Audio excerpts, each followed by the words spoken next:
Welcome back. Thursday night. Market Mentor in the building. All right. Let me know where you guys checking in from.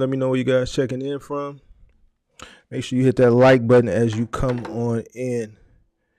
It is officially tax season. How can I tell it's tax season? Because a lot of people are hitting me up wanting to get into the box truck business, or telling me they're going out to buy their truck, or they just bought their truck. And it's a lot of novice that are coming to me in my DMs, my emails, wanting to get some type of coaching for the box truck business. So that's how I know it's officially tax season, because people have an infusion of capital. All right, it's an infusion of capital going on right now. So a lot of people are getting into the space. So what I'm going to do tonight is I'm going to do how to start your box truck business step by step.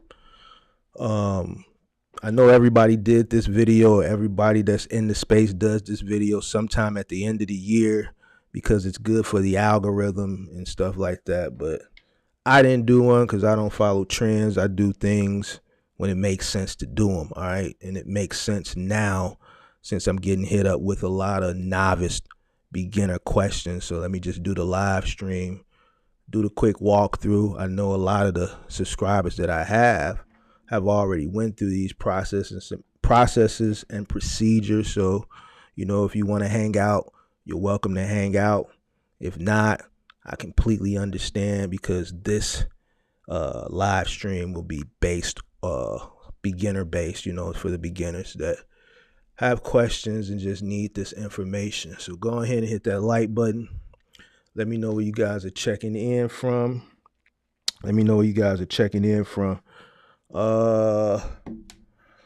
Before we get started, let me pull this up. How's everybody doing out there tonight? Let me pull this up. I'm sorry, I'm trying to get organized here. I be very last minute. Like, I be working on this stuff up to the minute. I didn't start this PowerPoint until about an hour and a half ago, so I'm getting organized. All right, cool. I need a refresher. All right, no problem. Let me know where you checking. Kirk is in the building. What's going on, Mr. Kirk? Mr. Kirk is in the building. Mark, what's your email? I got to link up with Kirk for the partials. I'm in Iowa, drove from Jersey. Tomorrow I'm going to VA, Chicago, Illinois. Traffic was no joke. If you got road rage, they got handcuffs. If you was passing through Chicago today, I don't know if you know, but we had another police officer that got killed last week. So another police officer got killed in the line of duty here. So today was the funeral and the procession. So pretty much all of our expressways were shut down for that procession. That procession was hundreds of cars. There was police that drove in from all across the country for this officer's procession. He got killed in the line of duty last week, another one. So whenever a cop gets killed, man, pretty much the city shuts down as far as the police, because all the police are at the funeral, which, because of that, the criminals knew that it was going to be a very small presence of police in the street. So you had a lot of bank robberies. I know there's a guy who robbed a bank downtown Chicago, middle of the day, like 2:30 this afternoon, because he knew it wasn't going to be no police. So it was just a lot going on today if you was passing through the city today. That's why the expressways were at a standstill, because they shut 290 down, they shut 94 down, the Kennedy, all that got shut down for this procession. So yeah, man. So that if you were passing through today, that's why the traffic was like that. I'm about to reinstate my authority. Rentals are down, trucks are going down, but interest rates are ridiculous. Yeah, I was going to talk about that, but I think I might say that for another live stream. Jerome Powell did say he's going to raise the interest rates. They got to get a hold of inflation. It's still out of control. The reason why it's out of control and they can't get a grasp on it is because people still spending money. All right, they're not spending it on goods, which ultimately is affecting the trucking industry. They're just taking that money and spending it on services. All right, so in order for inflation to go down, people got to stop spending money. All right, so in order for the government, Jerome Powell, to get people to stop spending money, they got to continue to raise the interest rate. So he did say the other day he's going to raise the interest rate some more. So, all right, you know, if people want inflation to go down, you got to stop spending money. All right. Yes, there are people that are not spending money, but they're not spending it on goods. They're just spending it on service. More people are traveling. More people are still going out to eat. Whatever, service-based businesses. All right. So on top of that, the unemployment rate is kind of good. It's not, you know, up. Employment needs to go up. You know, it sounds kind of weird. It sounds silly, but more people got to lose their jobs as well. So you need more people to lose their jobs, right? And people need to stop spending. All right. As long as people keep spending, right, then in order for them to get a grasp on the inflation, he has to continue to raise the interest rates. That's how it works. So I said the other day on that live stream with Axel, get accustomed to it, because I don't see it changing. I think it's something we're going to just have to get accustomed to, because people have just switched from one thing to the other. They switch from goods to services. So interest rates are up, and they're going to continue to go up. He said he's going to raise the interest rate some more. So if you think now is high, wait till about another week. Alabama in the building. Milwaukee's in the building. Ohio's in the building. What else we got in the building? More Milwaukee in the building. East St. Louis is in the building. ATL in the building. Do we need to pay taxes if we're operating at a loss? If you're operating at a loss, you operated at a loss. There's no taxes to pay. So as long as your books are all right, you shouldn't owe anything because you took a loss. Now, you can only do that for so many years. You can't do that through your whole business career, operate at a loss, because then the IRS is going to be like, hold on now. You know, you've been operating at a loss for 5 years now. How you living? How you paying your bills? So, no, if you operate at a loss, you're not gonna owe anything. So if you pay yourself, right? If you paying yourself on a W-2, right, pretty much all your taxes that came out, you're gonna get those back at the end of the year. So if you say you paid $7,000 in taxes, all right, because you're paying yourself, but the business operated at a loss, pretty much all your personal income tax, you're gonna get all of that back. So you gotta make sure you got a good CPA, a good tax preparer, if you operate at a loss, to make sure you get all your income tax back. Because that's kind of like an investment into the business. So make sure you got a good CPA to handle all that for you. But no, you shouldn't owe anything. The business shouldn't owe anything if you operate at a loss. You have nothing to pay them. You took an L, so you only pay taxes on profits after you pay expenses. Whatever you got, profits, that's what you pay taxes on. So, all right, Detroit is in the building. As always, what's good? What's good? Interstate Screw, what's going on?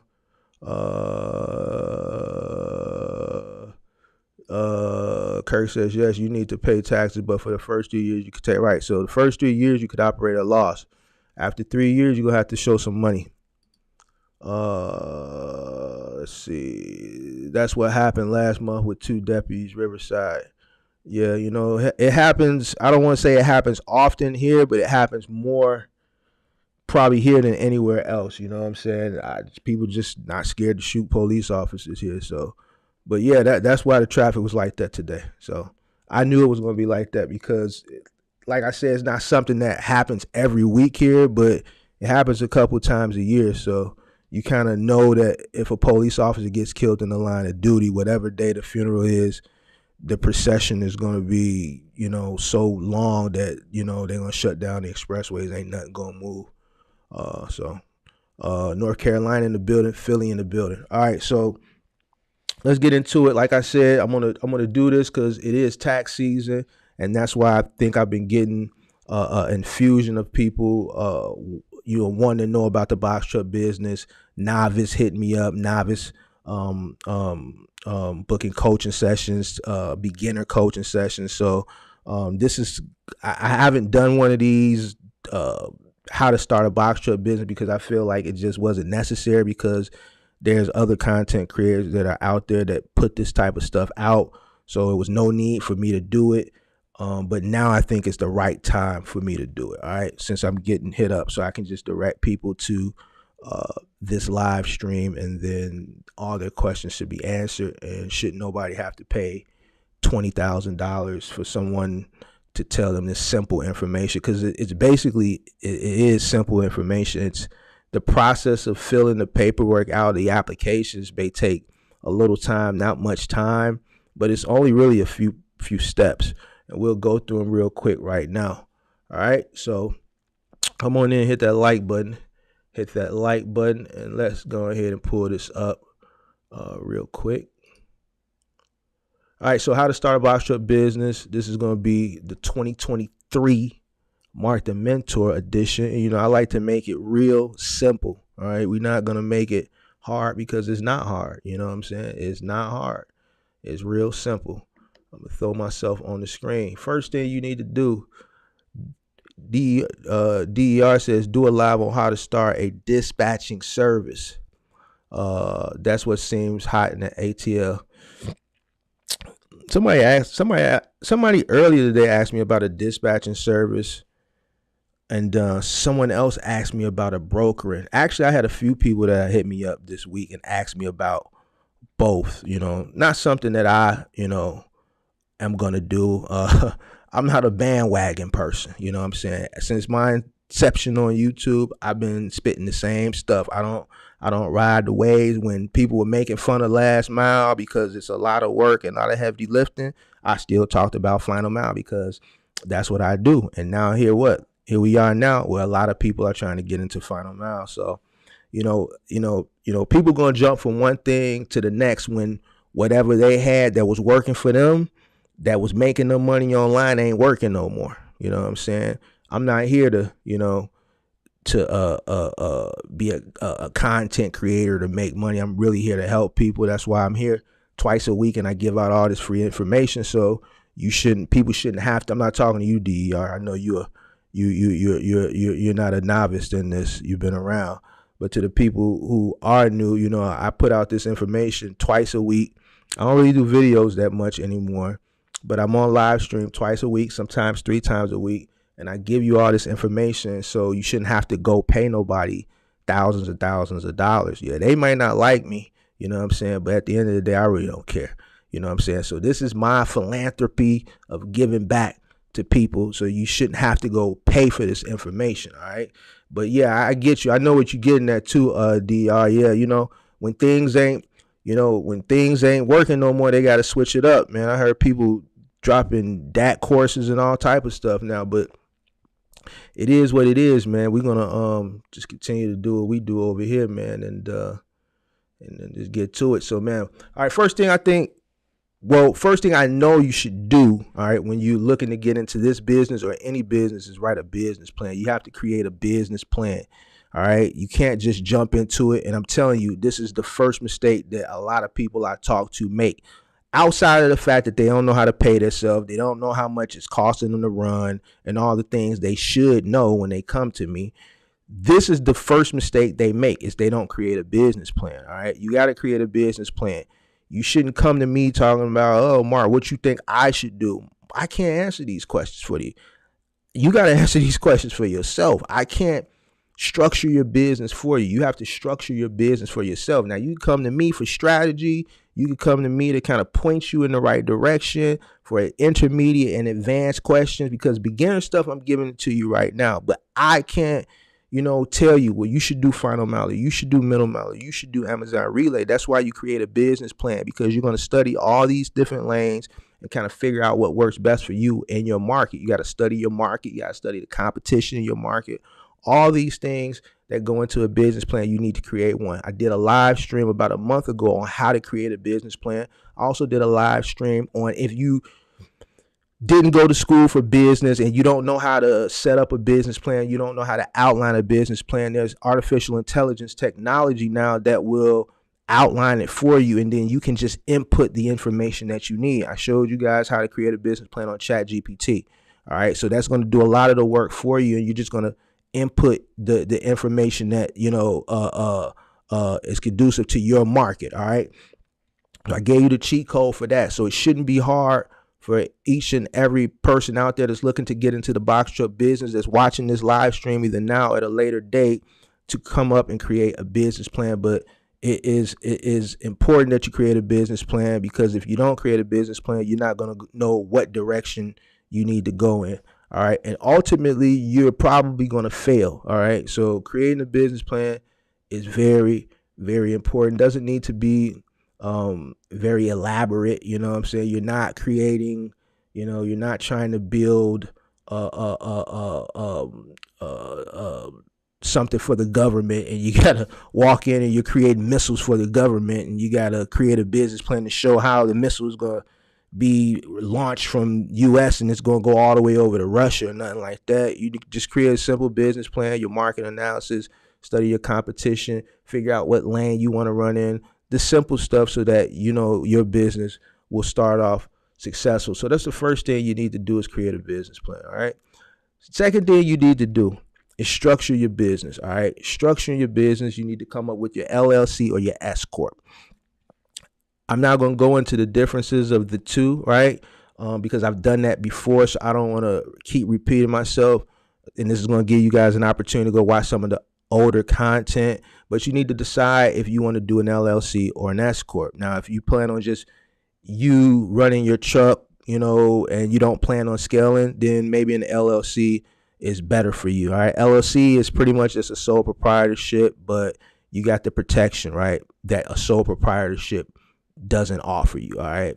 S Corp, a little bit more elaborate. If you plan on scaling multiple trucks, multitude of employees, then you might want to look into an S Corp. But that's something that you should go and study on your own, because I don't want to take the time to really go deep into detail on that right now, because I'm going to try to cut this live short as possible. All right. Also, registered agent. All right. Now, here's something where a lot of people mess up at, and then they come to me because they realize when they were going to the Secretary of State filling out online, they put their personal information in, their home address, because obviously, most people that are going to start a box truck business don't have an office, right? So you put your home address in, and then when you realize that it goes up publicly, you get upset, you want to change it, right? So you could do this one or two ways. All right. One way is if you have your CPA, right? Your CPA can be your registered agent. My CPA has always been my registered agent, because when I first got started, he structured my business. I didn't know any better. I paid my CPA to structure my business. I didn't know that I could go to the Secretary of State and pay $150 or pay an extra $100 to get it expedited and have it next day. So he charged me $750, right? All right. So basically it was expedited because he emailed it to me the next day. So he charged me $500, right? He paid the $250, he made $500, and the EIN, as y'all know, is free. All right. So your registered agent could be your accountant. So basically all the state correspondence, they're going to send it to your CPA's office. So my annual renewal, when the state sends my annual renewal, they send it to my CPA, and then he just mails it to me. And then I just, they already fill it out for me. So I just pretty much take it out that envelope, put in another envelope, write a check for $75, and mail it to the Secretary of State. Simple as that. So your agent is the person who's going to receive all the correspondence from the state on your behalf. All right. Now you could do it like that. All right. But mind you, CPA, they charge you every month. All right. So if you don't have employees, then you'll probably go this way. Now, if you go the other way where you're going to do it yourself, I suggest you get a virtual address. You can't use a PO box. All right. You cannot use a PO box. All right.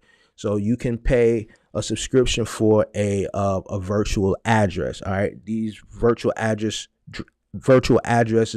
ranges in prices depending on what package you pick. Some come with mailboxes, some don't. Different size mailboxes, all different types of stuff. So you have to look that up for yourself. Now, this is what I recommend you do. I recommend you get a virtual address, because you don't want your home address on the internet. Anybody can go look up your business whatever your state is with the Secretary of State, and they're going to see your address. All right. You don't want people knowing where you live at. You want to be indiscreet as possible. You never know what might happen out here. You don't want people all in your business. All right. So get you a virtual address. All right. Next, you got to obtain your EIN. All right. So to obtain your EIN, let me just show you the website real quick. All right. Let's pull it up. Oops. Did it freeze on me? No, it didn't. All right. There we go. All right. So let me pull up this website for the EIN. All right. All right. So this is the website for the EIN. You go to irs.gov. All right. irs.gov. Then what you're going to do is you're going to scroll to right here where it says apply for an employer ID number. You're going to click that, right? All right. And then from there, as you can see, the IRS has hours of operation Monday through Friday from 7 a.m. to 10 p.m. Eastern Standard Time. So you cannot apply for this 24 hours a day. If you try to apply for this after 10 p.m. Eastern Time, it's not going to let you. All right. So when you go to irs.gov, you're going to go to that website and then you're going to hit apply now. All right. And it's going to take you through the prompts. It doesn't take that long, maybe 5 or 10 minutes. You're going to hit begin application there. You're going to hit begin the U.S. government system is authorized for use. Yep. All right. Then you're going to hit begin application here. All right. And then it's going to take you through the process and you're going to do it on your own. All right. I'm not going to go through the process, but you guys should be able to get it from here if you follow the steps. So make sure you structure your business first, then do the EIN. All right. You're going to put in, if you structure as an LLC, you're going to put LLC. If you structure it as a corporation, you're going to hit corporation, you're going to hit continue. All right. So on, so forth. All right. All right. So that's for the EIN. So now let's get back to where we left off at. All right. So that's how you structure your business, your articles of incorporation, and your EIN. All right. So next step. All right. Next step, you got to obtain your licenses and permits. All right. Now, I know it's a lot of people out there that offer services to charge you to do this stuff, but I'm telling you, you could do it yourself. All right. Your USDOT number is going to be free. Your MC number is going to cost you about $300.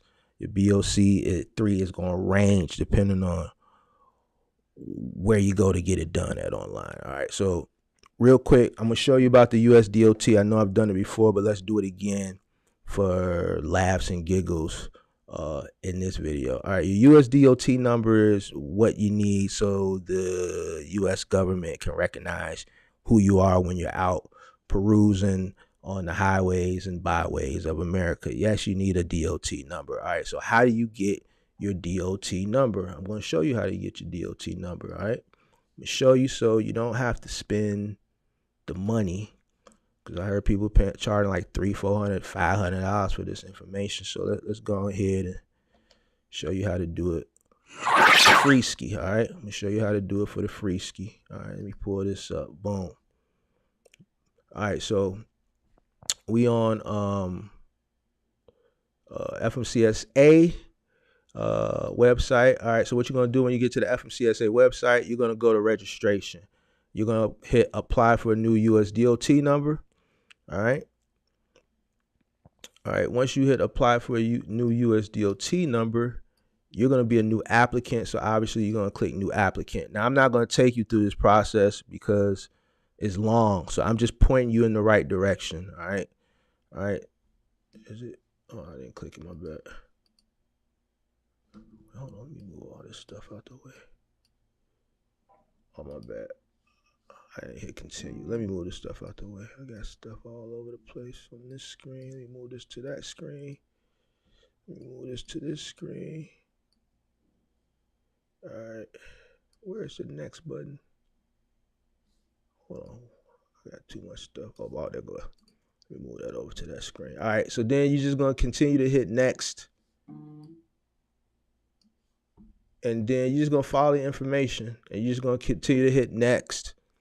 It's going to give you a whole rundown of stuff. You're just going to continue to hit next. You're going to have to hit next quite a few times before you actually get to the screen of where you're going to start inputting information.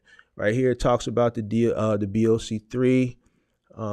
I suggest you read all this information. Just don't hit next. All right. You're going to continue to hit next. It's basically telling you about a bunch of stuff that I already told you about setting up the structure of your business. All right. You're going to hit next. It's going to give you some more information. You're going to hit next again. And then it's going to take you to this screen where basically right here, it's going to give you a username. That number right there is going to be your DOT number, all right? And then it's going to give you a generic password. You're going to create some security questions and answers, and you're going to hit next, all right? So I'm not going to go through that process for you. Once you get to that point, you should have it on your own, all right? And that's going to set you up. They're going to give you a PIN number, because that PIN number is going to come in handy with the next step, all right? So the next step is going to be applying for your MC number, all right? All right, so let me show you guys real quick on how to get the MC number. Let me pull that up real quick. Let me see. We're going to go back. Let me share my screen. Leave this page. Let me move this over to this screen. All right, so let me share my screen one more time with y'all. All right, so we're going to go back to the FMCSA website, right? So now instead of this time when you go to registration, instead of going to apply for new USDOT number and or authority, you're going to click update my USDOT number and authority, all right? So now you're going to see this screen, all right? So what we're doing now is we're going to register for the MC. You're going to have to pay for this too. I'm not going to be able to get to that screen because we're not finna set up a false MC number, but I'm showing you how to get to where you need to get to so you don't have to pay nobody else to do this stuff that you can do for you. Now, I'm going to show you the tricky part, right? And when you get to this screen, all right, first thing you're going to do is it says, I think I need to register with the FMCSA to get a new USDOT, but we did that already. You don't need a DOT. You got your DOT. So what you're going to check is this one. I need an additional operating authority to my existing DOT, right? You got your DOT, so the additional operating authority is going to be your MC, right? So you're going to check that box, right? All right, use your registration tracking number and tracking identifier to continue filling the registration, update operating authority. Excuse me. Existing registration updates. All right, so excuse me. I need my glasses. I need to update my USDOT number registration. All right, so look. What you're going to do is once you put that in up here, you're going to go down to, hold on, did I go to the right place? Hold on, my bad, continue. All right, so once you put that in, you're going to hit continue. All right, so then next what you're going to do is you're going to click motor carrier. But before you do that, you got to put your DOT number in up here. And then remember that PIN I talked about that you're going to get once you go through the process with the DOT. All right, on that previous screen I showed you, going through all those pages to get your DOT, they're gonna give you a PIN. All right, you're gonna put that PIN in here, and then you're gonna put your EIN here so they can recognize your DOT. After that, you're gonna select motor carrier. Right, location of your business, you're gonna put your state. Right, you're gonna select for hire because you're for hire. All right, you're not private. I've had people come to me, they've selected private. No, you're not private. Even though you're private, personally owned business, you're for hire. So you're going to select for hire. All right. Most of you guys are going to be interstate. So you're going to select interstate. All right. Hazardous material. No, you're not carrying hazardous material. All right. So you could put, no, I do not carry hazardous materials. All right. None of this is going to apply to you guys. All right. And then right down here, you're going to select your vehicle. All right, if you're driving a 26-foot box truck, obviously you're going to select one or more trucks with a gross vehicle weight rating of 10,000 pounds or more, and then you're going to hit continue. All right, so I can't go any further because I'm not going to set up a mock MC.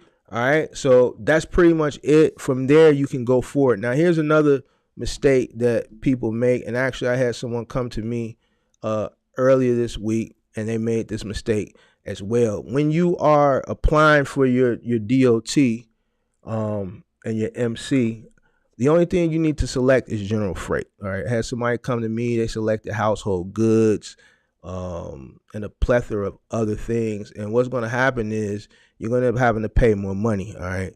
And you don't need all that other stuff. You just need general freight. You select household goods, it's going to be another $300. And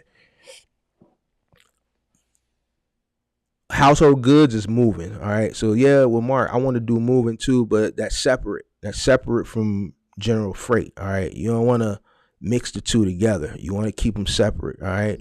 Now you can do what you want to do, but I'm telling you what's best. All right. Once again, you could do what you want to do, but you need to keep those separate. All right. Why? Because if something happens on one business, you don't want it to affect the other business. All right. Especially moving. Moving is a very labor intensive, taxing business. If somebody gets hurt or if anything happens where you get a lawsuit, you don't want everything under that one LLC. All right. Under that one authority. You want to separate the two. All right. So you want to keep that separate. All right. Insurance on household goods moving is expensive. It's a lot higher than general freight. So when you're applying for your trucking company, if you plan on just doing Amazon relay or going over the road or doing final mile, just select general freight. All right. That's all you need. No household good moving, no hazardous materials, no utilities, none of that stuff. Just general freight. All right. All right. So next, so we got the USDOT, we got the MC. All right. So next is your BOC3. All right. BOC3 is just like, it's like a registered agent for federal information. All right. So correspondence, federal correspondence. All right. So the BOC3 is going to act as a processing agent for anything that comes that's federal information, and then they'll forward that information to you. It's a processing agent similar to your registered agent for the state. All right. They're going to forward any information to you. Now, it's important that you remember this. Any information you change with the FMCSA, you got to update your BOC3. Why? Because the BOC3 is your they're going to handle your correspondence. So they got to be able to find you when no one else can find you. That's the whole purpose of them. All right. If you update something on the FMCS website down to your email and you don't update the BOC3, you're going to go inactive. All right. So your BOC3 is just a processing agent that accepts and forwards information on your behalf. So they'll accept information and they'll forward information, and they're the processing agent. They're the people that know where you are if no one else does. If someone's looking to sue you and they can't catch up with you, they'll go to the processing agent. Processing agent should have all the up-to-date information on you. All right. So that's what the BOC3 is. Make sure you do your BOC3. You're not going to go active until you file your pay for the BOC3 and they file it. All right. Once you pay them, they'll go ahead and file it with the FMCSA and make sure that's up to date. So that's one of the main things that you need to do so that you can go active. It ranges in price. I've seen it as low as $25. I've seen it as high as $150. I ain't gonna lie. I paid $100 and something back in the days because I didn't know better. You know what I'm saying? I didn't know better. What's going to happen is once you apply for your DOT and your MC, you're going to get hit with a bunch of solicitations. So the way I found out about the BOC3 is because I got hit with a solicitation. They called me and they told me I needed this. And while they were on the phone, I was sitting at my desk Googling. I saw I did. So I just went with them because they hit me. I saw I needed it and I just paid what they wanted me to pay, and that was the end of that. But you can get it for a lot cheaper. Cheapest I've seen it is $25. All right, but it's something that you definitely need. And like I said, you'll get hit with a bunch of solicitations and people emailing you and calling you, and a lot of that stuff they trying to solicit to you. You don't need. All right. I'm telling you what you need now. All right. So anything outside of what I'm telling you, don't fall for it. Don't be spending on unnecessary money because they're going to call you. They're going to say they with the DOT. They're going to say this. They're going to say that, but it's cap. All right. So don't fall victim to it. All right. Let's get to the next one. All right. So next, after you do all that, now you need to start sourcing your vehicle. All right. You need to figure out whether you're going to rent whether you're going to buy it, you need to find a non-CDL 26-foot box truck. Non-CDL 26-foot box truck is going to have a gross vehicle weight rating of 26,000 pounds or less. All right. Anything over is going to be a CDL truck. And if you don't have a CDL, you shouldn't be driving that truck. Eventually, you're going to get caught. You're going to get some trouble. All right. So you need to be looking for a non-CDL 26-foot box truck, which is 26,000 pounds or less. Now, it's very important that you get this, like after you get, so basically all the steps that I've already talked about, all right, you need to have all that in place. And before we get to this next step, you need to be finding the vehicle, because the next step is obviously what? The insurance, right? So once you figure out what vehicle you're going to go with, then we're going to get over to insurance. Now, renting or buying, that's going to be up to you. I got plenty of content talking about renting versus buying. We talk about it all the time.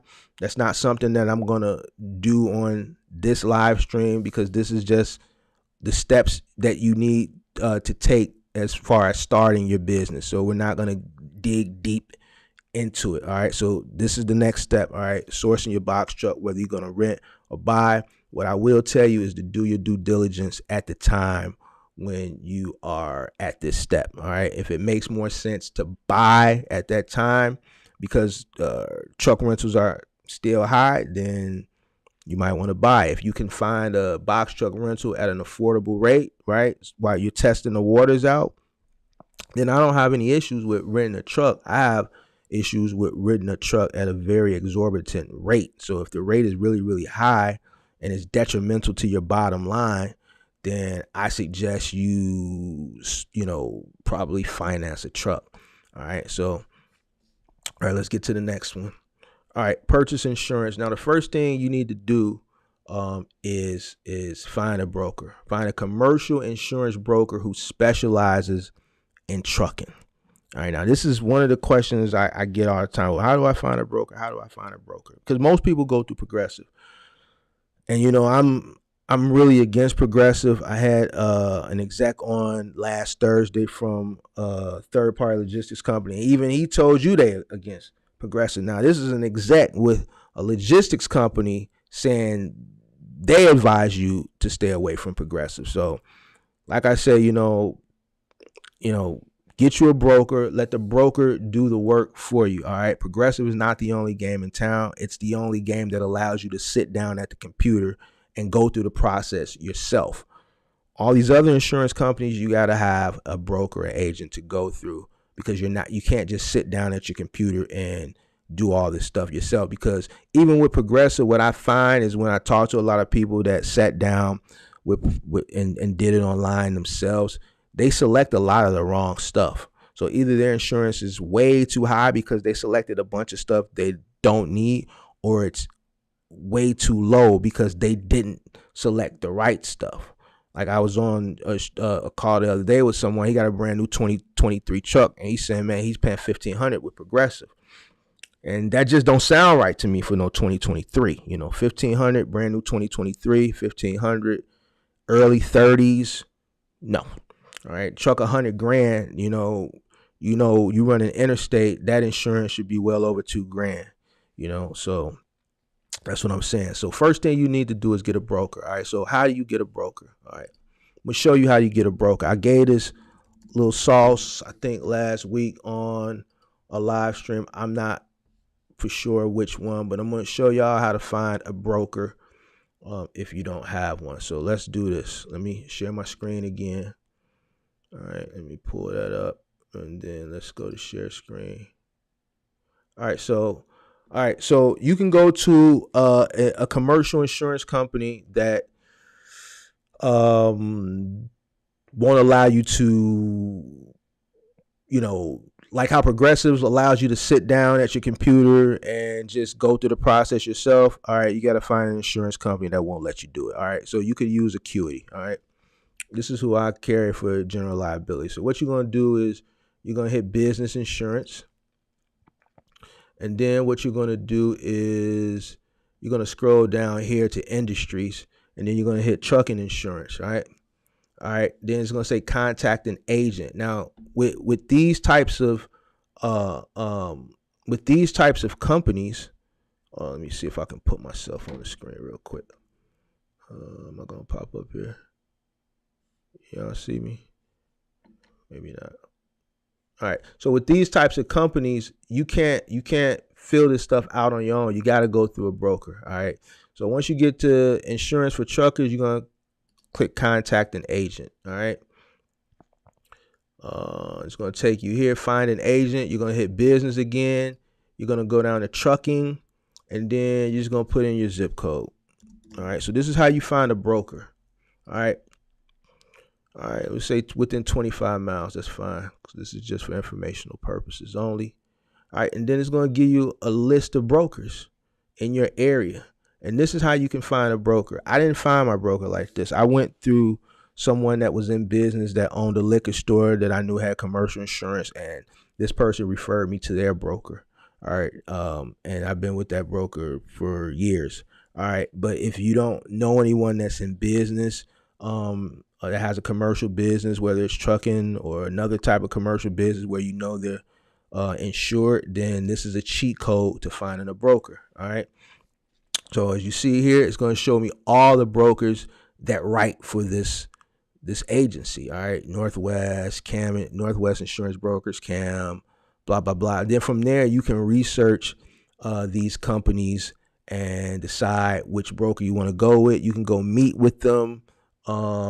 So on and so forth. All right. Because once again, insurance companies like this, you just can't go to the website and pick a policy on your own. You got to go through a broker. So that's the cheat code on finding a broker. You could use this company. You could use Grange.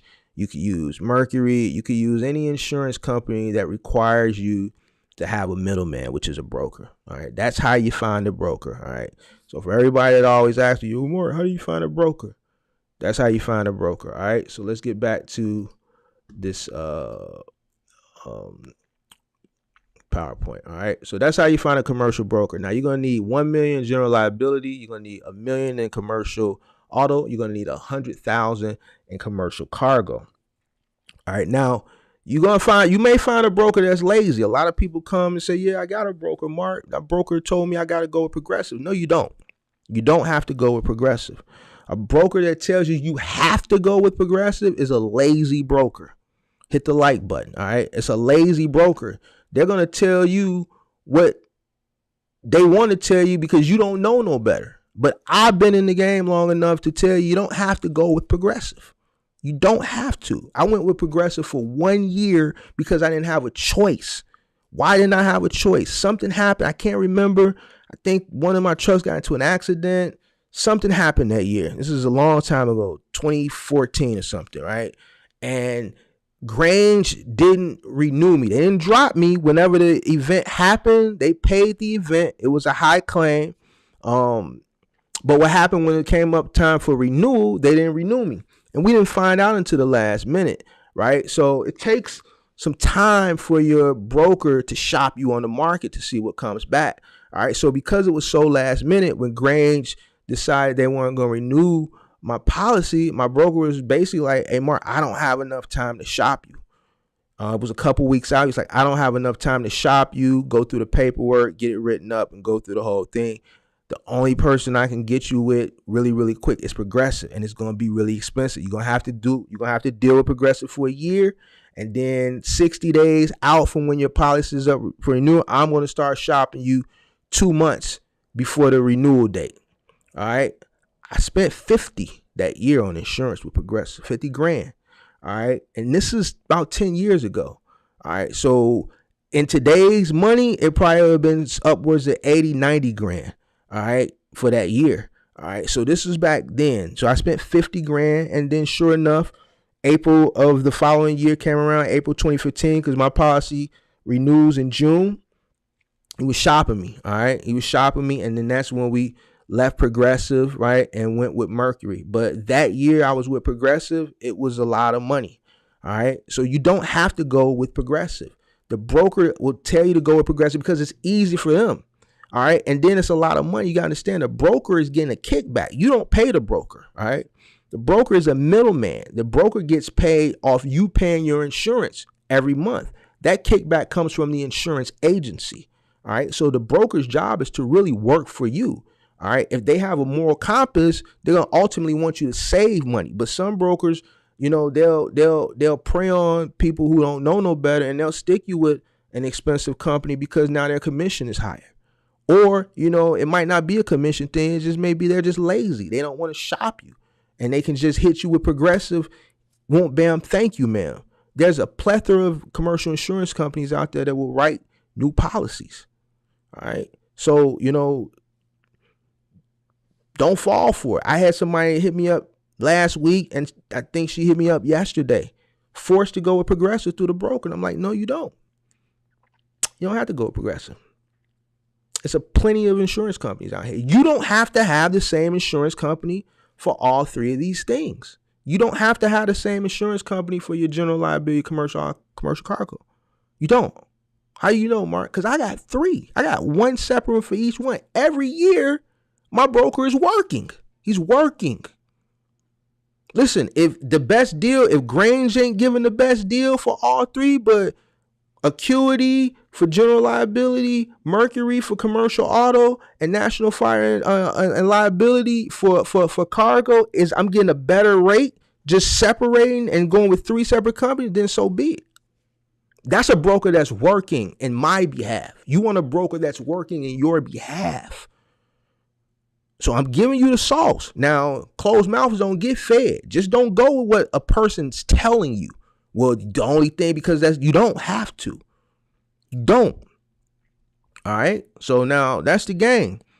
Now, y'all be coming to me, telling me with my broker, and then you sign. You come to me after you sign it and saying your broker. Why not, when your broker's saying you have to do it, say, hold on, broker, I'm going to call you right back. Then DM me and tell me what the broker said. And then I'll tell you it's cap. And then you don't go sign it. Don't hit me after you sign it and come to me with the sob story. And I'm telling you, no, it's cap. All right. So that's the information. There's plenty of insurance companies out here. All right. Find you a broker that's willing to work. If the one broker is telling you have to go with this company, no, you don't. All right. A person that has to do something is a person like the situation I was in, where I had an insurance company and they didn't renew me at the last minute. I had to go with Progressive because it wasn't enough time to shop me, all right, nowhere else, and it was going to lapse. All right. Another situation where you have to go with someone is, say, you've been through a multitude of insurance companies because you got drivers that keep messing up and ain't nobody going to write for you except this company. That's another situation where you have to go through something to go somewhere. But if it's a situation where you're coming into the space and you're new, right, you don't have to do anything. The world is yours because you ain't screwed nobody over. You ain't messed nobody up. You ain't cost no insurance company no money. All right. So you don't have to do anything. All right. So don't let these brokers send you off. All right. Because they lazy. All right. Or because they want a bigger commission. All right. Let's move on. All right. So next, that's pretty much all the steps. Next is get to work. All right. So you in your business plan, initially in your business plan, you should have already decided which direction you're going to go in. Are you going to do Amazon? Are you going to do middle mile, over the road? Are you going to do final mile?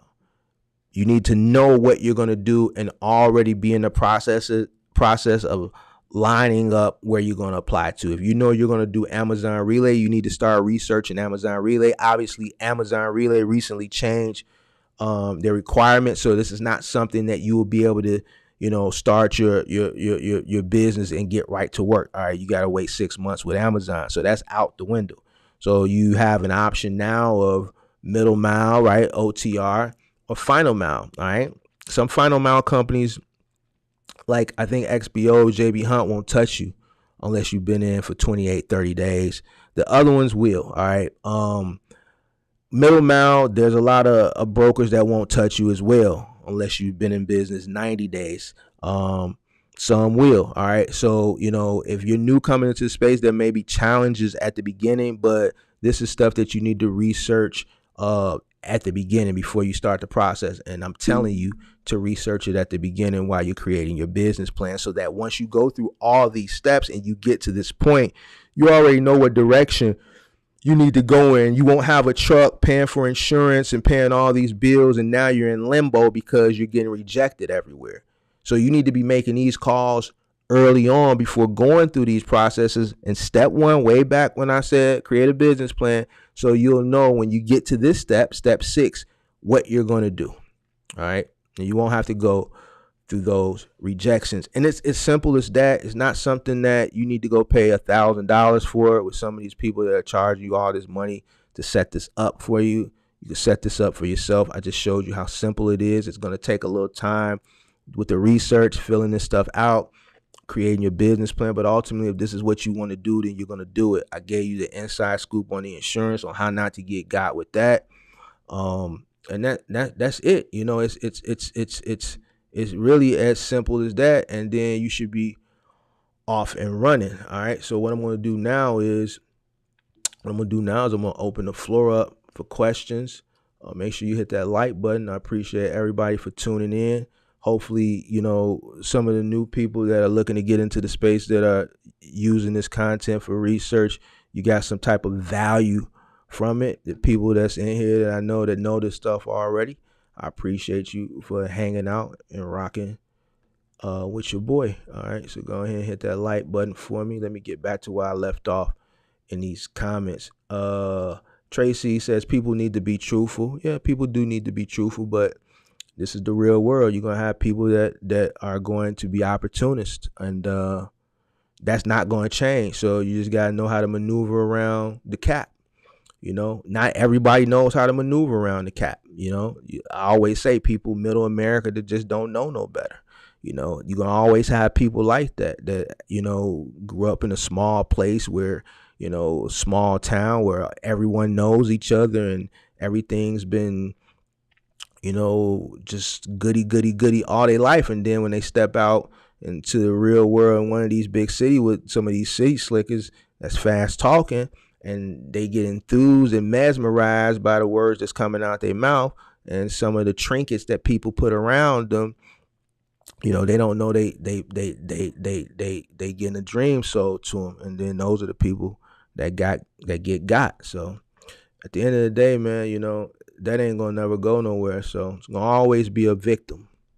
It's gonna always be a vic somewhere. So, you know, the only thing I can do is continue to put out as much valuable free information so that hopefully people will find my information so they don't get got, you know, in other places paying for cap. You feel what I'm saying? So I got an ELD violation my first day on the road for not taking a 30-minute break within 8 hours of driving. Yeah, that's messed up, Jane. That's something I didn't talk about either. You do got to get your ELD. Obviously you would get that after you get your truck. There's a few different companies that you can go with.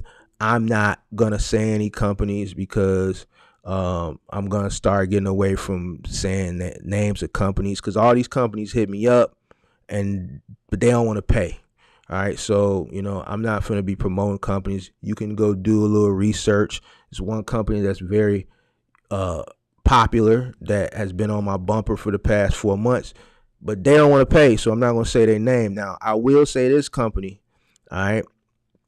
I will say Verizon, because I spent a lot of money with Verizon, all right, with Fleetmatics. So Fleetmatics is what I got way back when, and then Verizon actually bought Fleetmatics out, so now it's called Verizon Reveal.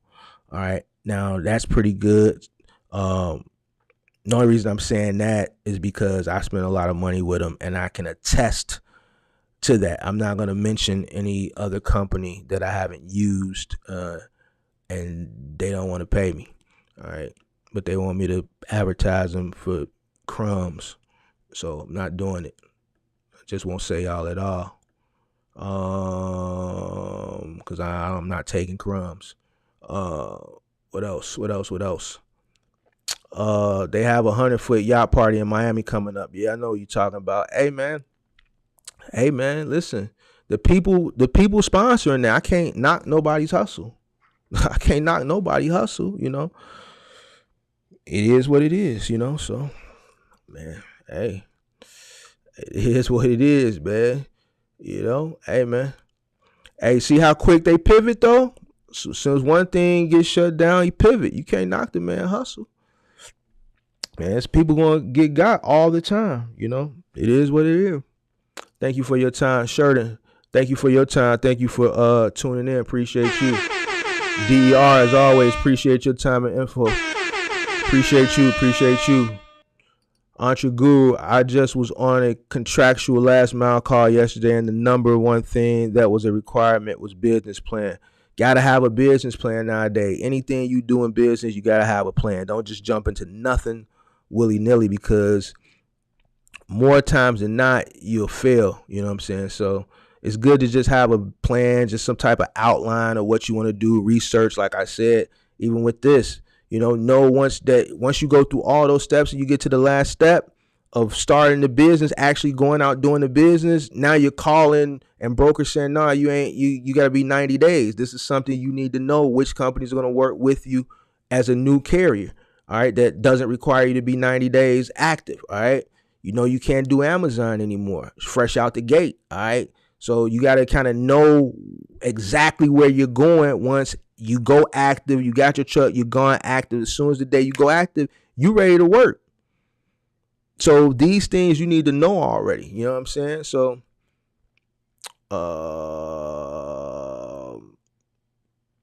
Eric Sylvain says you can use a P.O. box if it's in a suite. Now, what I want to say is, maybe you can, but in my state, you can't. So in my state, when you go apply with the Secretary of State on the website, it says no P.O. boxes. So that may be a state to state thing. So you want to check with your state. In my state, I'm 1,000,000% sure that you can't use a P.O. box, because when you apply, it says no P.O. boxes. So I don't know, in other states, but in my state of Illinois, you cannot use a P.O. box. All right. What insurance prices should you expect with the industry standard coverage? That's going to vary. That's not something that I can answer directly, because it's going to vary on a multitude of things: your age, your motor vehicle report, how many drivers you're listing, the year of your truck, the model of your truck, the city you live in, where the truck is parked. So all of these are variables that are going to determine how much your insurance is going to cost you. You know what I'm saying? So, it is what it is. So, your insurance can range. I know people that are paying as low as $800-900 for their truck, right? And I know people that are paying $3,000 for their truck. Obviously, you're talking about a range from an older truck, right, to a newer truck, right? Your city is gonna play a big role. If you have a shady motor vehicle report, then that's gonna factor in how many drivers, right? The drivers' MVRs. So all these things weigh in on how much your insurance is going to run you. All right. Hold on 1 second, guys. Hey, Kirk, you still in the building? Kirk, you still in the building? Hey, Kirk, if you still in the building, let me know. Cause I saw something, somebody wanted something from you. Hold on. Was it James? Hold on. Oh, where did I see it at? Or did you answer it already? Give me a second.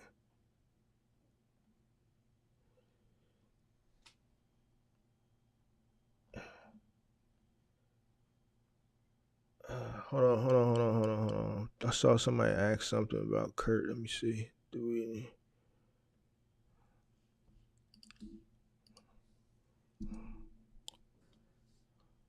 Where was that comment at? I just saw it. All right, I'll come back to it. Hey, Kurt, let me know if you're in the building. Somebody asked something, and I thought I I saw it pop across my screen, but I don't know where it's at. Mark, you a GOAT, bro. I'm starting my barbershop business back up after renting. Wish I would have found you before that. But man, are you still doing mentorships? Never did mentorships. I did a free mentorship a month ago, and I'm not gonna do it no more. So no, I don't do mentorships. I just do my little live streams and my little videos here and there. I do my little coaching consultations here and there, but like a mentorship, nah. It's not something I'm interested in doing. It's not something I'm interested in putting together. I don't need to make money off people. I know it's probably hard enough, getting into the business. So to put a mentorship together and allow the time that it would take to, have to, commit myself to doing it, it's going to come with a hefty price tag. And it's just not something I'm interested in doing, so unfortunately, I have no desire to do a mentorship. So I try to put out as much content as I can in live streams that you can kind of piece all the content together and kind of, I guess, use it as like a free mentorship. But like putting together an actual mentorship is just not something I'm interested in doing. You know what I'm saying? So, if you have any questions based on strategy, you can always, book a coaching session, you know what I'm saying? But like I got plenty of content out here that you can, maybe find the information you're looking for. But mentorship is not something I'm interested in doing. All right. Sorry about that. All right, where did I leave off at? What is this popping up on my screen? NC in the building. Just got my pre-approval, getting a 2017 Hino, 44,000. 268. So $44,000, 268,000 miles. Could do 2017 Freightliner, $52,000, 240,000 miles, both through Penske. Which would you suggest in your professional opinion? 2017 Hino or the 2017 Freightliner? I would go with the Hino over the Freightliner. The only thing is you need to make sure there's a Hino service center in your area, because a lot of truck places don't work on Hinos. They don't have the software to diagnose it, and so on and so forth. So you don't want to get a Hino and you live in an area where there's no trucking diesel technician places that can work on it. And then you're going to be in a jam. So do your research on that first. If there is a Hino service center in your area, then by all means I say go with the Hino. If not, then you might want to go with the Freightliner. I was approved for a Gold Capital One business credit card for $2,000. If I can't cover both the insurance and rental by the 17th, should I max out this card for the weekly rental or just tap out? I was approved for the Gold Capital One business credit card for $2,000. If I can't cover both the insurance and rental by the 17th, should I max out this card for the weekly rental? I don't think you should max out the card at all. I did a live stream 2 weeks ago about business credit. You want to use 30% of it. You don't want to utilize no more than 30%. Anything over 30% is just letting the creditor, the bank, know that you need the card. You're reliant on the card, and you don't want to be reliant. You don't want to show them that you're reliant. The whole purpose is to grow your business credit, and you're not going to grow your business credit if they're seeing you're utilizing 100% of it, especially at the very beginning. You know what I'm saying? If you're in a situation where you can't cover both your insurance and your rental by the 17th, you need to figure out why you're not making enough money. Or, if you are making enough money, why your expenses are so high. I think that's what you need to do first, James. You need to figure out why you can't make your payments by the 17th. Because today is the 9th. All right. Today is the 9th. All right. So you looking a week ahead. So you worried about something a week ahead. That's not, I mean, that's good and all, but you already thinking for you to say that, you thinking it's a possibility. So you need to figure out what's going on why you're not making enough money or why your expenses are so high. I don't suggest you maxing out your card. And when you mean by tap out, what you mean by tap out? Just give up. You just got, if this is the same James, you just got started, right? So what do you mean tap out? I'm trying to figure this out. Should I max out this card for the weekly rental or just tap out? Tap out? You talking about give up? You ain't even been running 3 weeks yet. I wouldn't say tap out. I think you should figure out what the issue is. Now, if this is the same James, if I can recall, you said you were paying $700 a week for your rental and 15 cents a mile, which is a good rate. That's about $100 a day. I can't remember what the miles was, but I think it was like 15 or 16 cents, which is great rate for miles. I don't remember what your insurance is, but if this is the same James at those rental rates, then that lets me know that you're probably not making enough money, which means you're not working hard enough. And if you are working hard enough, you're not getting paid for the work you're doing, which means you don't know how to book loads. Now, if this is the same James, I told you I would pay for you a consultation with someone who specializes in partials. I contacted that person. I got it set up for you. All you had to do was go over and see and talk to the man. I already covered it. It's already covered for you. The man told me 2 days ago he still ain't heard from you. This is how I help people. I said, don't worry about it. I'm going to cover it. You got to go holler at the man that specializes in partials, because it sounds like you don't know what you're doing. All right. So, but that's fine because you're still new. You need to go talk to Kirk, man. It's already set up for you. Let him set you up on how to run these partials. All right. Let him set you up. But tapping out, nah. Tapping out, nah. You jumped out there without going and seeing. I had already had it set up for you. So go see him. It's already covered. You know what I'm saying? I'm not, it's already covered. You know what I'm saying? No, I don't think you should tap out. I don't think you should max your card out either. I think you should take advantage of the situation and take advantage of, me taking care of that coaching for you with Kirk. So I think you need to go talk to him like tomorrow. It's already covered. He waiting on you. Anthony Townsend said Progressive is the cheapest quote I got. Man, shout out to Progressive on that one.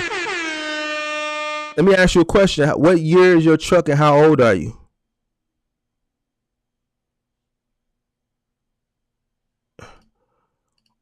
I didn't know that till I heard you say that a month or so ago about the splitting insurance. Yeah, you could chop it up. Your broker going to do all that for you. If you got a broker that's working for you, they're going to want you to get the best rate. I suggest getting a broker that specializes in trucking, that has been in the space for a long time. You go with one of these new brokers that's a new agent who doesn't really have a big clientele base, then they gonna be the ones that you kind of want to stay away from. You got a broker who's older, more seasoned, been in the game for 20 years or more. They got a plethora of clientele. They not trying to get over on nobody, right? Because they got residuals coming in from a multitude of clients. All right. You notice that a person who starts their insurance career at a young age versus a person who's been in the insurance business. My insurance agent, my personal insurance agent for State Farm for like house insurance, my property insurance, my condo insurance, my personal vehicles and stuff like that. My personal insurance agent with State Farm, my mother got with him back in the 80s when he was with Farmers. State Farm ended up buying that branch. I believe he was at Farmers, so he folded under State Farm. My mother had been a client of his since the 80s, since about 87, 88. I was 8. Still to this day. So then when I became of age and I started buying cars and buying property and stuff like that, then I came under him, right? So this man drives a Bentley, but I'm just letting you know, over 30 years of being an agent, he has a plethora of customers. He has his own State Farm agency with his name on the building, his State Farm practice. So he's getting a percentage of all the clientele he's built up over the 30 years or so, right? So that type of agent broker ain't really trying to stiff you, ain't trying to get over it. It is what it is. He's gonna work for you, but he's not trying to stiff you. A person who's just getting into the space, they trying to get to the bag. So they're gonna want to do whatever they got to do to get as much out of a person with doing as very little work as possible. So yeah, you can split it up, but obviously splitting it up, that's work, right? Because the broker had to look at the rates. He had to run the rates for this company for all three insurance, that company for all three insurance. Well, split them up. If I put Mark with this company for this, that company for that, this company for, let me run the rates and see what this comes out to a month. So that's work, and a lot of people aren't going to be willing to do that work. So, but yeah, you definitely can do that. I just got a 2006 Freightliner M2 with Mercedes engine, paid $17K. Congratulations. $299, $100 on a mechanic. Took me a month to find something cheap. Told me I'll go for another 400,000 miles. Congratulations on your truck, man. Yeah, it doesn't matter if you get a older truck, as long as you do the due diligence, take a mechanic with you when you go, purchase these trucks, have them look at it, spend the day there if you got to, test drive it, spend the day. You don't have to be in a rush. If a person is selling you a truck, they selling you a truck, all right? Spend the day with the truck, drive it, put it on the road, put it on the highway. You know what I'm saying? Don't just whoop, bam, thank you, ma'am. You know what I'm saying? Pay a mechanic to go with you, a certified diesel mechanic. Let them diagnose it. So there's some good trucks out there, you know what I'm saying, that are older, you know what I'm saying? Obviously, the older the truck, the more money you save in the purchase. Also, you save your money on insurance as well. So I want to be positive, but it's so stressful not having working capital. I need my factoring company to hurry up and process my invoice so I can stay in business. I don't want to tap out first month. So how many loads have you run, James? I'm sorry, I got to help James out. So I got to skip all these comments because James be in here every live and I really want to see him win. So hold on. I drove by Chicago and Illinois. Well, Chicago is in Illinois, James. So you didn't drive by Chicago and Illinois. So Chicago, Illinois on, I think, was 99.4 West and 80 West into the county. Thinking about you guys, Mark and Kirk. Yeah, I'm in Chicago. Kirk is in PA, but I'm in Chicago.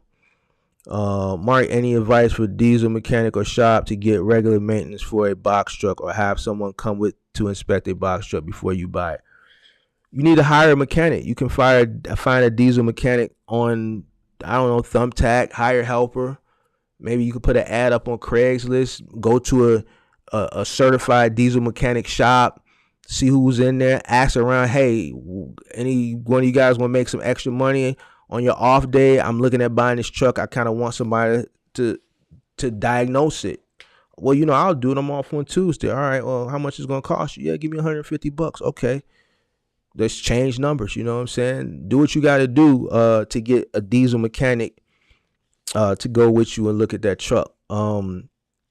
So as far as shop, that depends on your market where you live at. So starting off, you're probably going to do some research. You might go to a shop. You might go to another shop next go around. You might go to a third shop before ultimately you settle on one shop, and then you just work with that person throughout your career in the business. So that all depends on where you live at. I can't really suggest a shop because I don't know where you live at. As far as I'm trying to work with you. St. James L, because I started 15 days late my first month after DOT made my authority active. Couldn't get the truck. Yeah, I'm going to link up with Kirk ASAP. I'm running out of capital. So, I told you I paid for that consultation with Kirk. That was 2 weeks ago. You should have got with Kirk before you started. So this is what I'm saying. Going back to your business plan at the beginning. This is something that I had already had set up for you. You should have did that before you actually took your first load, so that we can ensure that your first load was going to be a success. I want you to win. That's why I did that. See what I'm saying? You should have took advantage of that. Now you in the jam. See, this is what I be talking about, y'all. And I ain't jumping down on you, James. This is what I'm saying. Don't come when you in the jam. If you follow the instructions, especially when y'all got people out here that's trying to help. You know what I'm saying? You got to follow the instructions to the T, because he would have set you up. Boom. Okay, you getting your truck tomorrow. All right, so boom. He would have went on the load board with you. He would have probably set you up for success. Now, as far as your factoring, like how much money did you gross? How much money did you gross? Right, because Kirk was in here and he asked me 2 days ago. He said, man, what's up with the guy? I've been waiting on him to call me. I'm like, man, if he don't call you by whatever day, I said, forget about it. You need to call him like yesterday. James, get your ass off this live now and get with Kirk. I mean that in the most respectful way. You already know these YouTubers ain't cut like him as far as what he's doing for you. Yeah, man, I already had it set up for you, man. Where'd I leave off at? I'm sorry, y'all. I gotta help James out, because I don't want James to lose, man. James been in my lives for a month, every single live. I set him up for success, and he's out here running, and now he's talking about running out of capital. I told James what to do. I told, three says I need assistance with partials as well. Okay, well, let me get James set up first. I'm only sponsoring one person a month. I can't. Hold on a second. Let me get James set up. I just gotta get your email. I'm gonna put my email in the chat. I'm gonna put my email in the chat. I'm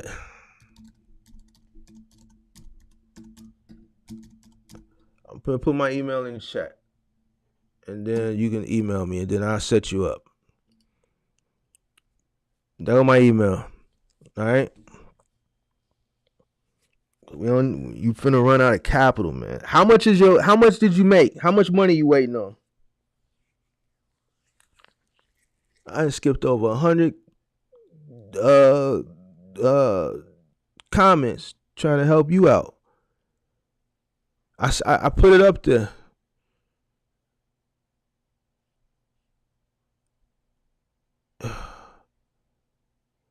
Motel says Enterprise finessed me crazy. How did they finesse you?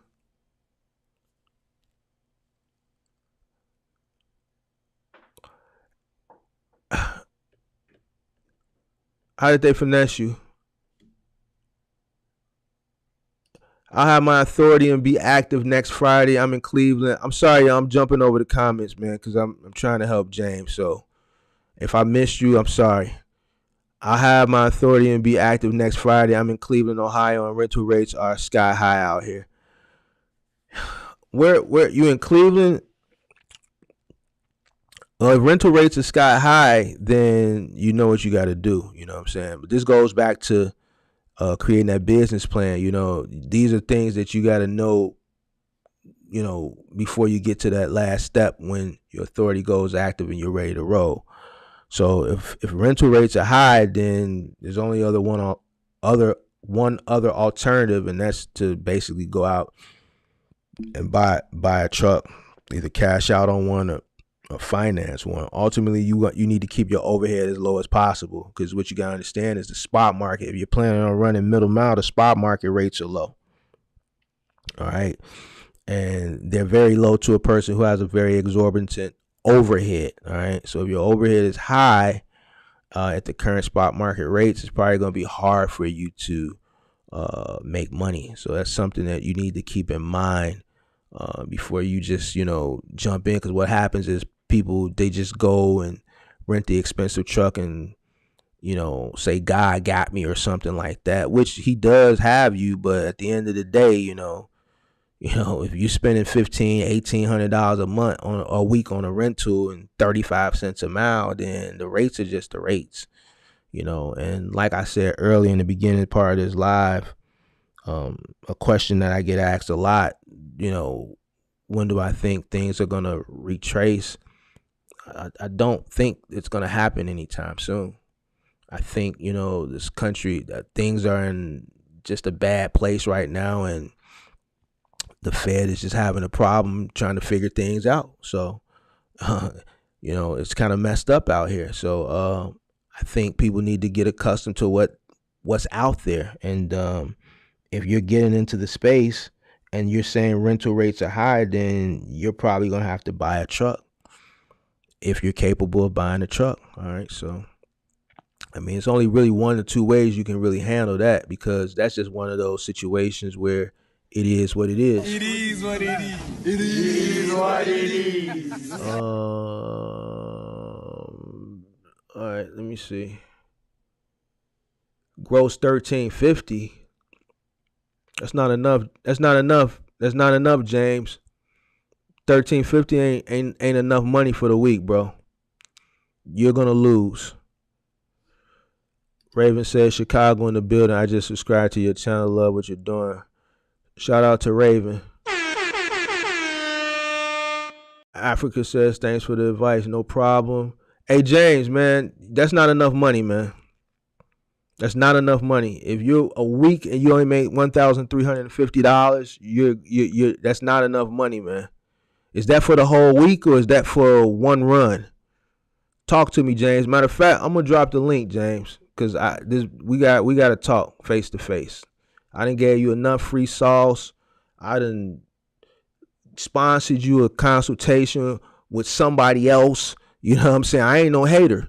If it's somebody that I know in a particular space that's more knowledgeable than me, that can provide more. I'm a moving company and a final mile. Final mile and moving is my specialty. Kirk's specialty is partials. All right. I'm not a hater. So I say, I'm gonna hook you up with Kirk. You ain't have to pay him. You should have did that. So now what I'm finna do is we finna drop the link and we gotta have a conversation. All right, we gotta have this conversation. So I don't care. You gotta come on. We gotta have this conversation. Cause man, I done did a lot for you. You know what I'm saying? I done did a lot for you. You dig what I'm saying? So go ahead. Come on, camera. We need to holler, because I need to figure out what's going on with you. All right. And here's the thing,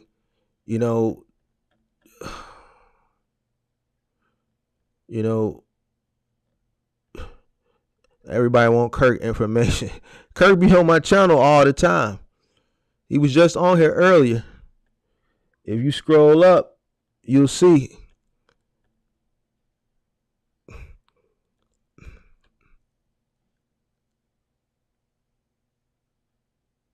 Just come on here, James. Come on. Because I done skipped over 100 comments, man, to help you out. And the only reason I'm doing this because you're here constantly every week. So I appreciate that. I don't want you to fail. I don't want you to run out of capital. I know you didn't have much capital. We created you a plan 2 weeks ago when you said you got your taxes and you got that loan,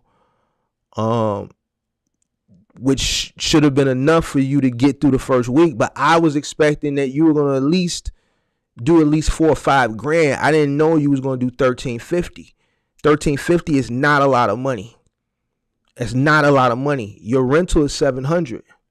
I don't know what you did for 1350. I don't know if you took a run from New York to California for 1350. You see what I'm saying? So come on, we got to figure this out. Yeah, hit the link. Come on, let's figure this out, man. Let's figure this out. Cause man, I'm showing you priority. I got comments all in here that I didn't skip. Because we gotta figure you out, man. It's been a month, and we gotta figure this out.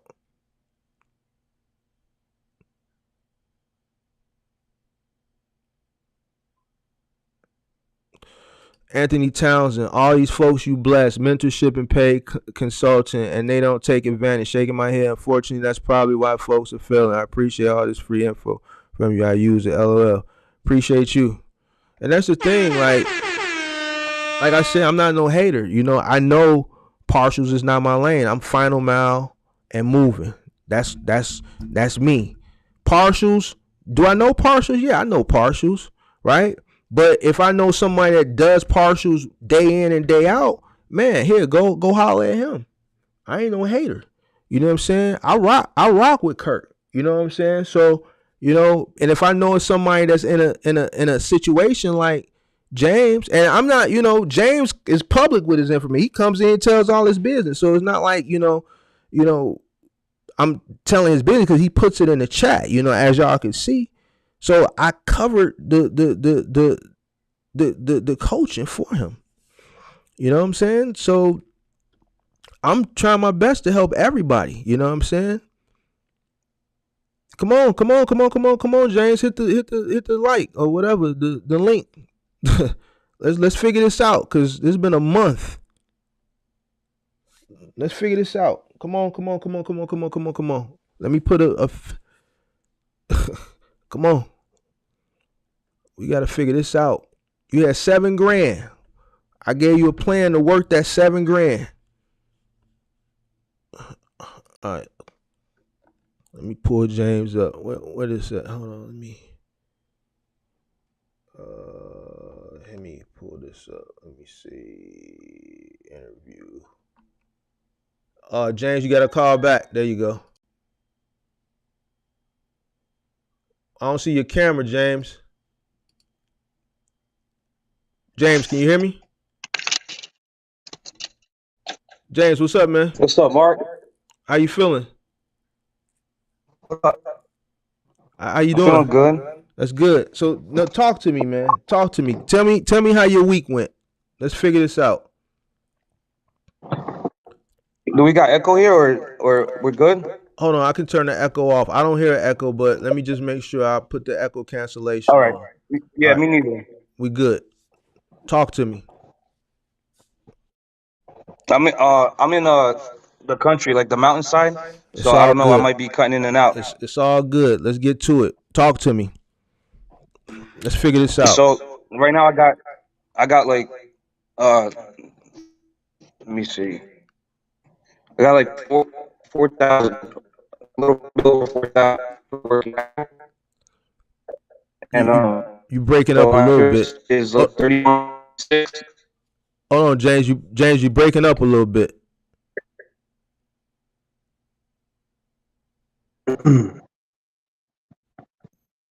James. Yeah, the connection out here is terrible. All right, just stay where you at right now and talk. Now you said you got 4,000 what?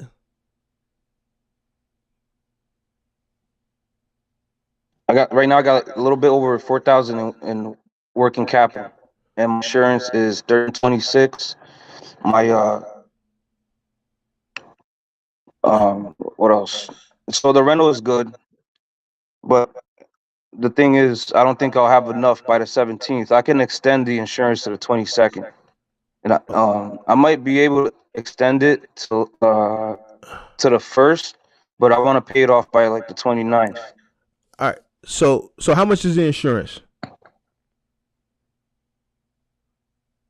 3126. And you're renting a truck, right? Yeah, 30. 718 cents a mile. All right. So what is it? 2023. It's a 22. And you were Progressive, I'm assuming, right? It's actually, I'll show you right now. It's outside. No, I don't need to see the truck. I'm trying to figure out why your Nah, insurance I'm is with 31. I'm trying to figure out why your Coverwell. insurance is $3,100 a month. What insurance company are you Well, with? because well, Coverwell. Okay. What's on your MVR? You got something on your MVR? Yeah, I got 2 accidents, That's why. but I don't think one of them wasn't at fault. So It don't matter. It's on yeah, there. but So it's going down because the rental is this one's cheaper than the one that Enterprise quoted me for. So after 3 months, it should be at like $2,000, all so right. like 2,500. All right. So that's due on the 17th. Yeah, but I can extend it All also right. because Jersey you can extend it 10 days instead of 5. And when do they So rewrite for I your can start rental? the first. What day do they rewrite your rental? That I don't know. I'm just waiting on them to hit me up. No. Okay, when did you pick up your rental? I think it was a Friday. Honestly, I don't know either.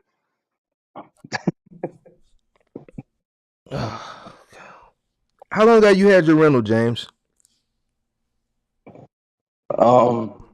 I think a week. I swear, You and they you still you didn't bill you me you doing or a lot call of me. thinking. What do you know? What do you know? I need to know what you know. You're doing a lot of thinking. I need to know what you know. What day did you pick up your rental? You should know when you picked up your rental. How many days have you had your rental? Uh, I I don't know. I think a week. Honestly, I think they should be calling me probably tomorrow.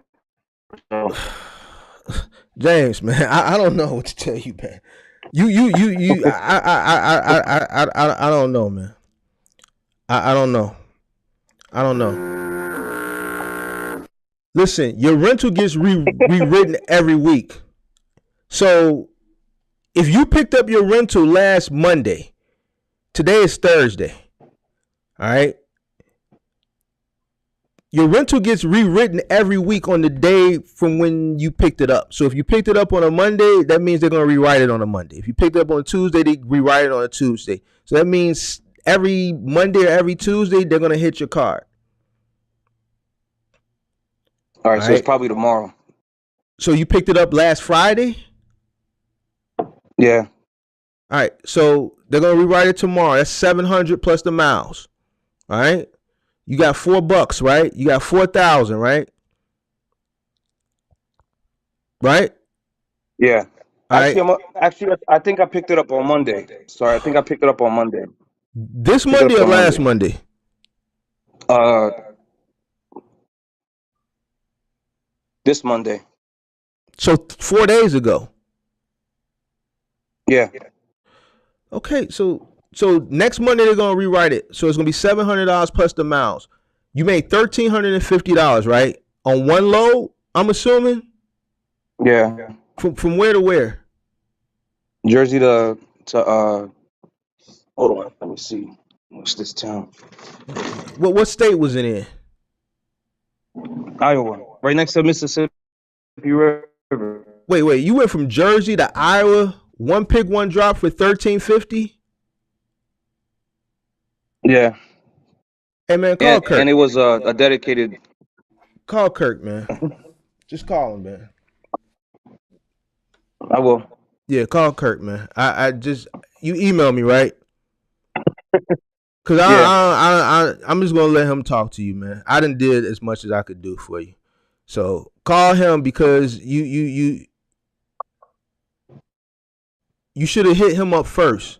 You went from New Jersey to Iowa for $1,350. How much gas did you spend? That's a couple tanks.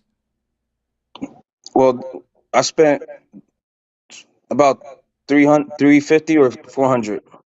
like So 350, 400 bucks. you made it from Jersey to Iowa in one tank of gas? Nah, the tank was 200 bucks. It's full, 20 bucks. No, say that again. It was breaking up. The whole tank was about 200 bucks. Like, You gotta stop moving, man. all the way. You got go back to wherever you was standing at.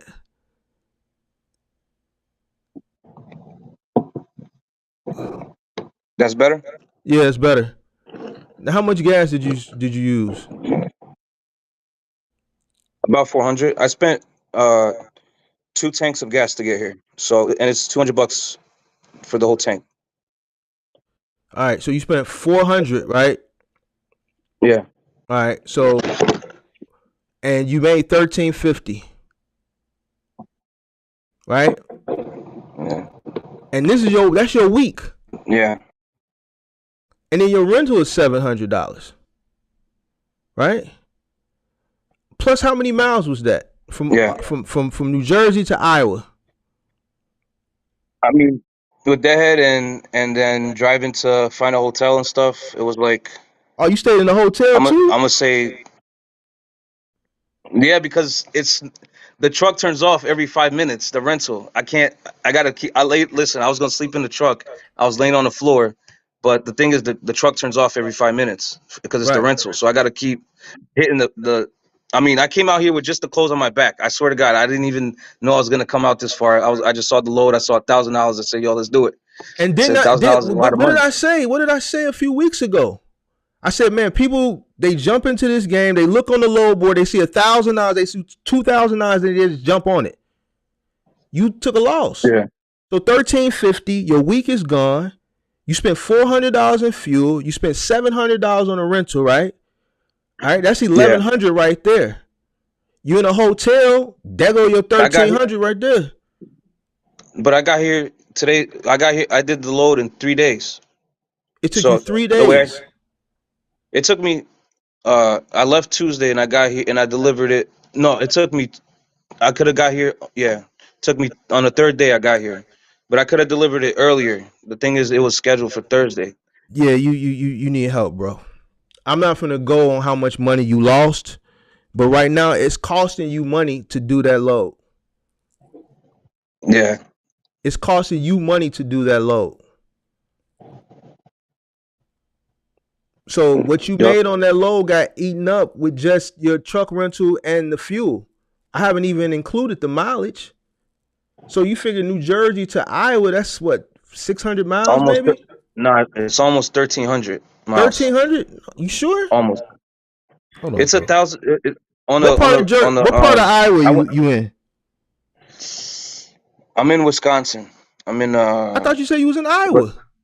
Yeah, no, I'm literally like 40 minutes from it because this is where the hotel was, but the drop was in Waukon, Iowa. But I'm staying in.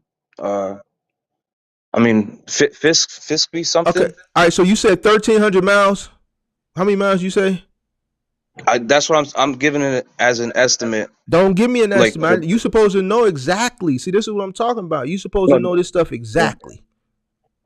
I mean, the load was 1074, so that's 1,074 miles. All right, so let's just take that, man. Forget the deadhead. Forget all that stuff. All right, let's just take that. How much you paying for your mileage? You said 18 cents. That comes out to like 300 or 200 or 300 bucks. All right, 300 so bucks. you paying. It's costing you money to run that one load. It's costing you a couple $100 to run that load. Yeah. Because then you got to factor in the hotel.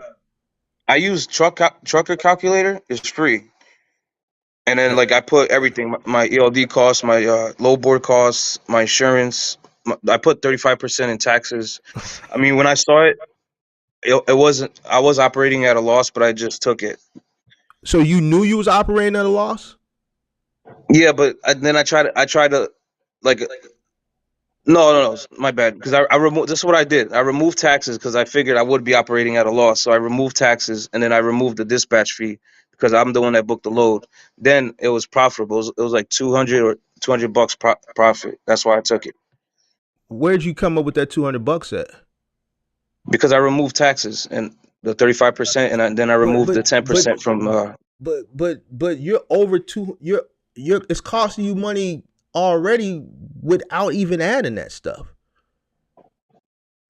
Your rental is $700. You spent $400 in fuel. That's $1,100. The load is $1,350. Once you add your miles, that's another $200. Now it's in. Oh yeah, you're right. Now you in your pocket.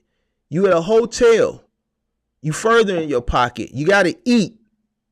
You further in your pocket. And your week is over with. Tomorrow is Friday. Well, I see it as, since I started on Tuesday, this is only my third day, so tomorrow will be my fourth. But do you have a So load? Do you have a load? Yeah, I do. Okay. Yeah, I do. I'm going to Virginia for 1,400. Where are you picking It's up another. at? I'm picking up in Iowa. It's like 150 miles from here, I think. 150 miles from where you at, going back east to Virginia, right? And Yeah. what does that pay? So I could 1,400. Yeah, call Kirk, man. Yeah, man, call him. I'm gonna email you as soon as we get off this live, man. You send me the email, right? Cause I just, since I had it covered with him, you could just get him the headache, man. I'm straight. It's already covered. I got you. You could just be a headache for him, So I appreciate you coming on, and hey, man, like these questions that I asked you, you should know the answer to them. It shouldn't be I think. You don't even know when you picked up your truck. Yeah. Like, I don't know what's going on with you, man. Like, you in here every live, man. You know what? No, I missed the last two lives because you know what it was? It was just the stress, knowing that I was going to operate at a loss, and then Stop. You know what I mean? Stop. It's just the stress. Stop. You said knowing you were going to operate at a loss. So you said it earlier. I just didn't stop you. You took that load knowing you were going to lose on it, right? Yeah. So why take it? Well, I mean, honestly, I don't know. Honestly, I don't know. I don't know. How many times? Here's what I thought. This is what. All right, I'm gonna be honest. Like, I thought it wasn't really a loss. All I had to do was cover, just to cover the insurance and the rental. Because once I covered the insurance and then that means I got 30 more days. What? You know what I mean? What are you talking? Yeah, I don't know what you mean. I don't know what you mean, man. All right, so once I covered the insurance, I don't got to worry about it for 30 days. That's what I'm saying. Then my cost is much lower because I started on my 15th day. You're not running like that. Your insurance is, listen, you're going to divide your monthly insurance divided by 22. All right, so every day is costing you to run. You're not breaded up like that. No. You're not breaded up like that to be thinking like how you thinking. You need to stack your money. You need to accumulate cash flow. You was in the live where I showed you how to do that. You in every live. You hear me making fun of people just like you. How you going to come in every live and hear me making fun of people just like you? Use the examples of everything you're doing. I use these examples and you did it.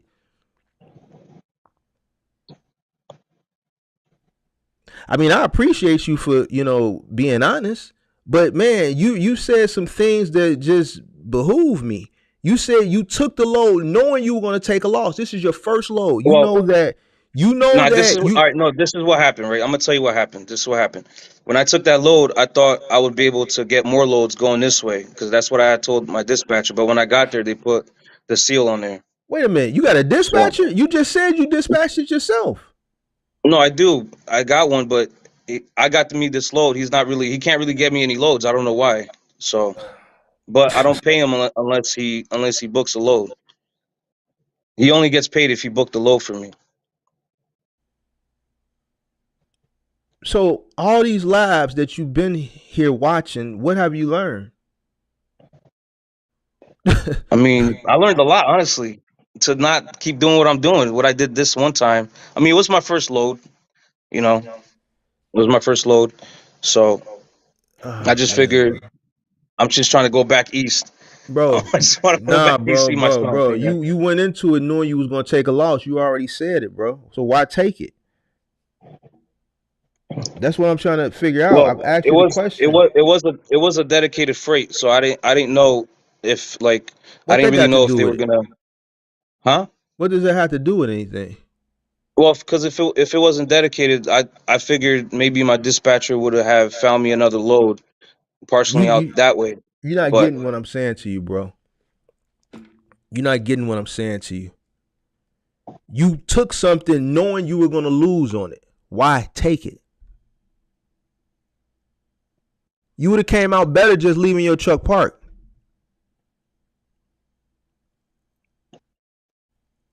Because right now you're paying to run that load. I would have just took the loss on the truck and just let the truck sit. I'm not finna pay somebody to do. You're paying to do work. You're paying to do work right now. I would have just took a yeah, loss to do nothing. I'd rather take a loss doing nothing than paying to work. I work to get paid, not pay to work.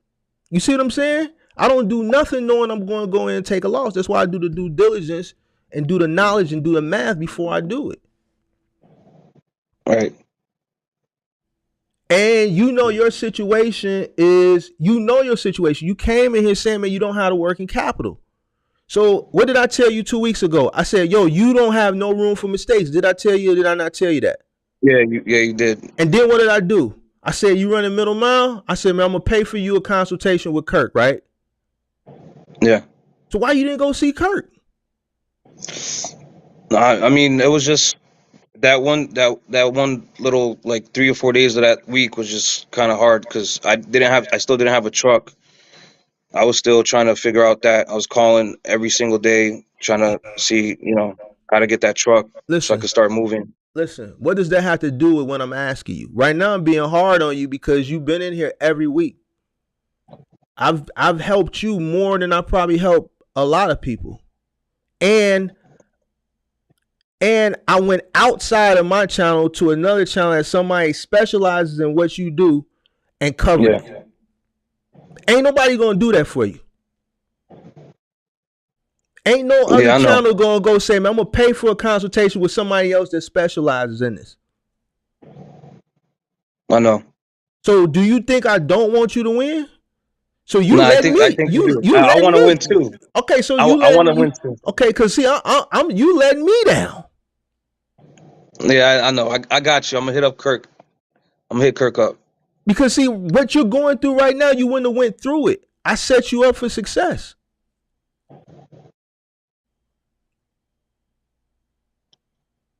Yeah. And this is something I talked about earlier. I said people come to me after they done did the goofball. Yeah. I set you up so you wouldn't do the goofball. You still did the goofball and came back to me, and I set you up to win. So this is what you got to do, because you don't know anything. You don't know when you got your truck. You don't know how many miles. You need to go to sleep. Go to sleep tonight, right? You need to wake up in the morning. It's late right now. Get on the phone. Take advantage of the coaching that I got for you. All right. So that next week, next Thursday, that 1350 needs to be 5,000. You need to gross somewhere between $3,000 and $4,000 next week. All right. Get on the phone with him in the morning. Talk to him. Come back next Thursday. I need to see you double or triple that 1350. That 1350 need to be 4,000 gross.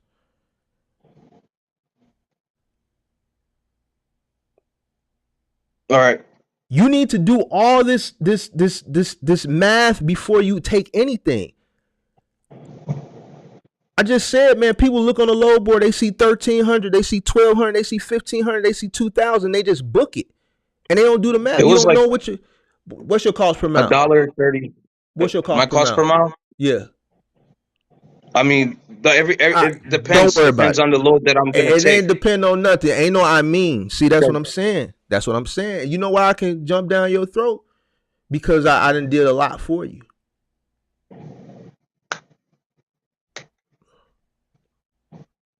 It's hard. It's hard to find my cost per mile because when I use the trucker calculator, every load that I put, my cost it says my cost per mile changes. I mean, I do know my like fixed and the variables. I just don't know how to calculate it. So you was on the live stream that I had a few weeks ago where I gave you the formula. I broke the formula down. So why are Yeah, you on the trucking it's your calculator? expenses. It ain't Well, hard. You because, got your because listen, stop. You got your fixed cost, you got your variable cost. What's your fixed cost? You were on that live in the comments. What's your fixed cost? so it's 3126 plus No. seven hundred. What is in your fixed cost? Itemize in your fixed cost. I'm gonna give you first So thing. I got my insurance. I Okay. got my truck rental. Okay. I got my load boards Okay. and my Okay. ELD device. Okay. Um, Okay. that's Okay. Now, what's your variable and cost? So my you're fuel. gonna your fuel ain't fixed Oh yeah, that's cost. variable. That's Yeah, variable you're because right. that changes. That changes. So boom, you got that. You know how many miles you ran this week, right? Yeah. All right. So you're gonna do the formula I gave you for your fixed cost per mile. All right. Variables. What do you got? You in a hotel? You pay $400 for fuel. What else did you get? How much did you pay for food? Did you buy some gloves to pump the gas? All the variable cost.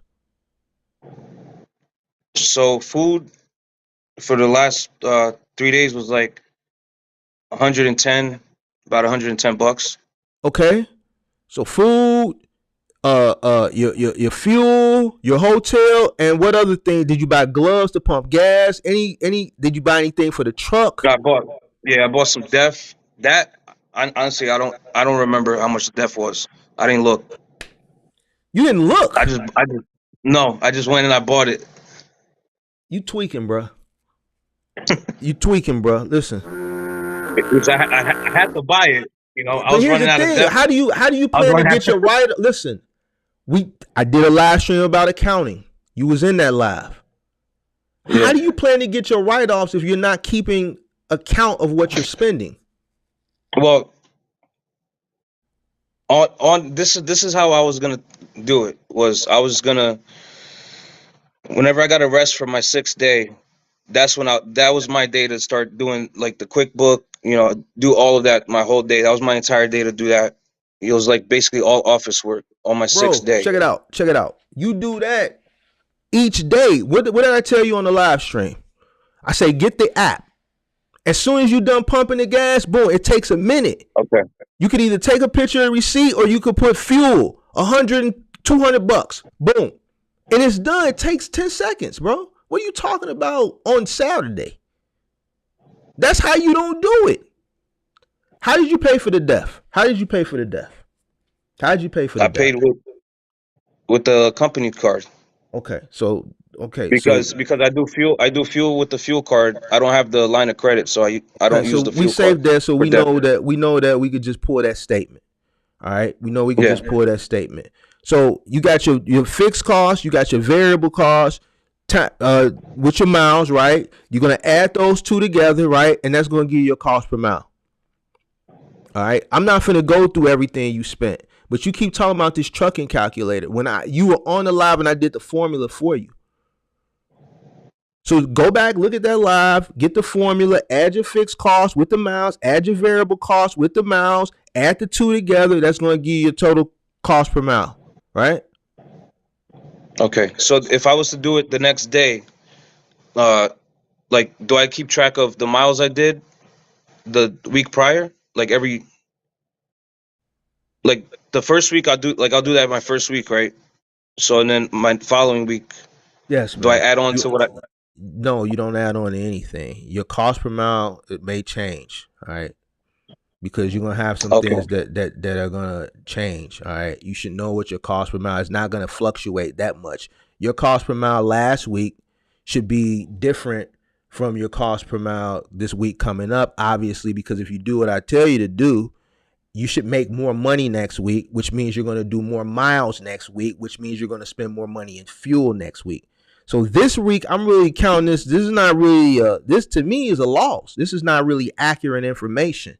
All right. Your cost per mile Yeah. is going It to is a kind it of, right. is You a see what I'm loss. saying? Because once you really start running the way you're supposed to be running, it's going to be way different from this week.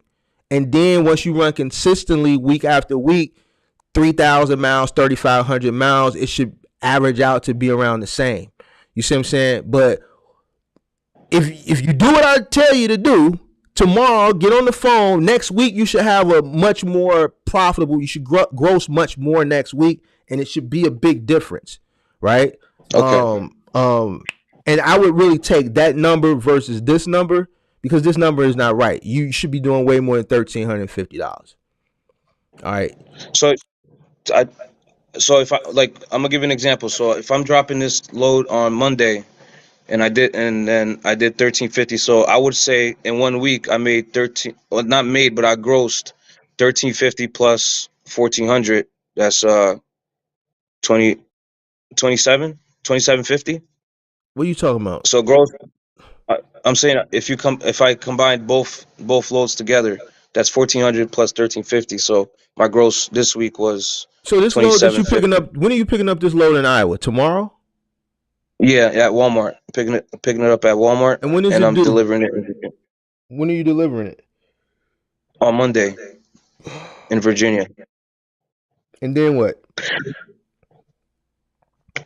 I have no plans after that. All I right, mean, so I was already looking. Yeah, yeah, you so I'll hit up can Kirk. count that in this week. Count that in this week. Count that in this week. Uh, Count that in what this do you week. mean, like mileage? The whole thing. Do your cost per mile. All right, just count that in this week.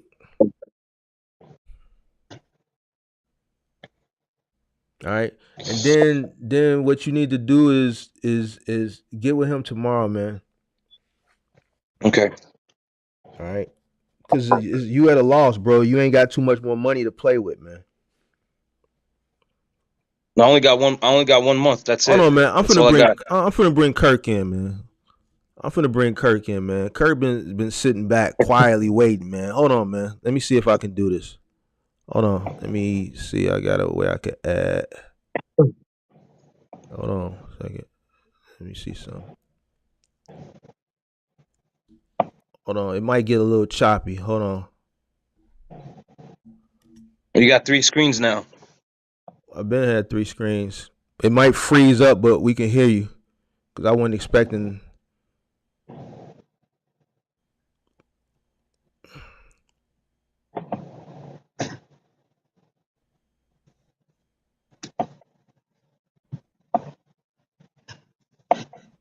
Michael Haynes says, keep going. You got this. Get grounded and do what you're supposed to do. Definitely get grounded, man. And that's why I be telling people, man, you got to do the leg work, the paperwork. You got to like you just can't be accepting stuff and then running. It don't work like that, because if you do it like that, then these are the results you're going to get. You can't be a lazy worker.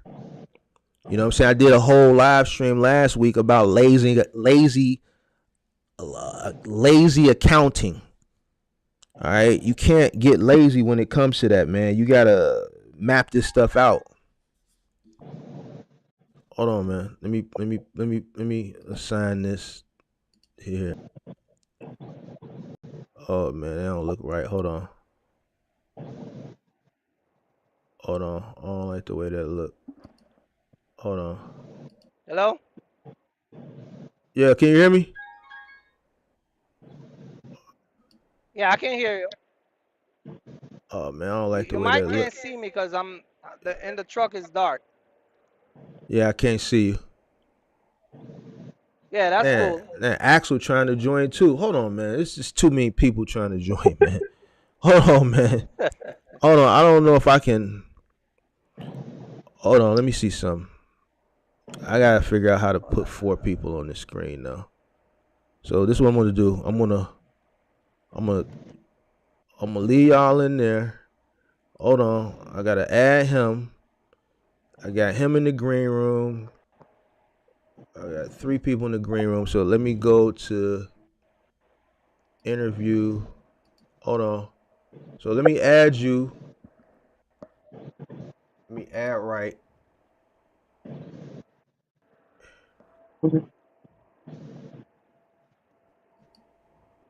All right.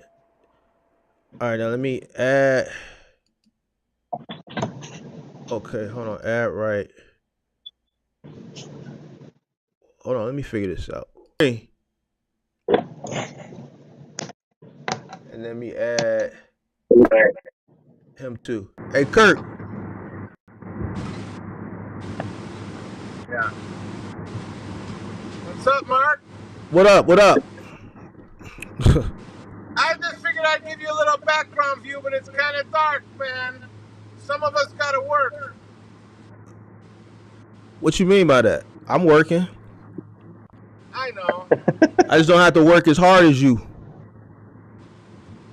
Man, I'm doing a nice little easy cruise down here to Paducah. I'm almost done. I think I got like 1 hour left. Hey, you own property and stuff, man. I don't know why you still working so hard, man. You a ex-military vet. You got property. You know, I'm a little bit Jewish. I'm greedy. I'm greedy too, but hey, Kirk. Hey, Kirk. Hold on, I thought I added Kirk. Hold on. Connect my earpiece to this. I'm gonna let you go. Hey, Kirk. Yeah. Is that Axel? Okay, there you go. Okay. All right, so look, I got Kirk in here. I got Axel in here. Hey, Kirk, man, this man needs help, man. Hey, wait a minute, Axel. Where's the HID light, man? Where's the LED light? What? Hold on. Earpiece to this phone. This guy driving around with regular light, Mark. Yeah, I know, right? Oh, that's Axel driving? That's Axel in one of them, and then Kirk is in one. Both of them is driving, so it's dark. All right, there we go. So I don't Who know else which is is driving? which. Hold on, let me add the name so I can see who's who. Wait, That's Kirk. hey, Axel. I don't know who that is. Who's that, Kirky? Yeah, that's Kirk. That's Axel. Why is Kirky not showing his face? He must be doing his hair or something. He's driving, bro. I'm gonna send you some LED light. What? You can see me. We can't see any of you. Oh man. Yeah. Look, see lights come on by themselves. Man, you got that big truck. You should light up the whole road. That's what I'm saying. I'm seeing where I'm going, but a rich guy like you look like you got them little baby light. Oh, man, Hey. I don't want to scare the deer. Hey, real quick though, Kirk. Real quick though, this is James. This is the one who I was telling you about that. As far as that coaching, how much of this show have you watched? I know you was here early, but I think you dipped out for a second. Have you been? I was doing some stuff with the wife because you were talking about tax time, so I was getting some numbers in for her to, you know what I mean? Right. So I had to dip out for a minute, but I come back and I heard he was trying to figure out his cost per mile and how much he makes in a week. And that's James. This is James. So I'm gonna pass him over Okay. to you, man. You can work with him. Yeah, just give him my number, but pretty much your cost per mile to operate your truck does not that number doesn't change His is based on your weekly. His is going to change though, Kirk, because he only did $13.50 this week. So his is going to change dramatically once you start working with him. Well, so does he own the truck or I heard he said he had a load picking up. He's renting the truck, but he only did one load this week from New Jersey to Iowa, right? For $1,350. So it's costing him to run that. Right, so you didn't make any money. You're actually in a negative because how Right. much you pay for the truck this week? 700, 18 cents a mile, 700, and then you purchase gas. So let's say 400. you right. So you're pretty much Yeah. doing budget and the broker a favor. Yeah, he's spending money to run that load. Right. So you're not really making any money. So what happened is you have to run that truck at a higher profit margin to keep in business because let's say you make $4,000 this week, the truck was 700, it only cost you $1,000, then that's 17 out of 4,000, then you take all the expense out. Even if you're walking away with $2,000 a week, that's fine. But if you're running every week a negative in $2,000,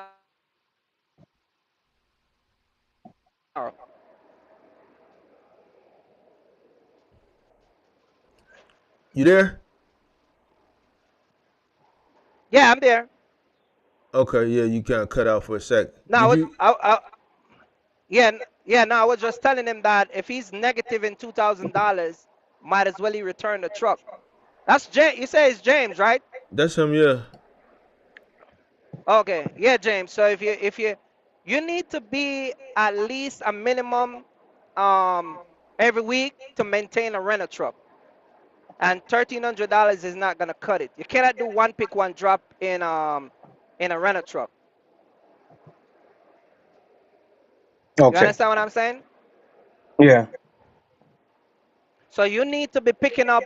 Put it like this: every time you pick up a single load, you then have to find a load that pay the expense to run that load.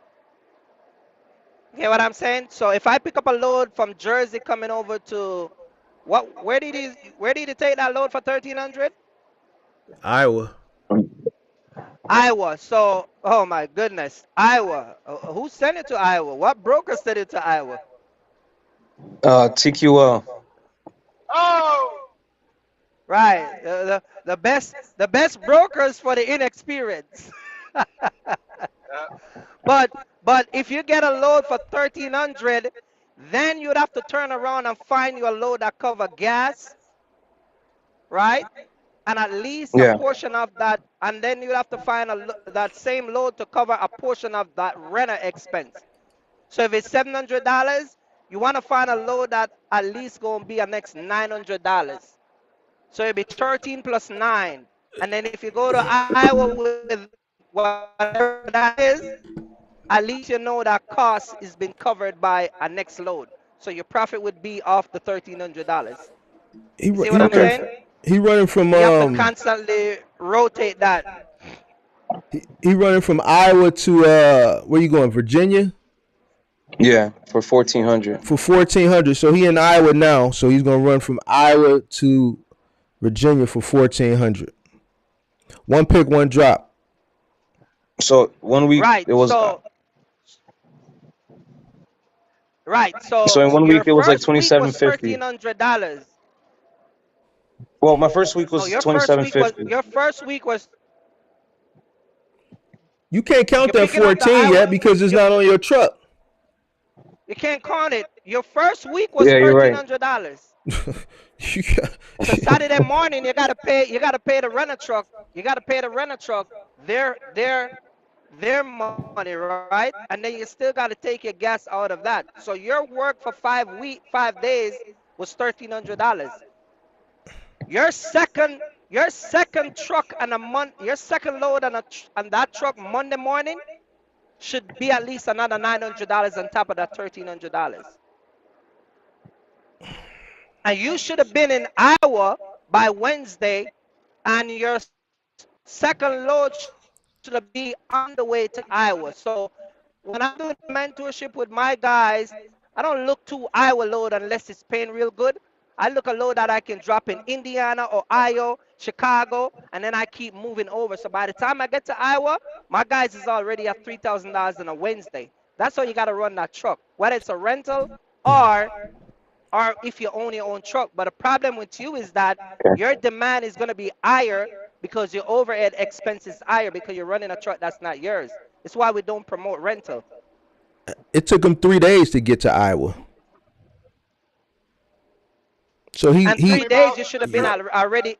You should have been already $3,000 at least in 3 days. You see what I'm saying? Because your average on a box truck should be $5,000 every week.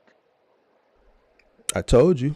That's $20,000 a month. So if you're running below that and you're doing it with a rental truck, just come and work for me or Mark. We'll put you in a truck.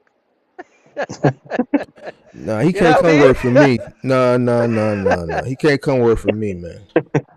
mean? Because it's cheaper. Because even if I pay you 20% of the gross income, which is $5,000, you'll be making more money than running that rental truck. You get what I'm saying? And if we go 50-50 Yeah. on the overhead cost and I still give you 20%, you still will be making more money.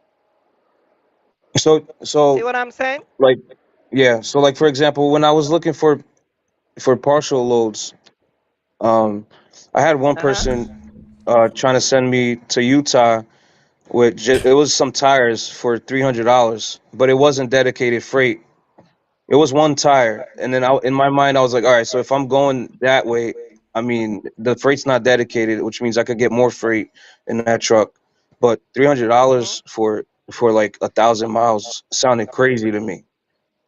But if I was going that way, like, is that a load that I would take? And as I'm going there, which means like I don't have a delivery date, no schedules, can I just like call somebody and try to get more like other freight in there to maximize I'm gonna that tell you truck? what I'm gonna do for you. I'm gonna answer that, but I'm gonna tell you what I'm gonna do for you. Mark is gonna give you my number. I'm gonna give you the partial training, and I'm gonna do your cost per mile for you. Because guys like you, Okay. you just run your truck based on what you see on the load board. You don't run your truck in a radius. And I'm telling you right now, with that load, just that single $300 load, you only got like another 2 weeks out here before you bankrupt yourself. So he's gonna give you my number. Okay. I'll sit down. I'll do it for you for free. I'll put it together. It's almost over $1,500. I'll just give it to you because I don't want to see you fail. And I know you're trying to make money coming out here. So I'll do it for you, and I'm gonna let you understand how to run the truck. Because if you Okay. run without, I said it all the time on my channel. If you go from Iowa and let a broker or a dispatcher or wherever, you book a load on your own without a radius, Iowa, Colorado, Arizona, you don't run in a radius. You just pick load out whatever you think that will work for you, or because the number looks good, then you're setting up yourself to be a failure.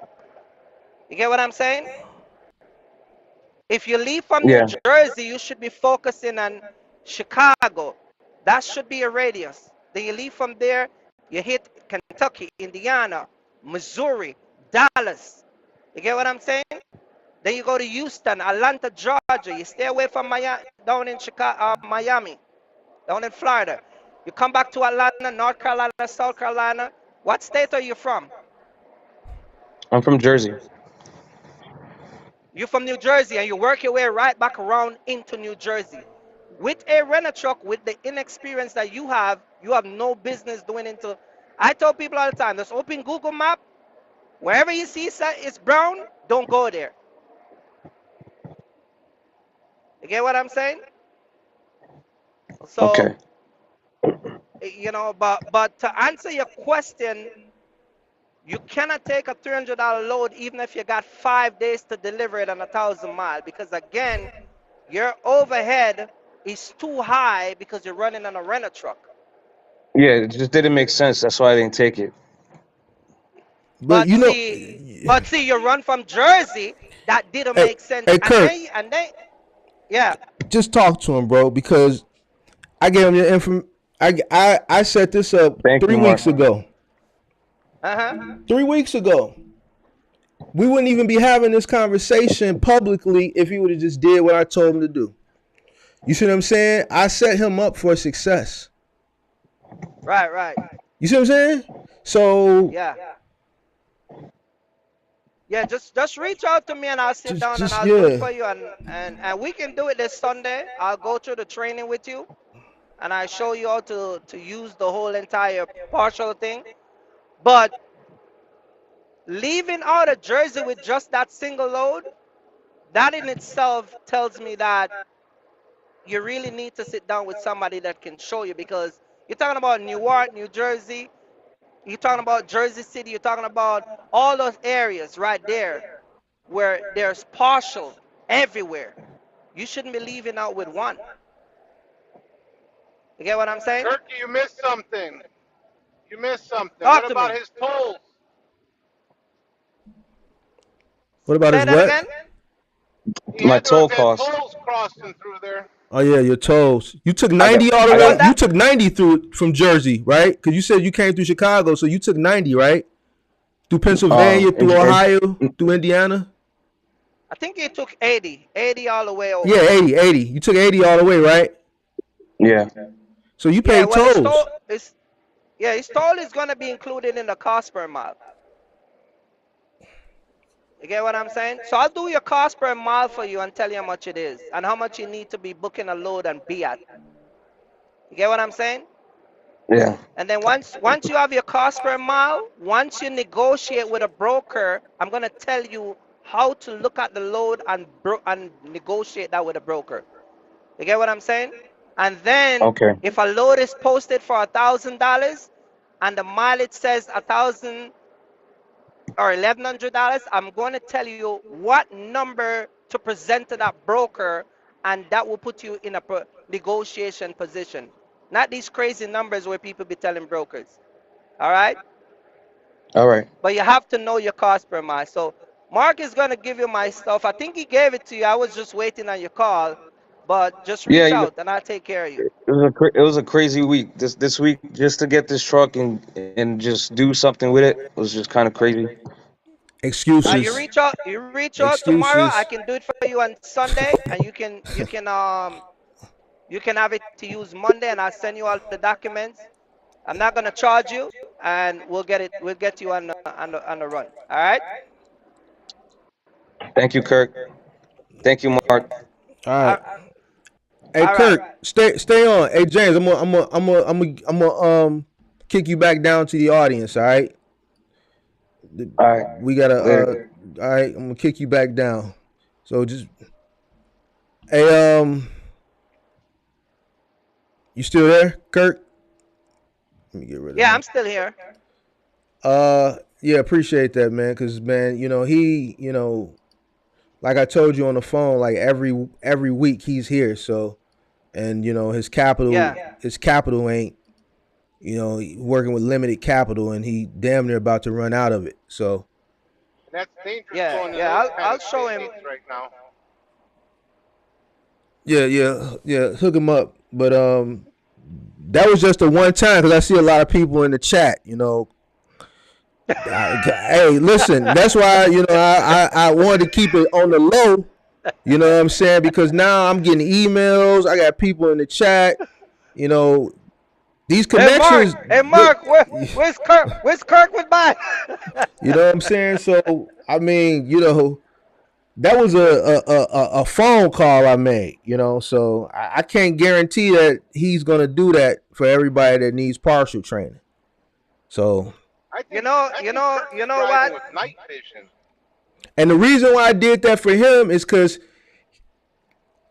he's here consistently every single live trying to learn, Hmm. and he was completely honest about his situation, about his capital. He wasn't embarrassed. Right. He told the truth, and he was here every live. I see some people come in, they dip out. I don't hear from them for 2-3 months. They pop back in the live. It's people that are here every live that's not amateurs, that's intermediate and advanced. They're just here for the culture and the entertainment. A lot of people that were here, they already know the stuff that I talked about tonight, but they were here for the culture. But him as a beginner, he's here every single live, really Right. asking a lot of questions. This is the guy that asks a lot of questions.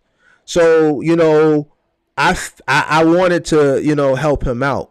You know what I'm saying? So Yeah, I'll take that care of him, man. And like I said, I'll sit down with him on Sunday, and I'll go through it with him, make sure that he understands it. So when he get ready to go out on the Monday, he have an idea what to do because a lot of people. Let me say this, and everything with us, the whole YouTubers and all that stuff, and me, you have this discussion behind the scene and all that stuff. But a lot of people don't understand, especially with me and you. You reach out to me, and we're not gonna have the conversation publicly. But everything is not about money. right. You get what I'm saying? Mhm. If I can give you something that's gonna generate an income so you can better your family, Mhm. I'm gonna help you. You get what I'm saying? I have a Right. principle that I follow, and I told you that the other day, Mark. Mhm. I don't ever drop my mentorship, all that stuff on my website. I never discounted it. You get what I'm saying? Because number one, I know my value and I know my worth. You get what I'm Mhm. saying? Mhm. I rather give it to you for free than 50% or 70% off. That's just my philosophy. Because to me, Right. it's like if I take away something from the value that I originally think it worth, then if I Right. devalue it, I don't think I'm gonna ever put that effort and that commitment in it when I'm charging you less versus if I'm doing it for free. You get what Right. I'm saying? Yep. And I understand that a lot of people, even though we go through a pandemic, there's people that's still struggling and all that stuff. So if I can give back, you know, hey, I don't mind coming alive and give 2, 3 people training. You get what I'm Right. saying? Right. And spend time with them and let them understand their cost per mile. You get what I'm saying? Uh-huh. But like you said, if you don't ask, we don't we can't help you. Right. I keep alive and I told people I'm gonna give them stuff. Drop the link, nobody calls. But then people shoot me an email. Hey Kirk, can I get a free mentorship? Can I get this? Can I get that? If you don't ask, you get what I'm saying? Yeah. We don't know. I did And 15 people free mentorship. Only 6 people showed up. I'll never do it again. I'll never do it again. I'll what I'm never do it saying. again. Because here's the thing, like I said earlier, I don't need the money. I don't need to charge nobody $5,000 and $10,000 because it's gonna take time away from me. You know what I'm saying? I can come on here and do these live streams twice a week, and that'll be my philanthropy. You see what I'm saying? I don't need to charge nobody. You see what I'm saying? I don't need the money. You see, so and then when I did do a free one, only 6 people showed up. Right. So man, I do give do away I give away everything and people showed up because everybody needs to know the but partial and everybody needs to know this and but for majority of the people is that there's this fear and you got to cut out of that fear. You got to ask, and when it's given you got to take advantage of it. I You know what think I mean? people. I don't know what it is, man. I don't know what it is. I don't know. It's funny that people pay I know people. what it is. A lot I of know people you. aren't dedicated. Who? A lot of people aren't dedicated. They want to learn, but they don't know what the dedication that's involved. So they don't want to take the time to sit and listen and learn, let alone get in the truck and drive around across the country. I think that's what it is. That's part of it. That's part of it. That's part of it. But I mean, you gotta if you're in this business, like CEO says he worked $1,300 this week coming out of Jersey. Yeah. Um, I live in I live in Pennsylvania. I'll drive up to Jersey, which is about less than 100 miles from my house, and I go up there and pick up 3, 4 partial in the box truck. So for him to leave and out of Jersey with one pick, one drop out of a state that's like the best spot that you know what I mean. Mm. Then I gotta help him and fix that. You get what I'm saying? Yeah. Because Help him out, again, man. Help him if out. he He if he seems. continue like that, it's gonna be crazy. He You know what I seems mean? like a genuine dude. He's here every week, so that's why I tell him Yeah. go. I helped him as much as I could, as far as the general stuff. But since he wants to do over the road partial, I said, man, you gotta go see Kirk for that. You want to do some last mile stuff, then that's me. Right.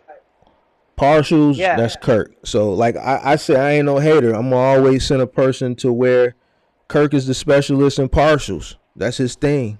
You know what I'm saying? So I just wish he would have came to you 3 weeks ago.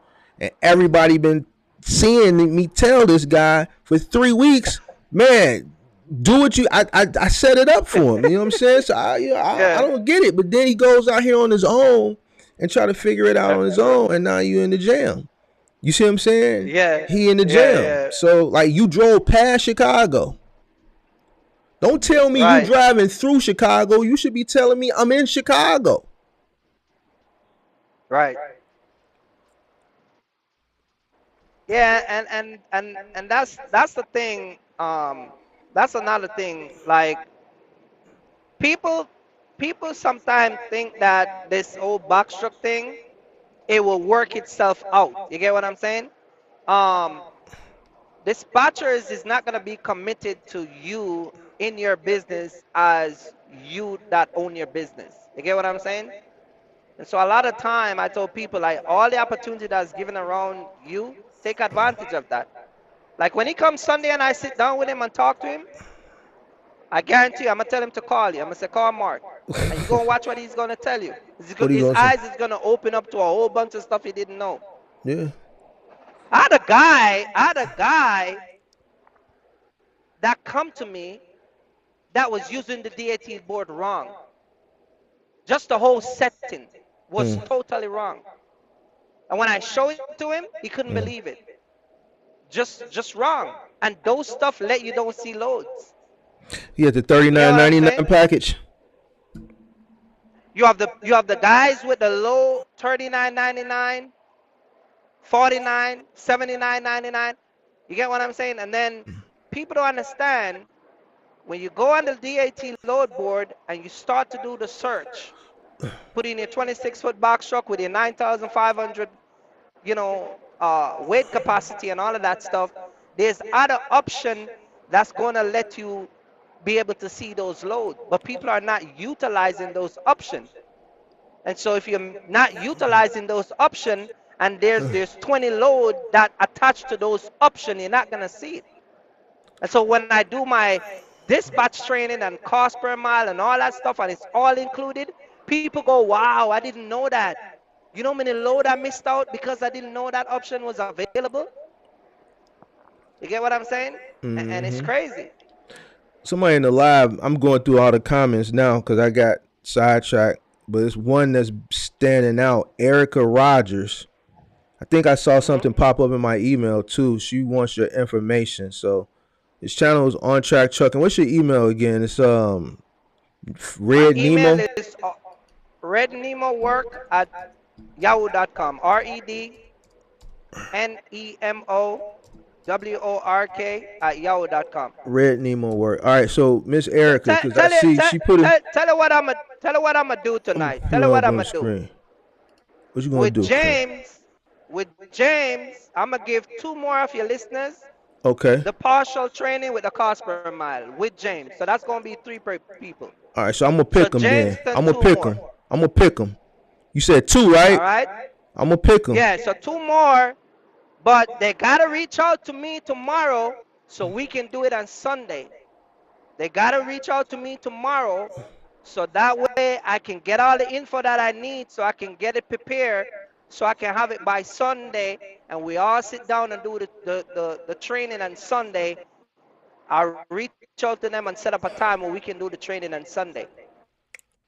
And we'll figure the cost per mile out and then I can do the training. So I'm gonna do two more people with James and you just choose them and send them over.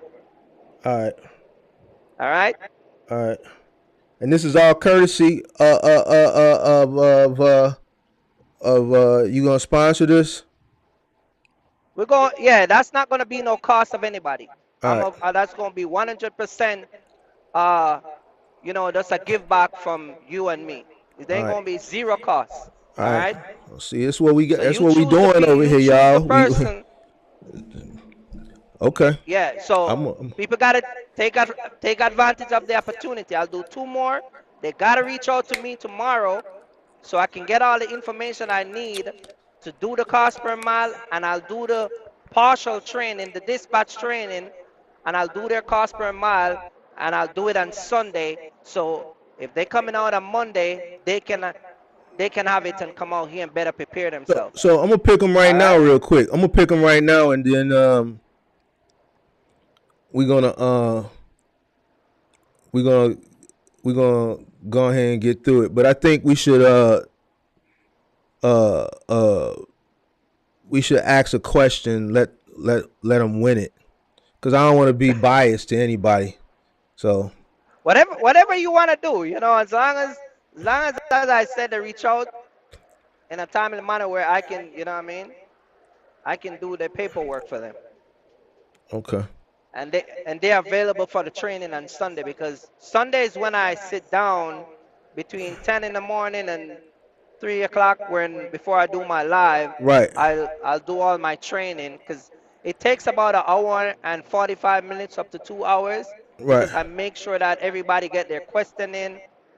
And it's really a training with consultation, the whole shebang. So even though they're going to be coming to be trained and getting their cost per mile done, I still tell people, if you have 100 questions, write those questions down. You know my style, right, Mark?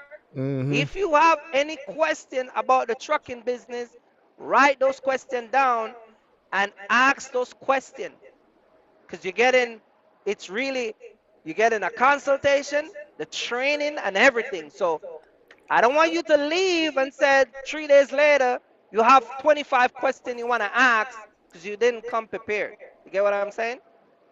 So I just want to throw that out there. I'm trying to figure out how should I pick these two people. I don't know if I should do a question to win, or just pick a number or something. Yeah, I But don't man, know. It's kind of on the spot. yeah, I know it's on the spot, right?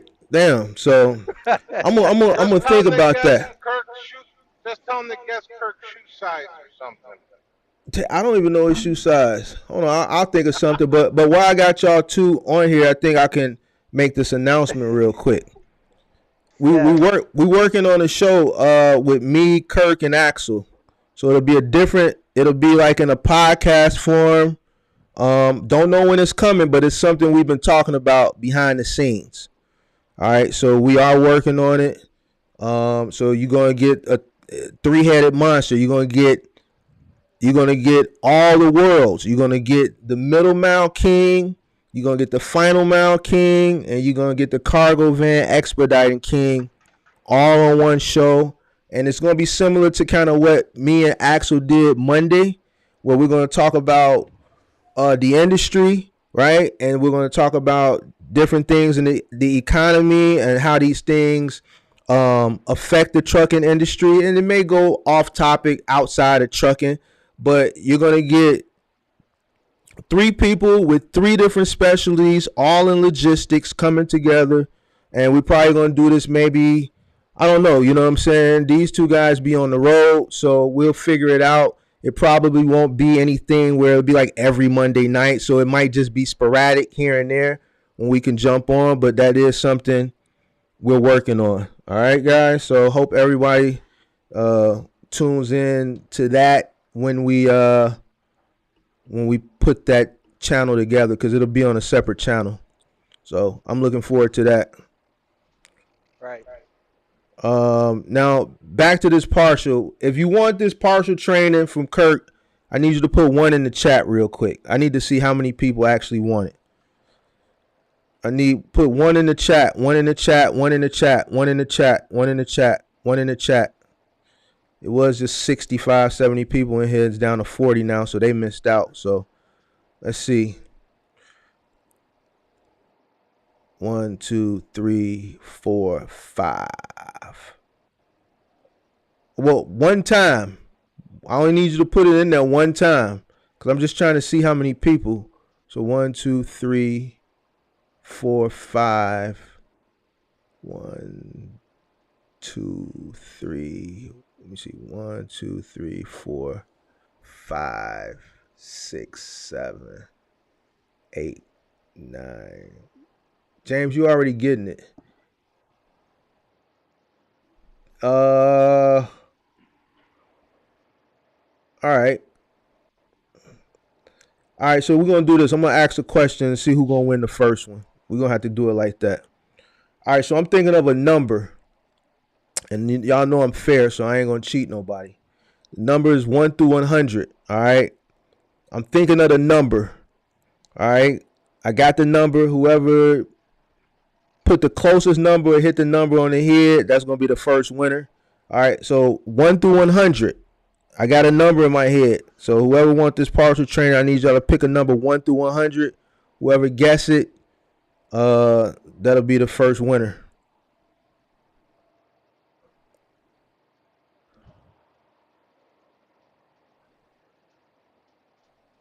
I mean, whoever can play, it don't matter. If you want the partial trainer, listen, if you do final mile and you're not doing middle mile, then no, don't participate. If you are in middle mile and you need to understand and learn partial, then yes. So don't, if you're not, if this ain't your lane, then no, don't do it. You know what I mean? All right, let me look at these. One guess. I'm disqualifying people that I see putting multiple numbers. I think I already got a winner. I think I see it.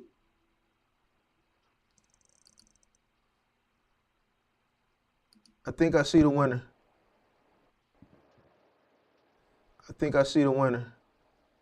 Hold on. Hey, Kirk, you back? Yeah, I'm here. All right, so hold on. I'm going through the number.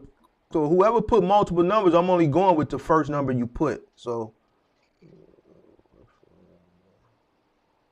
all right, so. I think Kirk should get a flashlight to shine it on his face so we can see him. Can't see nothing. Let me give you my LED light, man. This guy, man. Turn on those Mexican lights y'all hang in the cab. Oh, there What you Mexican go. light? Yeah, now we got something to look at. All right, so. Listen, man, I got. All right, so the first winner, the number was 49. So Pelham Wiley, because I said whoever got the closest. I didn't say whoever got the closest without going over. So he picked 50. So Pelham Wiley. Now I'm gonna tell you something about Pelham Wiley because I don't forget no names. Pelham Wiley was one of the people who won a free mentorship and didn't show up for it. So I'm putting you on blast. All right, I'm always gonna keep it funky now. Pelham, you didn't show up now, so don't go over there and make me look bad. So you won. Pelham, he the first winner. So this is what I need you to do, Pelham. I need you to DM me.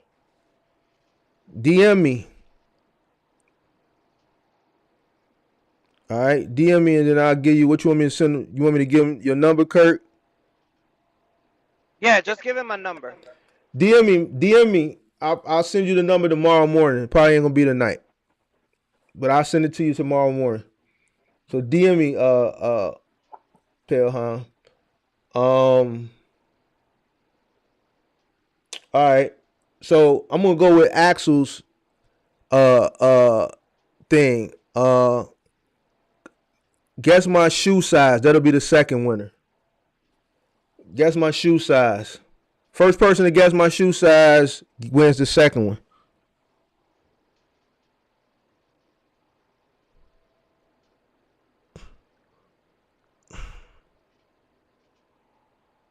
Damn. All right. Big Slick. Big Slick was the first person to put it up. He got it. 10.5.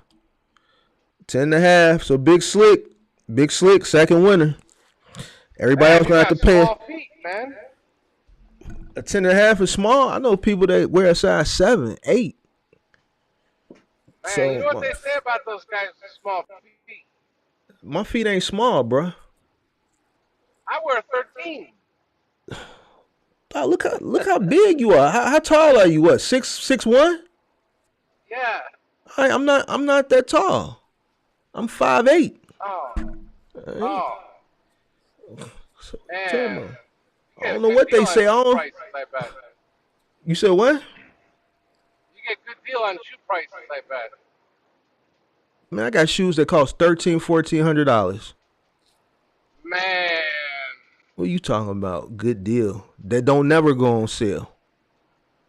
So man. you don't want to see my shoe closet. I got Dior's that was $1,300. I got Gucci shoes. I got shoes that I don't even wear. I wore once or twice. That $1,200. Now, I want to find you one of those girls that has a lot of shoes in their closet. That's what you need. You need one of those girls with a lot of shoes. Because if you got a lot of shoes, you're gonna need a girl with a lot of shoes. All my girls got a lot of shoes. Right, all my girls got a lot of shoes. Damn. A lot of purses too. Kirk probably got his flip flops on. Most of those semi guys wear flip flops. All right. So let me get back to Mark. You told your shoe styles when you talked about your favorite Jordans on the live. I missed and rewatched. Well, then, man, you gotta watch the channel. So Big Slick watched the channel.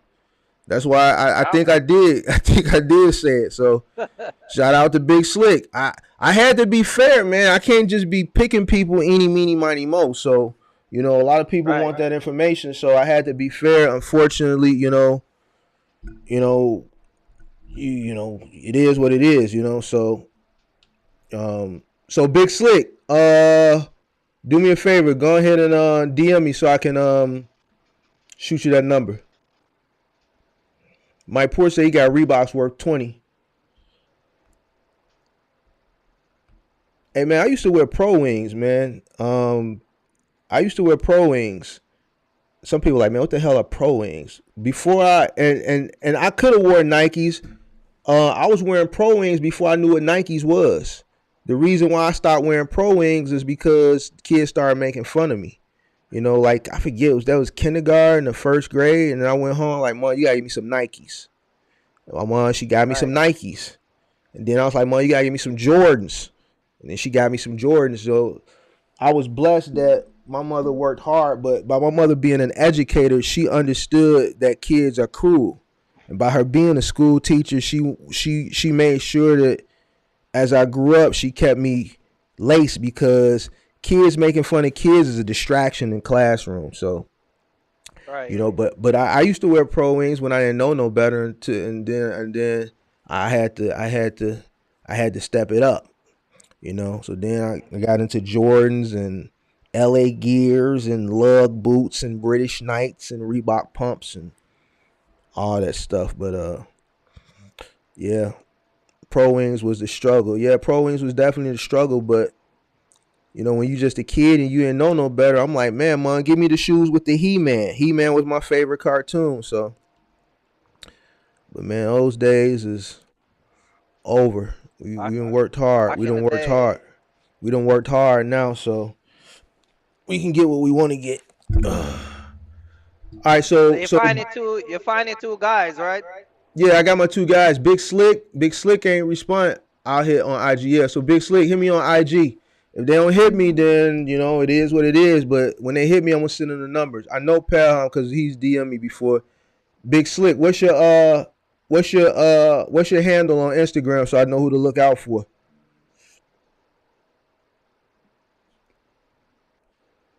Yeah, and they can call me anytime tomorrow, because you know I'll be up in Oklahoma City. I'm shutting down in the city. All right. He messaged me on Facebook. All right. Yeah, so Kirk, I'm willing to play. I still reach out and email Kirk, still want to do business. So Erica says is it Erica Rogers? Erica says she's going to reach out still and pay. Congrats, damn. Maybe next time y'all don't take advantage, then it's up. LOL. Some of us want to win. I'm out going to work. I'll catch the rewind. Thanks for the opportunity and info. Appreciate you. So yeah, tonight was what? Go ahead. What does Erica want? Does she tell you what you want? Erica, what do you want? I'm assuming a partial training. I'm assuming she's running middle mile. Okay, she want a partial training. Yeah, she wants the partial training. Find out what you want. Erica, what do you? She's what going do you out. want? She's going out. Going to work at right now. No, that's not Erica. That's somebody else. Anthony Townsend said he's going to work. He's going to catch the rewind. I know I missed a Oh, bunch of gotcha. comments earlier, guys, when I started talking to James, but I apologize. But I really had to help James out, man, because James has been consistent in here every week, and I just really need to figure out what the issue is with him. So I apologize if I missed your comments earlier on after the presentation, but you know, sometimes these lives do kind of go left, and he just needed the attention right then and there. But it made for good content because I was looking at the numbers, and I rarely look at the numbers. And when when when I was trying to talk to James, man, the room was holding steady. The room was holding steady. It was at that steady amount of people in here consistently. So it made for good content. Hopefully somebody learned something from it. And that just goes to show you that everything I be talking about, same thing you be talking about, Kurt, like people will go out, you'll tell people what to do and they'll still go out and do the opposite. And then get in the jam and they have to come back with their head tucked between their tail. You know what I'm saying? And you got guys that are putting this, like any other channel, they're gonna charge you. And then once you pay, you may not even get the value. You may not even get the value. So here you are, you get the value for free. Mm-hmm. And like Kirk said, like I'm gonna be honest with you. Because somebody asked me earlier, Mark, what's up with the mentorship? Mark don't do mentorships. I don't do mentorships. I don't do them. You know what I'm saying? And I don't know how much longer I'm going to be doing live streams. You know what I'm saying? Because the time that it takes to put the live stream together, the time that it takes to present the live stream, the time that it takes to answer questions, me reaching out to Kurt on a Monday or a Tuesday, whenever I reach out, like, man, I got this subscriber, I've helped them as much as I can help them, but they don't want to do final mile, they don't want to do move, and they want to go over the road. So I'm gonna get the formal introduction. Can you do me this favor for this person? I don't do that for everybody, but if it's someone I see really need the help and James really need the help, I reached out. So you got people that are really willing to help you. You know, like I know a lot of people was upset with all the fake gurus and all the people that took advantage of people and the opportunists, but you got people that are really invested in trying to help people.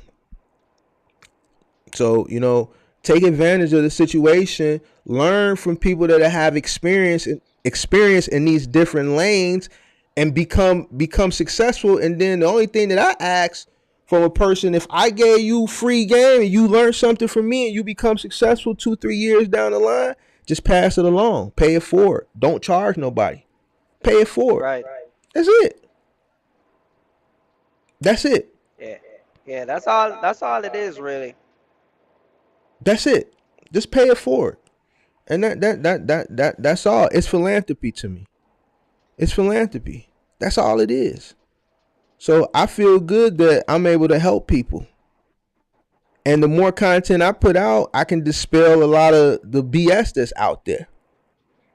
You know? So yeah, like I said, you know, once people come, and I think, you know, we're probably the last two YouTubers who's still out here, you know, keeping a straight face and this box truck thing going on, you know, and still committed to letting people know. Like I said, when people come to me and, you know, sit down, especially going through the training and all that stuff, you know, I make sure that people understand, and I give them what if they're paying for it or they're not paying for it, just give them what, you know, because I want them to be successful. You know what I mean? yeah. So you got to just take advantage of it. You know what I mean? Yeah, because I guarantee you a lot of these other people are not going to give you nothing. They're going to point you to their website with the link to pay.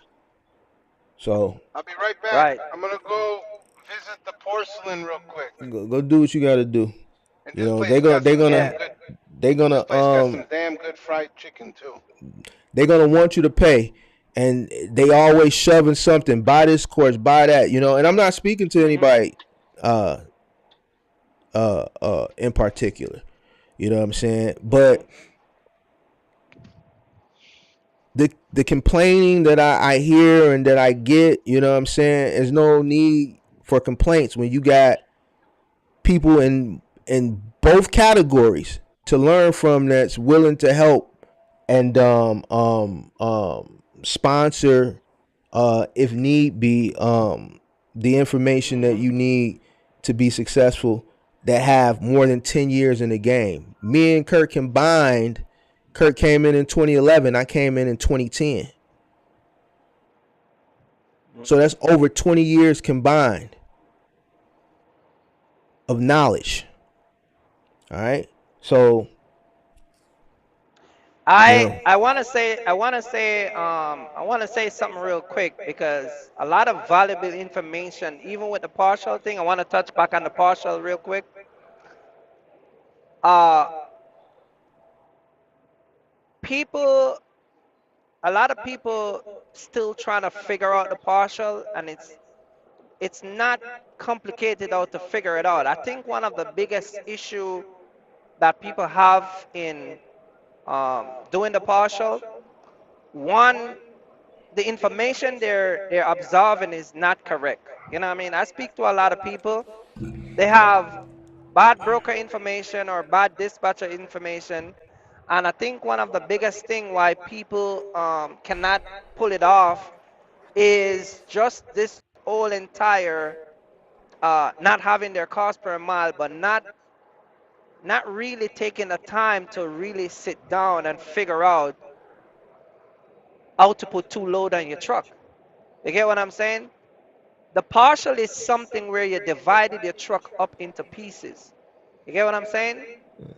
And if you can master putting one load on your truck, then all you got to do is take smaller load and start putting two load on your truck instead of one load, but still get the same price as you were getting a full truckload. Like James did, he got a $1,300 load that was one pick, one drop, right? I don't know how much pallet was it. I don't know the yeah, we didn't details even of get that into load. all that. Yeah, we didn't even get into it. Right, but let's just say that load was a 26-foot full truckload. 12 pallets. Mm. If you all you got to do is still get that same $1,300, but get it with five pallets. Mm. That's it. That's really what it really is. But the negotiation skill is not there with a lot of folks. So this is why when you sit down and understand how to talk to the brokers and all of that stuff, then you can understand how to target those load that pay a certain amount of money. So when you put two load on the truck, you're leaving the city with $2,600, $2,800. You get what I'm saying? James, thanks for the So donation. Sorry about that, Kirk. I had to super chat. yeah, James, thanks for the super chat. Go ahead. I'm sorry. yeah, yeah. So it's not complicated. I do this. This is what I do. I do this every week, every month. I've been doing this for years. You get what I'm saying? So Yeah. all you got to do, man, is just sit down and just stop focus on that one pick, one drop. You get what I'm saying? And once you understand that, you're taking one load right now, take smaller load, and take two loads. That's it. You get what I'm saying? But when those Man. guys come, I'm a train them, and like I said, for the guys, James, and the other two person, if they're still in the live, write down your questions. I don't care if it's 100 questions. When you come on Sunday, we'll sit down, we'll schedule it. If it takes an hour and a half, an hour and 45 minutes, 2 hour, write down your question, ask your question, be prepared to ask whatever, because once we're done, I don't want you to go out there and then 2 weeks later you call me and said, if I got a minute, you got 50 questions you want to ask. You get what I'm saying? So Well, I'm just throwing that out there, just to let people know. Did Erica tell you what you want? I don't know if she's in here no more.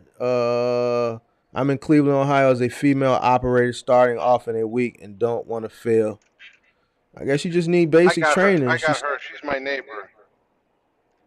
Yeah, but you don't do box trucks. You're a van guy. I'm starting right now. Hey man, you can't be soliciting the subscribers, man. All right. I'm just doing box truck now. Hey, we can't even see you, bro. I'm getting my blueberry coffee. All right, man. She wants partial training. Coffee? She wants partial training. Blueberry. Oh, she wants partial training. Want partial? Yeah. Oh, okay.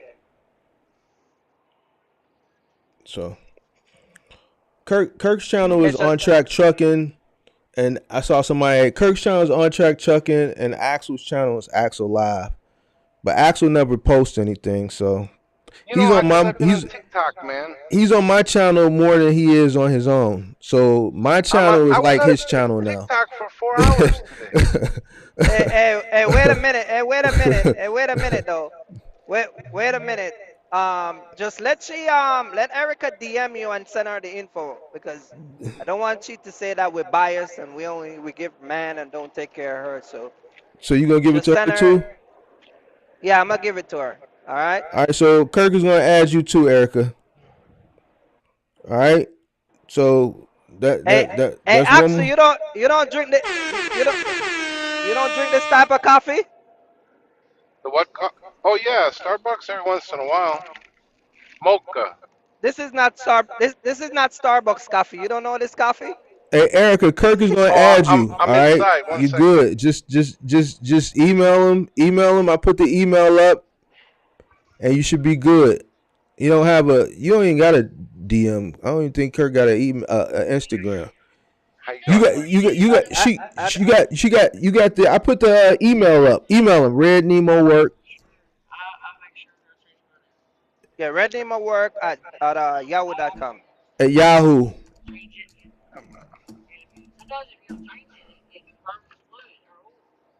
That's Kirk's email. I mean, that's Kirk's email.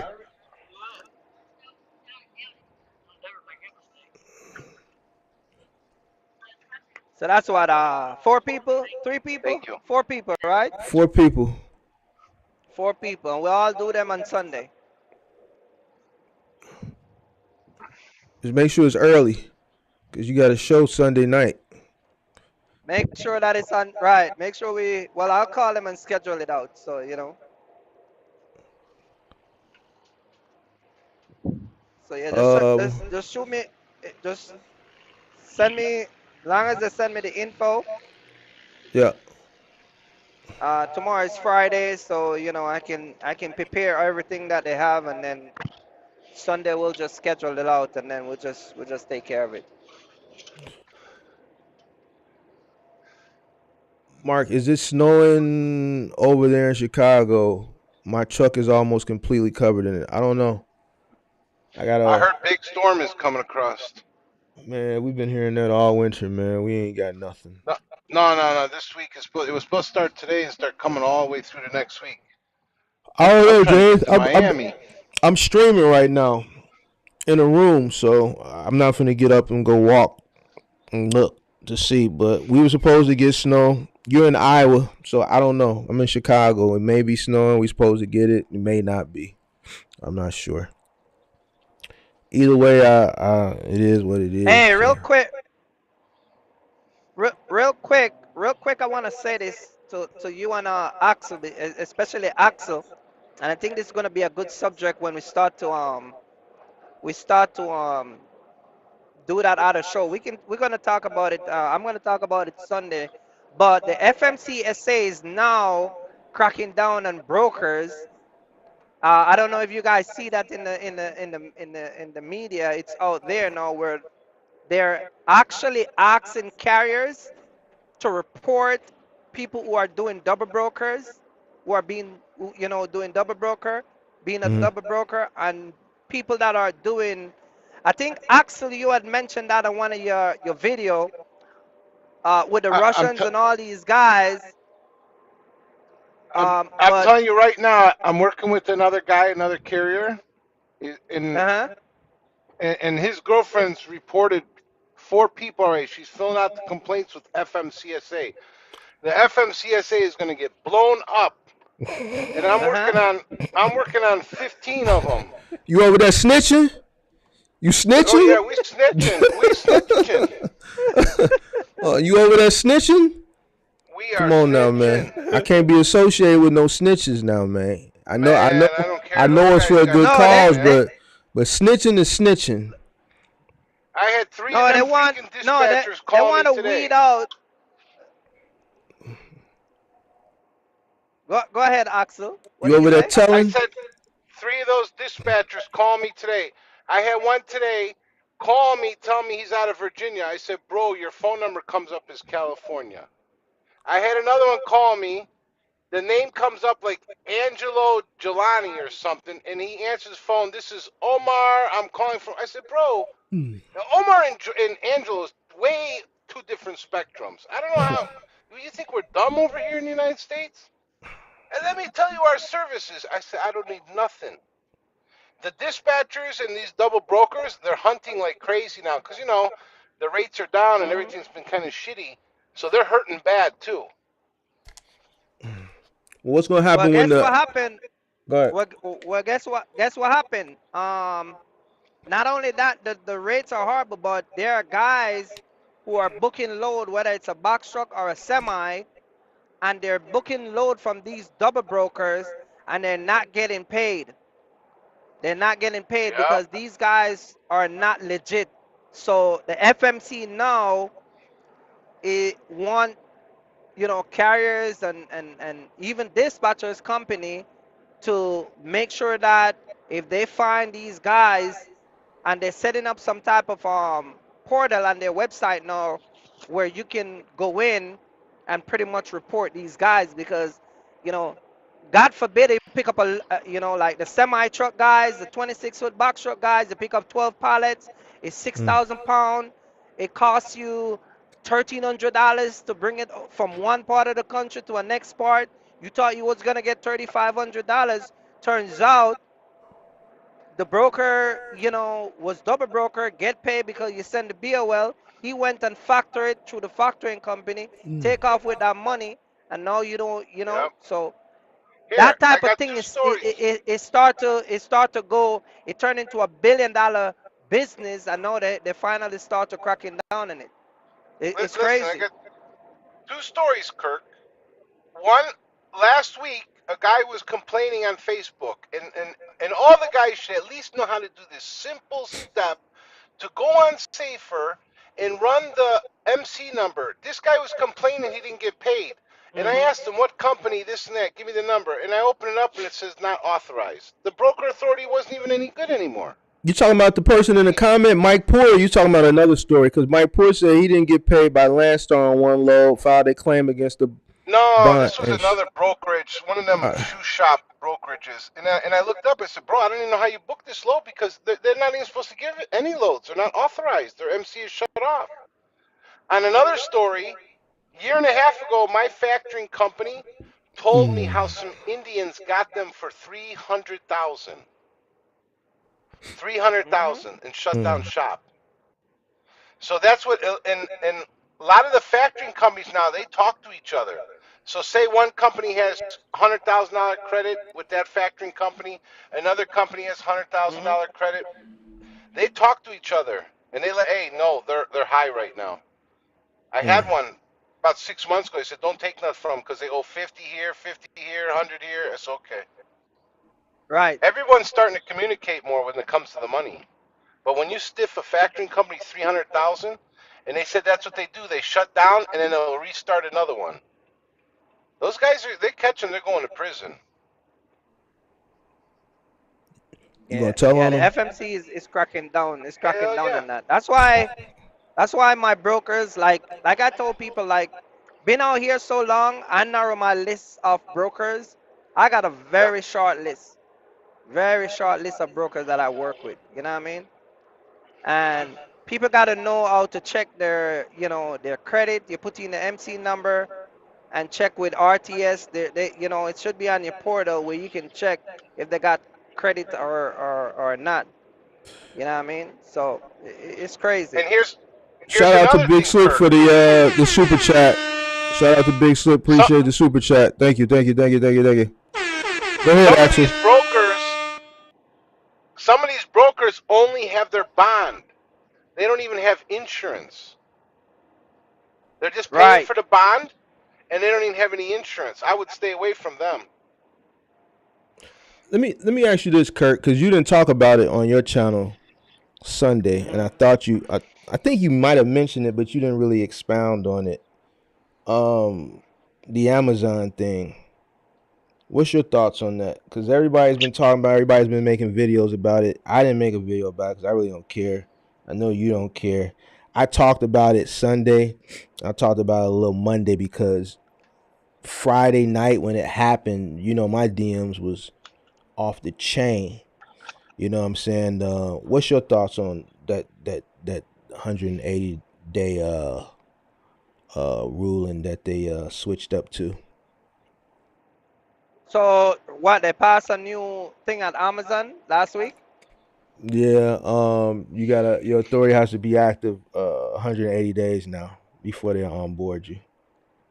So remember me and you talked about this months ago, and like we said, when corporate America make a move, the first thing they're gonna do is implicate stuff that benefit the company, and Mhm. then weed out stuff that's how they get rid of the vans, the cargo vans. Mhm. You get what I'm saying? Hey, hey, Because hey, hey.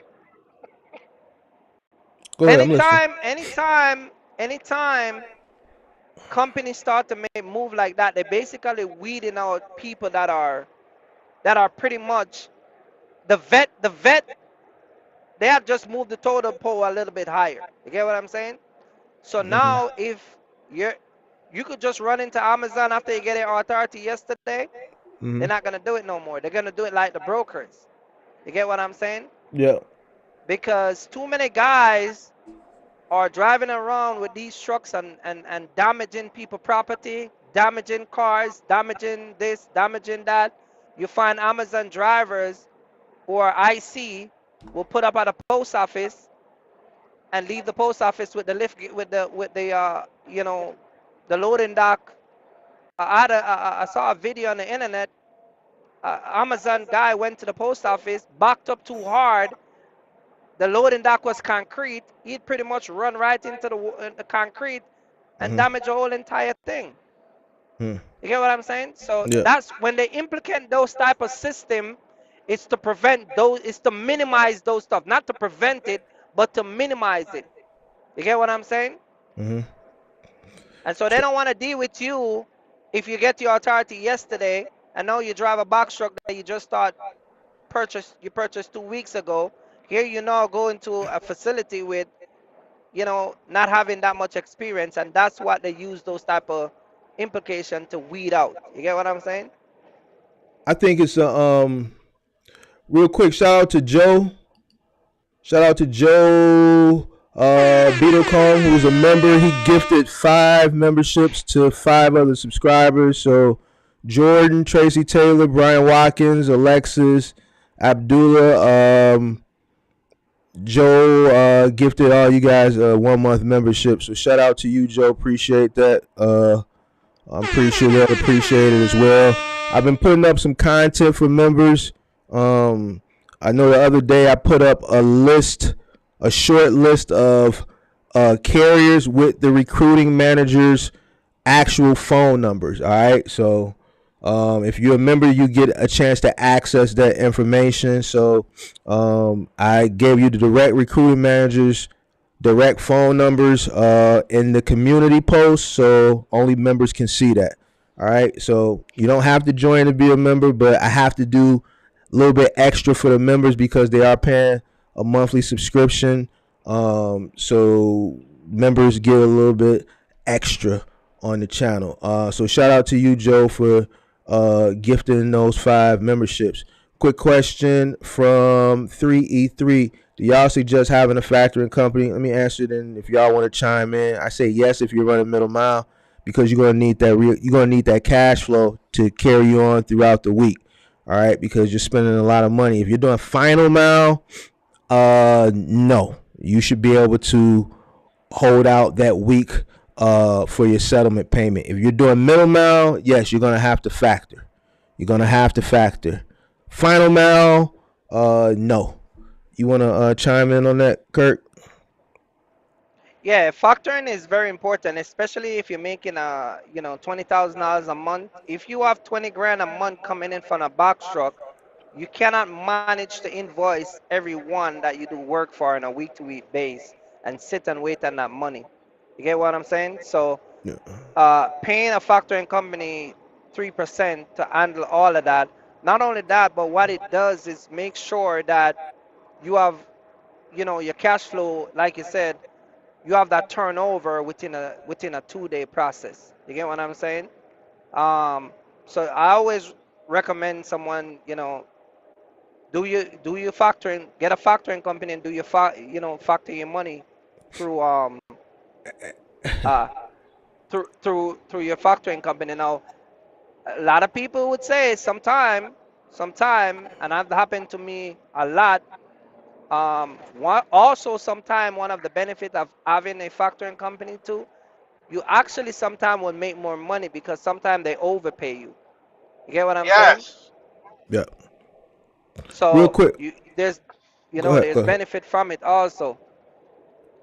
Shout out to James for the super sticker, and James just gifted 5.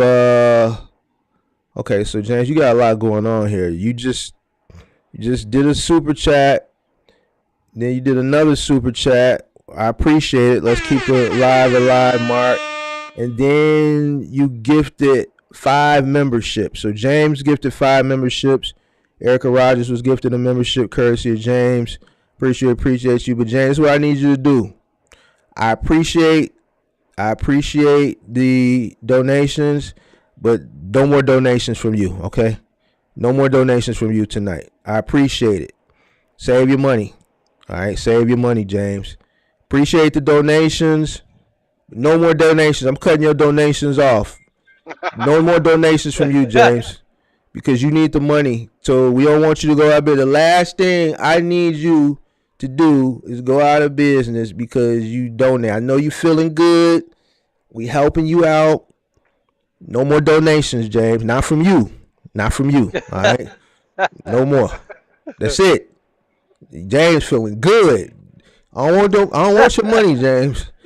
James, James, James, James feeling good, James, man. Like, damn, James, you cut off. No more. James, Appreciate it, but no James, more. James That's is how sitting at real the I table am, James. with the 3 bosses. Right. I'm a real ninja. All right. No more money Oh from you. man. Keep your money, man. For real. All right. All right. So appreciate you. All right, but no more. Anthony Townsend wants to know, Kurt, who do you factor with? I factor with Triumph Business Capital. Triumph Business Capital. I work with my girl over there, Nicole. She's the one that take care of me. They are all. Let me say this about a factoring company. They're all pretty much the same thing. They got my different sign up rules, but some of them will tell you that if you get a gas card, they'll lower the 3%. They'll charge you 5%, and then tell you they'll lower it to 3.5% or whatever it is. They all got different, you know, selling tactics, but they all do the same thing. You know what I mean? Some of them is more simpler than some. I know with Triumph, I have to use CAT scan.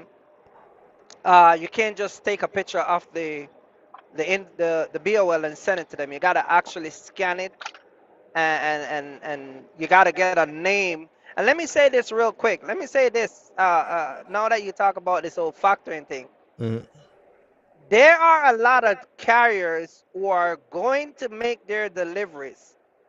This come back and bite them from the factoring company now, because we're talking about factoring. They are making these deliveries and getting these BOL signed, right? mm, And when they get it signed, there is no first name and there's no last name. And when the factoring company submit that to the in to get pay on behalf of your company, the broker rejects it because there's no name. And so the factoring company reach out to ask you, we need a name. A lot of people don't know a name, and they try to tell the factoring company it's the guy in the blue shirt with the Yankees cap, Hmm. or the guy with the, the Missouri jersey, or the dude from Chicago, because we were talking about Chicago. You get what I'm saying? Right, right, right, And right. I want people to really listen. And this is not no joke, because a lot of guys are actually losing money. And Axel, you can back me up on this.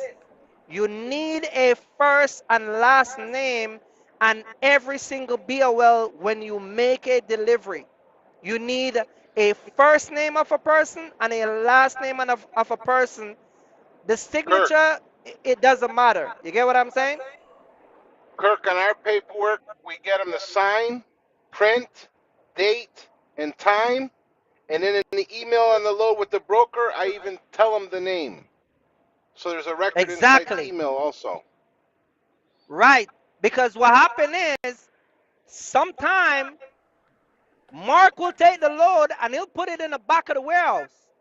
And then Mark doesn't work that day, and then Axel comes in and he's looking for that load. And Yep. so they reach out to the broker and they're like, where's our load? Never get delivered. And then Mark is not at work. They're trying to reach out to Mark. Mark not answering his phone.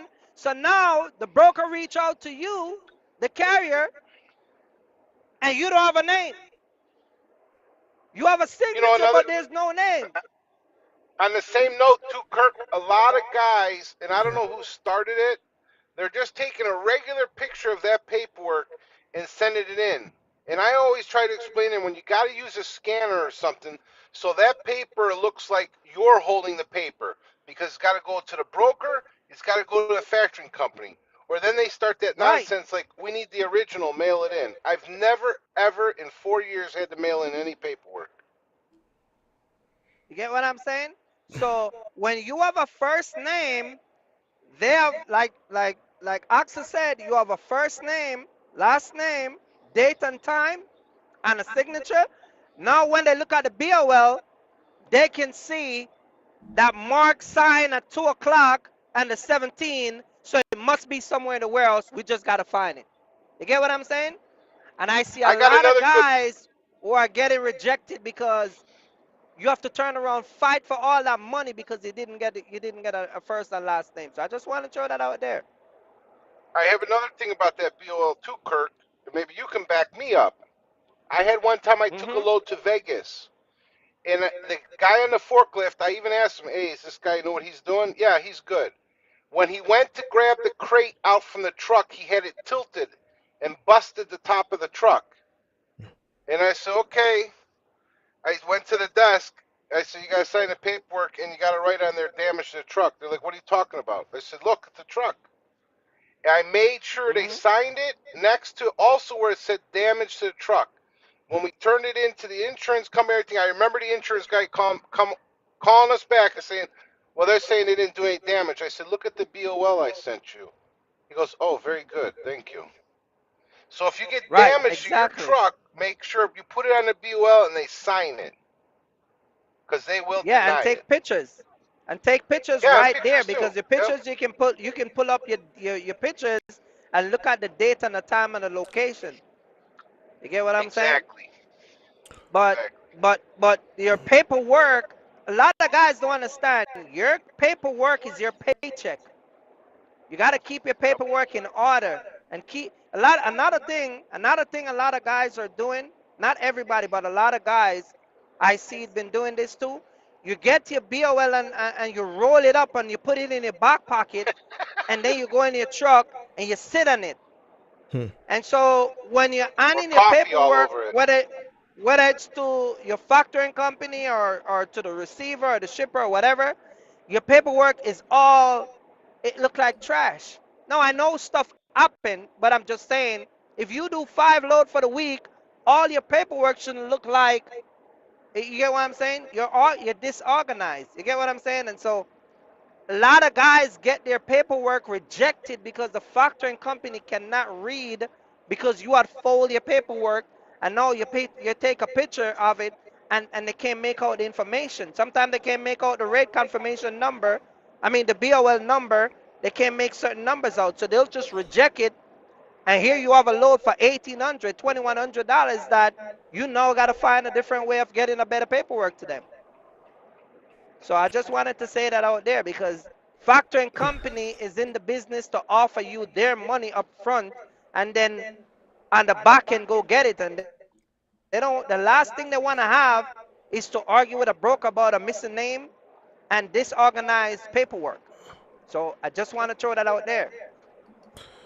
All right, Joe, I'm going to have to hit Kirk up when I'm ready to dive. I was planning to do the relay as a fill-in. Not going to lie, I was feeling a little deflated when I seen the 180 days. I want to say this real quick because I saw someone else talk about that 180 days. I guess people have been complaining to him too, and he's the so-called proclaimed king of Amazon. Well, not that king, the other king, the bigger one. The one with like 100,000 subscribed followers on Instagram, that one.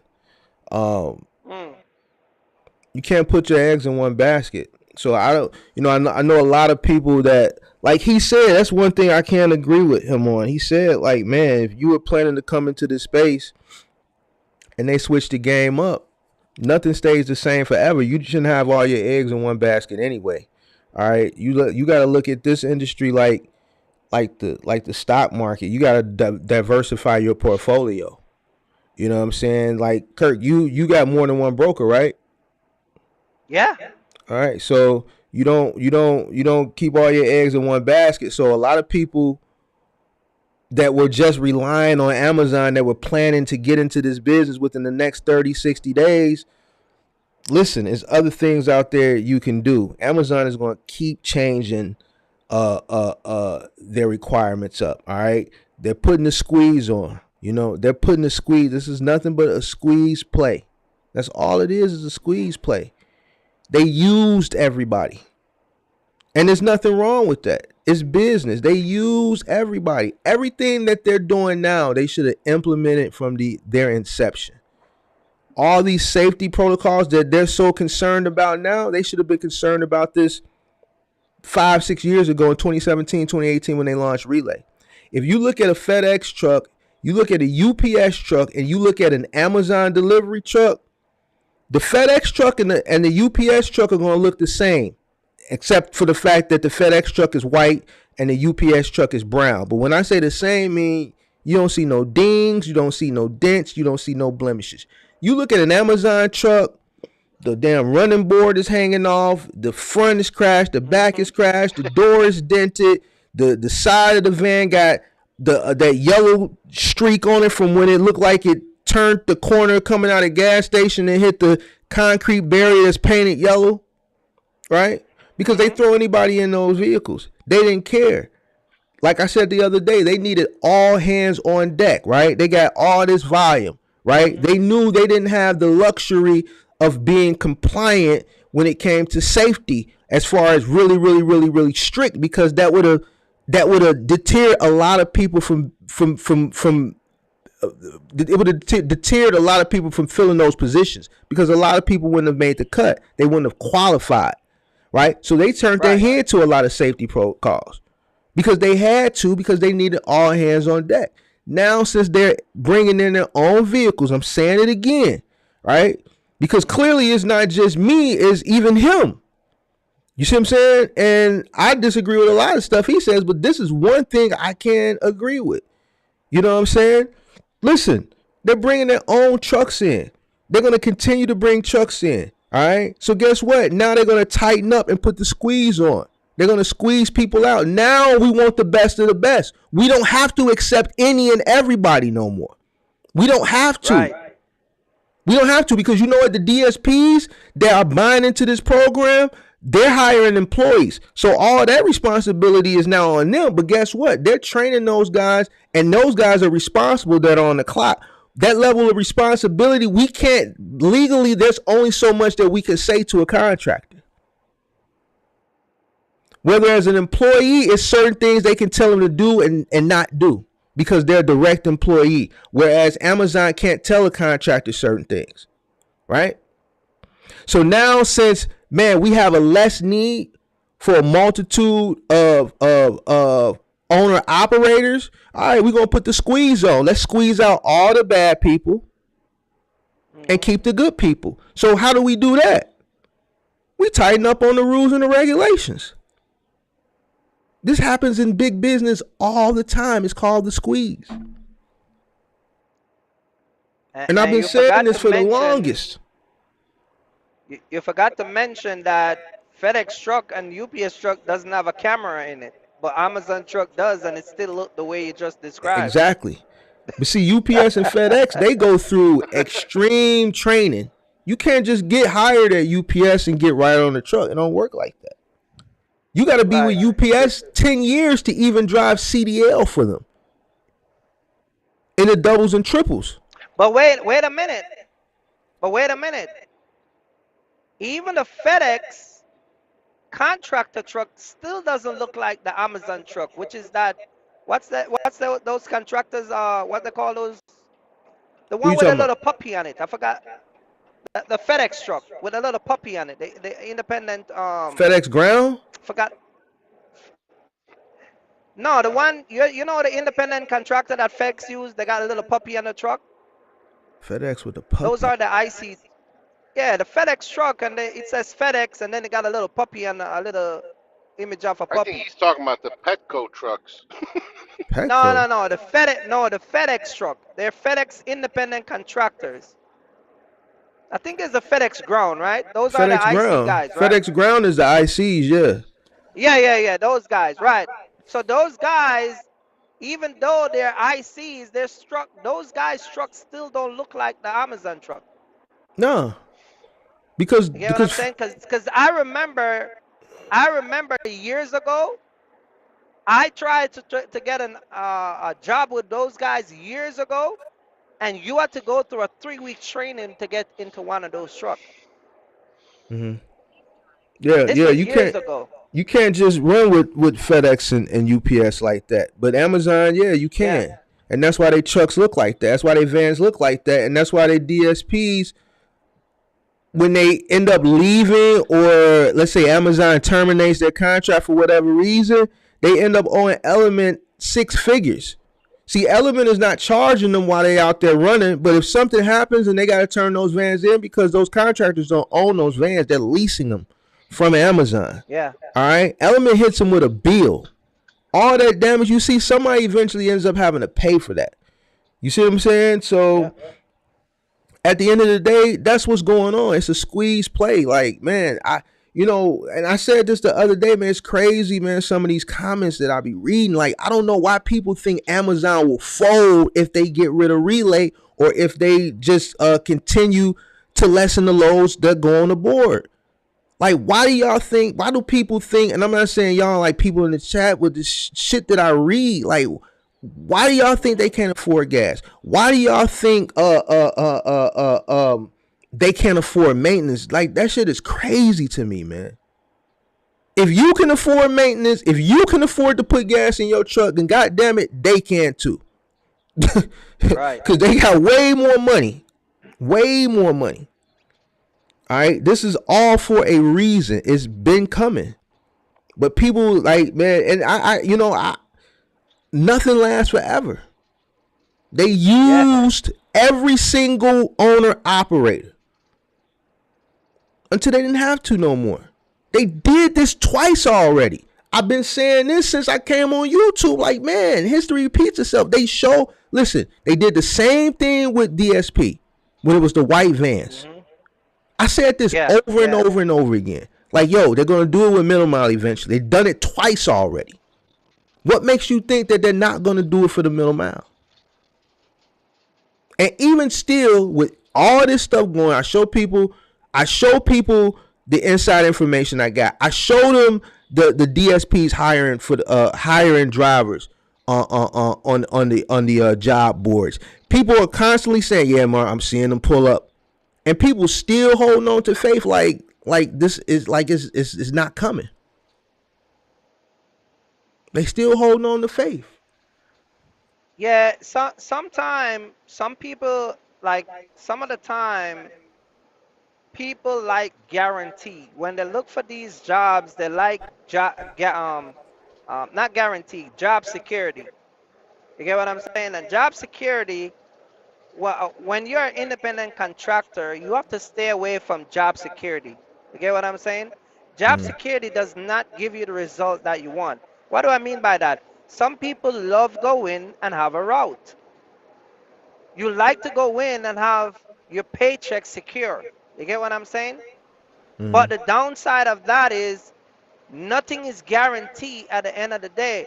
You remember that account you mentioned a few months ago with Staples?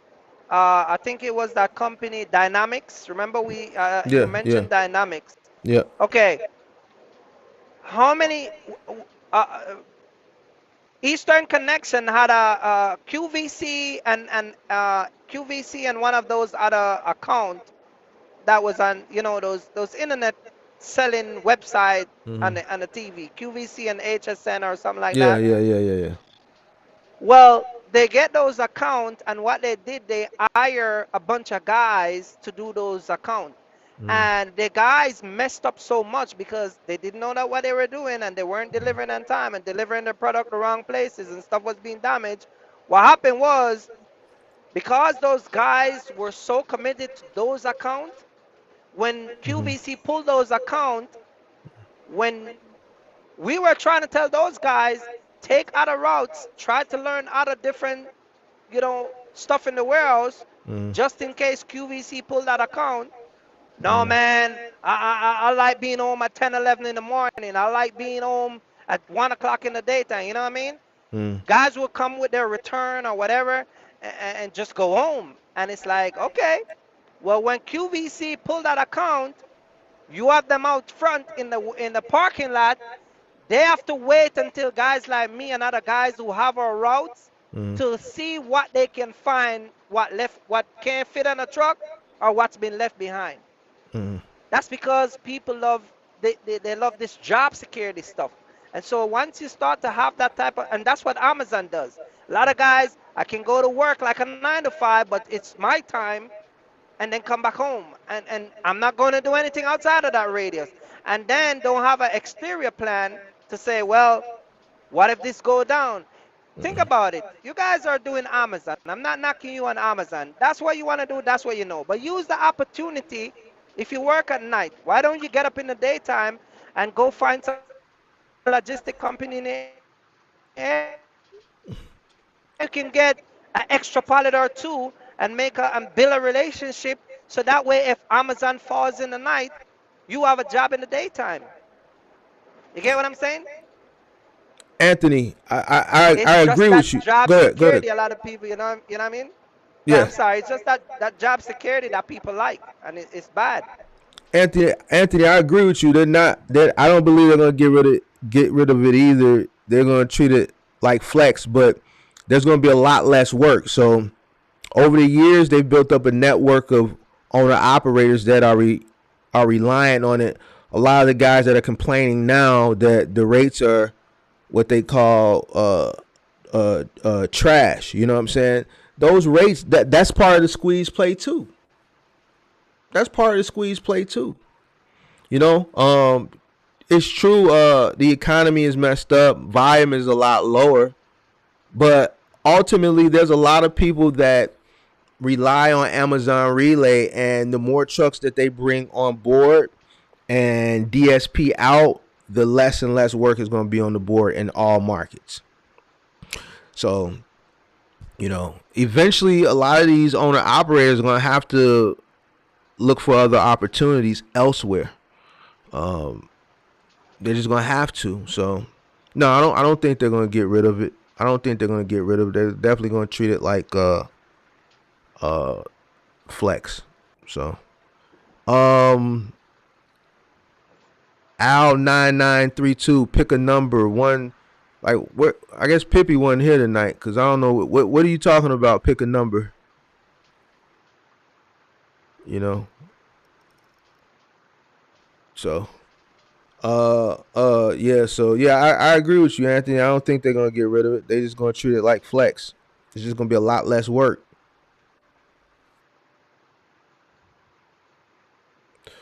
Interstate Screw wants to know what's the difference from the 135 that load board and the 180.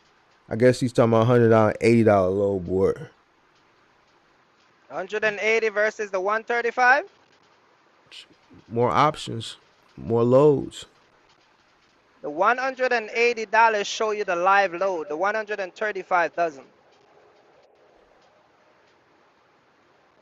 The 185 shows you when the load get built and post to the board. The $275 actually shows you when the load is in building process. But that's not, carrier doesn't use that. That's more like for dispatchers. You got to load, the load board goes up to over $300. And there's a package for, I think it's $325. It's called the I think it's called the executive packages. That's only reserved for you know, like certain big companies like C.H. Robinson, Landstar. Carriers doesn't have access to that. Those guys get first dibs at every single load that posted on the board before us, the carrier, even see it. So if when Landstar is using the DAT to post their load and it's been double broker, they already got that load before anybody could see it. So a lot of time when a Landstar gave you a load, Mark, they already get it. It's already posted where they get it from that broker and then repost it. When you see it, you just see Landstar with it. You get what I'm saying? That's a little unfair, I would think. Huh? I think that's a little unfair as long as you have valid authority and everything. How are they getting away with that? Who, Landstar? But you said the executive part. Only certain companies can get the executive. Yeah, it's business. I mean, remember, if the load board, if C.H. Robinson is gonna buy a package to use the load board, they're gonna go and get those type of package. They're gonna give them a certain access that they're not gonna give me and you. That's what I'm saying. If they're charging, let's say they're charging $325, whatever, for that package, I should be able to have that option too to buy that package. No, they're not gonna give it to you. I think that's discrimination. They're not gonna. It's just like certain packages that in business just exclusive to certain people. They reserve those for certain people. I met a dispatcher. I met a dispatcher. She was dispatching 5 trucks. This lady had a $39.99 package from the DAT. Was dispatching 5 trucks. And when I gave her access to my DAT load board, so she could see what it looked like, she was blown away. She didn't even know how to use it. Because once you reach up to the 180, the load board changes. It's a whole different thing. Well, y'all look at now with that little $50 stuff, the screen changes, the whole background, everything is all changes. I'm going to do it one day. See, the ones I'll be showing you is the ones that y'all have. But the one I got is a whole different ball game. It doesn't even look like the one you got. And the one I got can't use on your phone. You got to be using it on a computer. It's a whole different ball game. I need to ask you something on the side, but not online. Yeah. So you see what I'm saying, Mark? So those things are reserved for certain people when you pay that stuff. But the 180 is when the load bill and get dropped. You get what I'm saying? But the load board go all the way up. You get what I'm saying? So the better it is when you're using it, is the more access you have to load. Al, what's your question? You said you got hella questions. You could go ahead and ask one because you keep putting these numbers into the thing, and I don't know what these numbers are. So, what's your question? Do a reserve since people don't show up. Do a reserve since people. I think he's talking No, about no, no, the. no. Go Let me ahead. say this about the load board, real quick, Mark, Yeah. to all your listeners.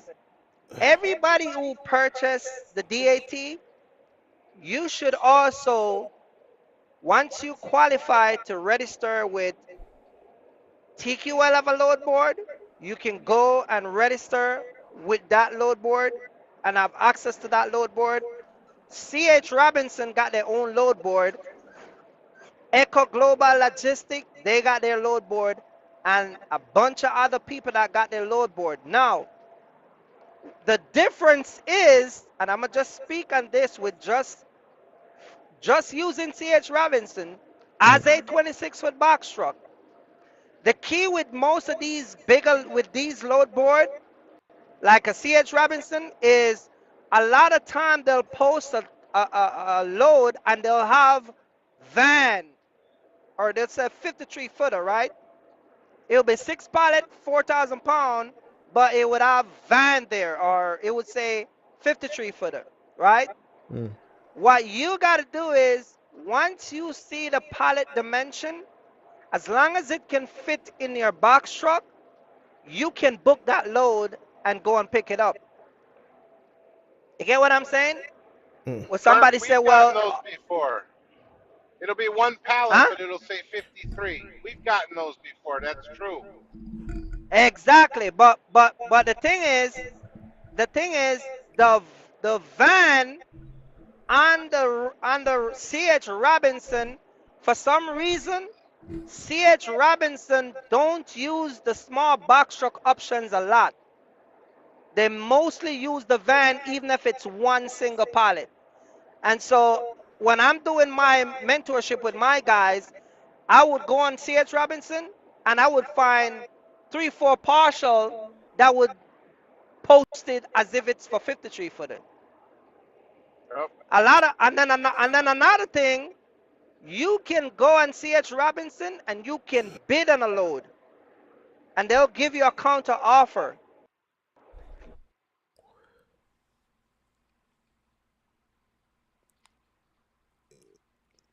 Oh, he disappeared. Uh-oh. He's in the middle He of didn't pay his nowhere. electric bill.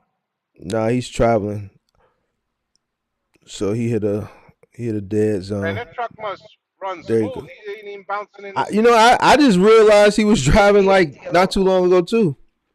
Yeah, he must have one of those $2,000 driver's Yeah. seats or something.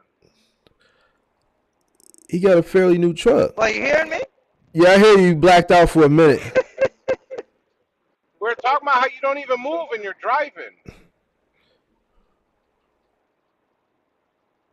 No, because I'm not driving a Freightliner.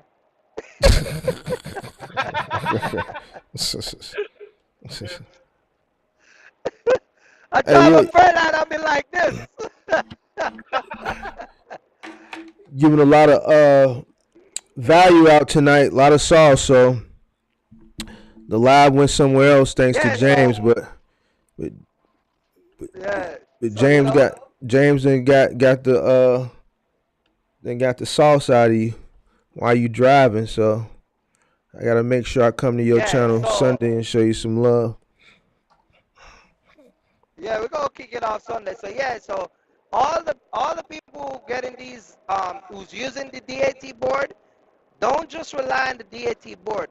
Go to Echo, sign up with Echo, go to CH Robinson, go to TQL, there's Edge, Capacity, go to those websites.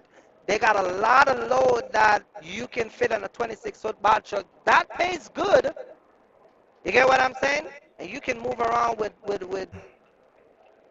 a bunch of partial. That's how I do it. I don't just sit down and look at the DAT, because when you're running out looking on load on the board and just DAT, that's it. You're done.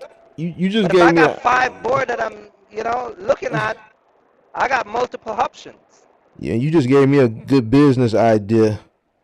But everybody that need help with this middle mile stuff, create a business and just route people. Right. and just charge You them know. like The only James. problem, all these guys in these box trucks are going to try to open up 20 load boards. I want to see that one on their phone. Well, it's not. Well, it's not. Most of it is you have an app. Mike, Like Echo got an app, hold on, C.H. Robinson got an app, and TQL got an app. You know. hold on. Mike Poor says the higher tier DAP board just lets you automatically refresh the loads faster. Only suckers pay more. We got some smoke. We got some smoke. Is that the higher make it refresh it quicker? He said the higher tier DAT load board, the higher tier DAT board just lets you automatically refresh the loads faster. Only suckers pay more. Listen, when Mike Poor came to me and talked about the load board, he was at $45. So Oh, you know there is a Mike Poor? difference. Of course I know Mike Poor. You know from when Mike Poor's supposed to come and do a consultation and mentorship and a whole host of stuff? You get what I'm saying? So, and this is almost a year ago. So for Mike to be still getting suckered by the DAT board, I don't know what he be talking about. You know what I mean? All right, tell you what, Mike, tell you what, let's do this. Sunday, I'm going to do a live. I'm going to pull up my that board, and I'm going to show you the difference. And I just want you to tell me it's the same thing, or is it different from yours? You get what I'm saying? Because you know me, I like to show stuff. Right. I like to show stuff. You know what I mean? Hey, Mark, It's Yo, not the same. is Kirk's audio scratchy to you too? it is now, but he's traveling. It was clear a minute ago, but Yeah. he's on the move. Okay, I was just wondering. Yeah, it's cool. It's cool. Yeah, I You know,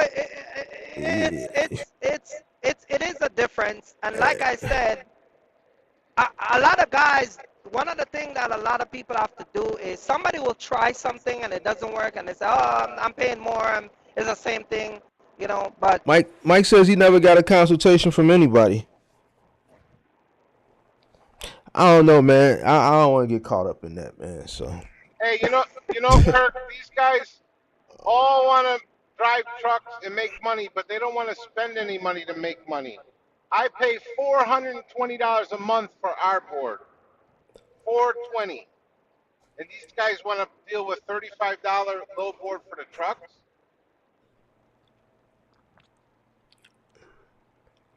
it, you gotta spend money. But at the same time, this is why I just mentioned all those other companies that will offset that DAT cost. So if you're paying $180 here, at least you have access to 5 other board that you're not paying any money that will offset that cost, because you can go over those other load board and find partial or find load that can keep your truck moving. That's why I just mentioned it. You get what I'm saying? But if you want to be on a certain budget, we get it. Just say, hey man, I'm not paying past $75. That's cool. If you think $75 is no different from 180, then that's cool. You know what I mean? But I would still tell a person, if you're paying $75, $45, still go open up those other access so you can keep your truck moving. You get what I'm saying? man, y'all Because even my semi, I'm still showing you guys me picking up multiple partial. Even in my semi. You see what I'm saying? So I'm not telling you anything I'm not doing. I'm doing it. is the You see walk what I'm said saying? everyone can't. I'm assuming he mean everyone can't afford it with a tight learning curve. James says I pay almost $300 for DAT and truck stop. Wait, what the person said before, James? James, I mean, is the walk says everyone can't with a tight learning curve.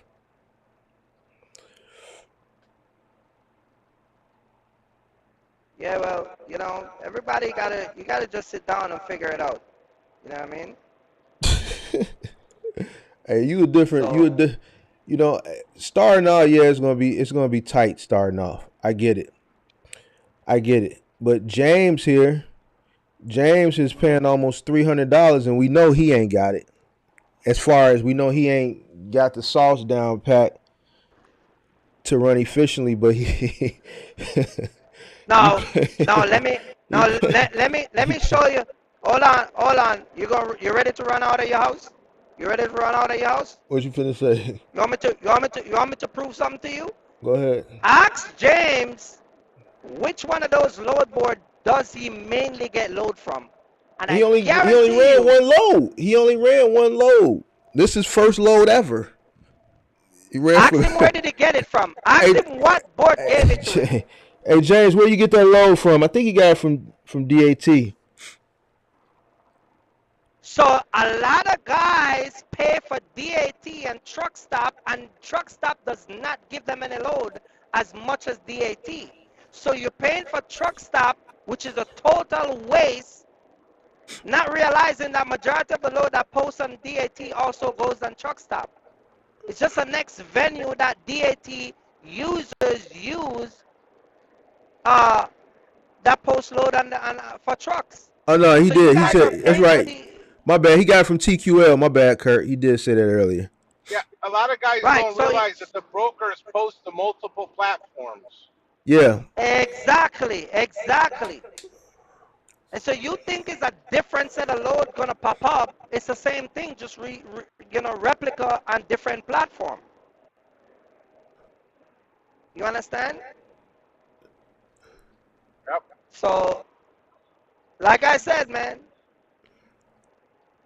you gotta, But yeah, we're gonna change that. We're gonna take care of James Saturday because Yeah. Take care of him, please. Please do. he's spending too much money. He's and he's spending too much. and He's not making you know, enough. you know what I always say, right? Hey man, hey man, y'all kind of rough over there with that middle mile, man. Y'all, it's rough. Y'all rough, man. Hey, y'all rough, You know man. I It's always fine, say, man. It's just right? so easy, man. It's just easy. It's not easy as far as the workload, right? But the thought process that goes into it is not that you don't have to be as calculated as you have to be for middle mile, man. You know what I'm saying?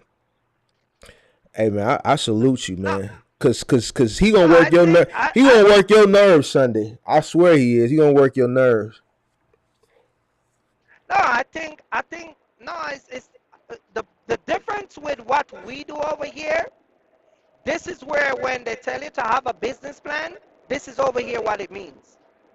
Yeah, All you the gotta have other a stuff business that you plan. do over there, Go ahead. Go no, ahead. but this is where it means to have a business plan and Mhm. put it in full effect. Yeah. You can't you gotta cross all your T's and dot all your I's over here.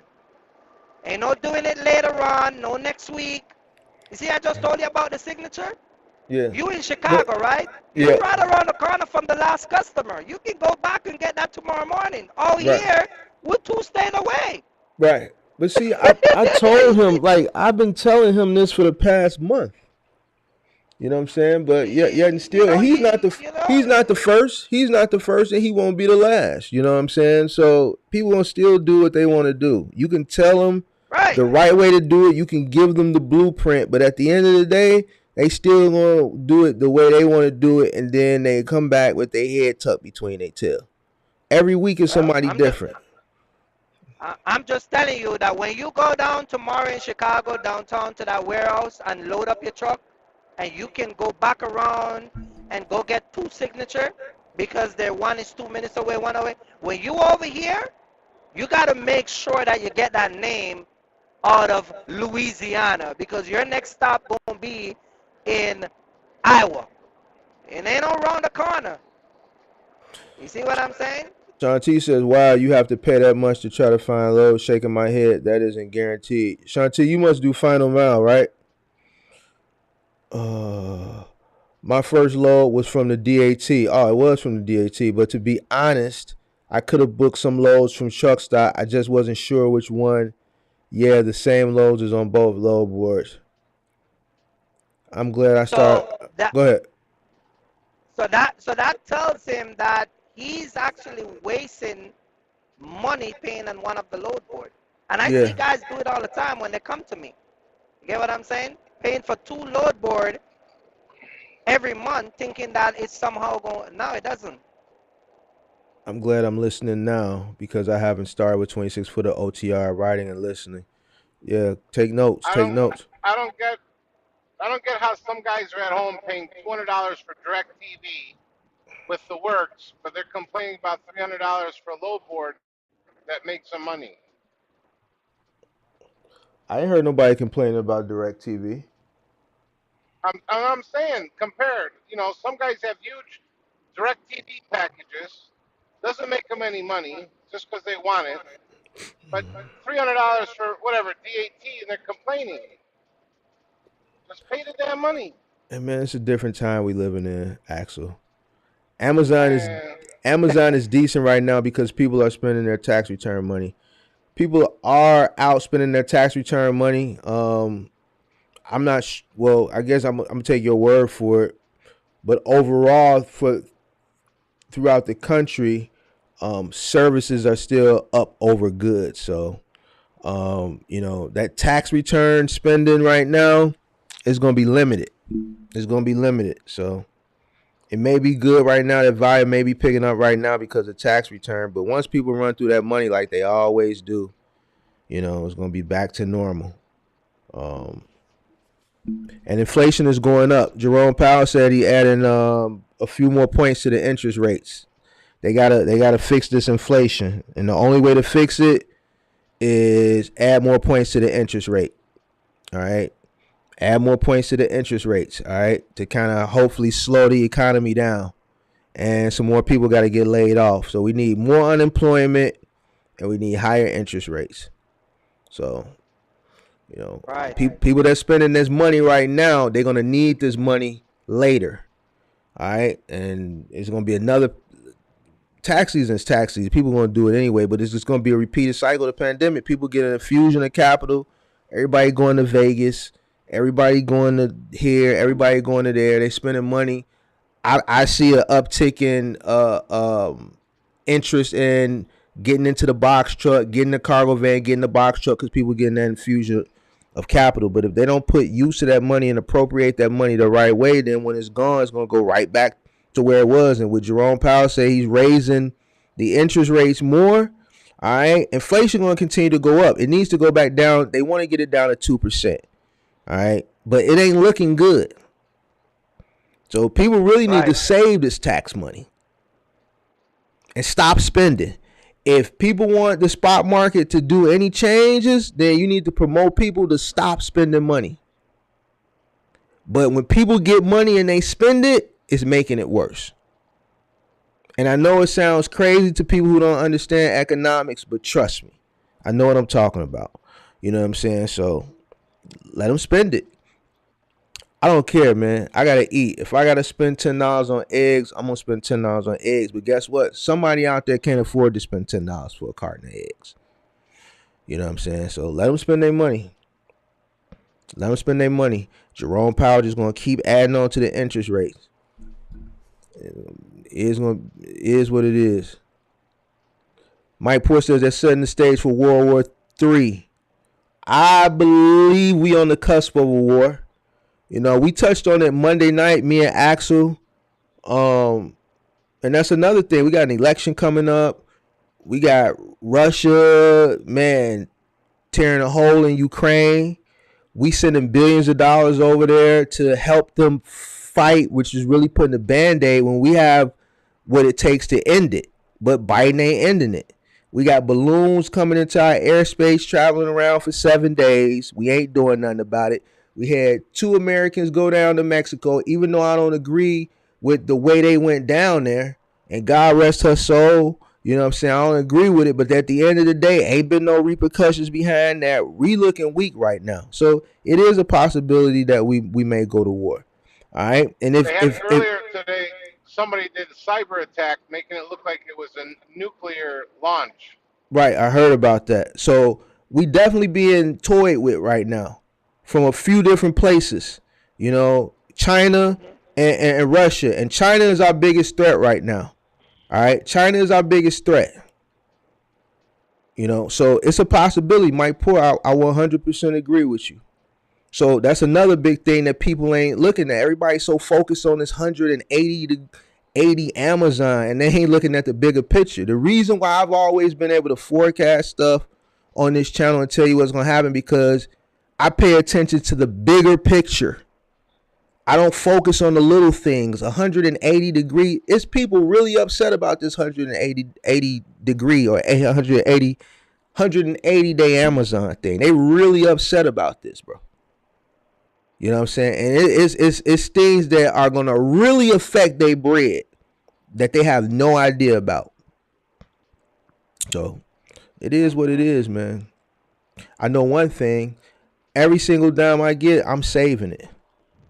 I haven't been spending money frivolously like that. You know what I mean? So it is what it is. I definitely believe we on the cusp of something. Something is going on. Something's going on. So, you know, it is what it is. It's getting crazy, but you know. If it's a low, let me see. That's why I stuck with one. I don't mind paying for a low, boy. I'm getting.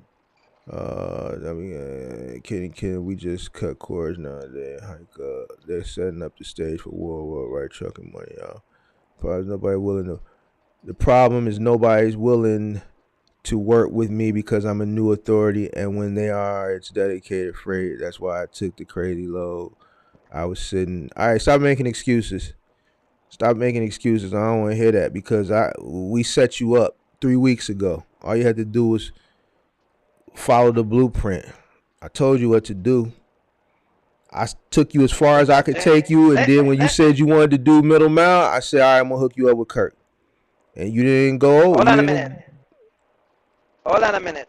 Let me answer a question about this new authority. Yeah. Brand new. Nobody knows you. You know what I'm talking about, right? You get your authority yesterday. Those are the guys I'm going to talk about. Okay? Yeah. How do you overcome that? You have the truck, right? You have the truck. I'm gonna send you a list, right, Mark? Yeah. And I'm gonna do this on my channel. I'm gonna send you a list of all the carriers, all the brokers that work with new authorities. Doesn't matter if you get your MCE number yesterday or 2 weeks ago or a month ago, right? Right. But there are new carrier brokers that work with new carrier less than 90 days. And so a lot of you guys, TQL is one of them, Landstar, like I said, TQL, Landstar, and a couple of the, I'm going to send you the list, like I said. But a lot of the carriers that are new, what you guys need to do is sign up with these companies that accept new authority, less than 90 days. You understand? And then once you sign up with those guys, then you can start move the truck around. You understand? And while you're working with those people, this is why most of the time, as a new carrier, it's good for you to have the DAT load board that is better than the cheaper ones, because as a new authority, you have access not only to more brokers, but to more load that comes out on the board that is available. You get what I'm saying? Like Axel just said, you got to spend that money, but sometimes we understand you're on a budget. So you need to sign up with as much people as you can as a new authority. But hear me out. There's another part I think I showed you guys one time on the DAT I think you watched that live, Mark, where I went on the DAT board and I show where you can go and sign all the contracts of over, I don't know how many brokers is on it that works with new authority. There's an option there, and you go in and create your profile. It's on the DAT, and you sign thousands of contracts, and they'll start to send you a list of load every day that they have. They'll email you the list. Sometimes they'll email you dedicated. That's how I started. You get what I'm saying? Shout out to Shanti for the super chat. Appreciate it. So those type of tools are stuff that you gotta use. If you go on the DAT, you gotta go on the DAT and create a profile. And if you guys, all you guys who are listening, I'm driving and all that stuff. But if you don't know what I'm talking about, call DAT customer service and tell them you wanna register your company through the DAT where you can sign contract. And they'll walk you through it, and you go in, and there's a whole list. The list is it's crazy. And there's a lot of brokers there that work with new authority. You go there, you sign it, and automatically they'll start sending email. That's what you need to be doing as a new authority. You know, any guys that want to be serious got to realize too, they got to build their company. This load I'm doing right here, it's a brand new broker. I never dealt with him before. I updated him. I sent him the paperwork. I showed him the load. He said, "Man, you're sharp." I said, "I'm one of the best." He goes, "I'm going to put that in the notes." And a lot of times they put notes in their system. You know, I never seen this guy before. Yeah, so those are just opportunity where you get to overcome those type of hurdles. Kirk, You know, even I get in my email loads for you guys. Once you're a carrier, once they get a hold of your email, everybody's sending you everything. So when it comes to those trucks, I see tons of those truckloads. See what I'm talking about? Actually, telling you guys what I'm talking about. Hey, Kirk, you gotta put your seatbelt on, man. Everybody in the chat talking about you ain't got your seatbelt on. Oh shit! Violation. I wonder if Kirk is one of those aggressively fast drivers. Yeah, wear your seatbelt. I didn't even notice that. Man, you on camera streaming with no seatbelt on. You tripping. Let me take off my seatbelt, man. Let me take off my seatbelt. I put my seatbelt behind me, man. If Biden gets elected again, we're going to war. Shaking my head. I don't think he's going to get elected again. I mean, I'm going to be honest with you. Hopefully he don't run. He's too old. Donald Trump is coming out. He's coming back out. Oh, 100%. Here's what needs to happen. And some people may get mad. Instead of Trump and DeSantis, the Florida guys, am I pronouncing it right? Axel DeSantis? I think so, yeah. Instead of them fighting it out in the preliminary, they just need to go ahead and just team up now. But eventually, if Trump wipes him out in the preliminary, he's going to end up picking him to run as his vice president. Joe Biden, my thoughts is hopefully he doesn't run again, not because I think he's doing a terrible job. I think he shouldn't run again because he's too old.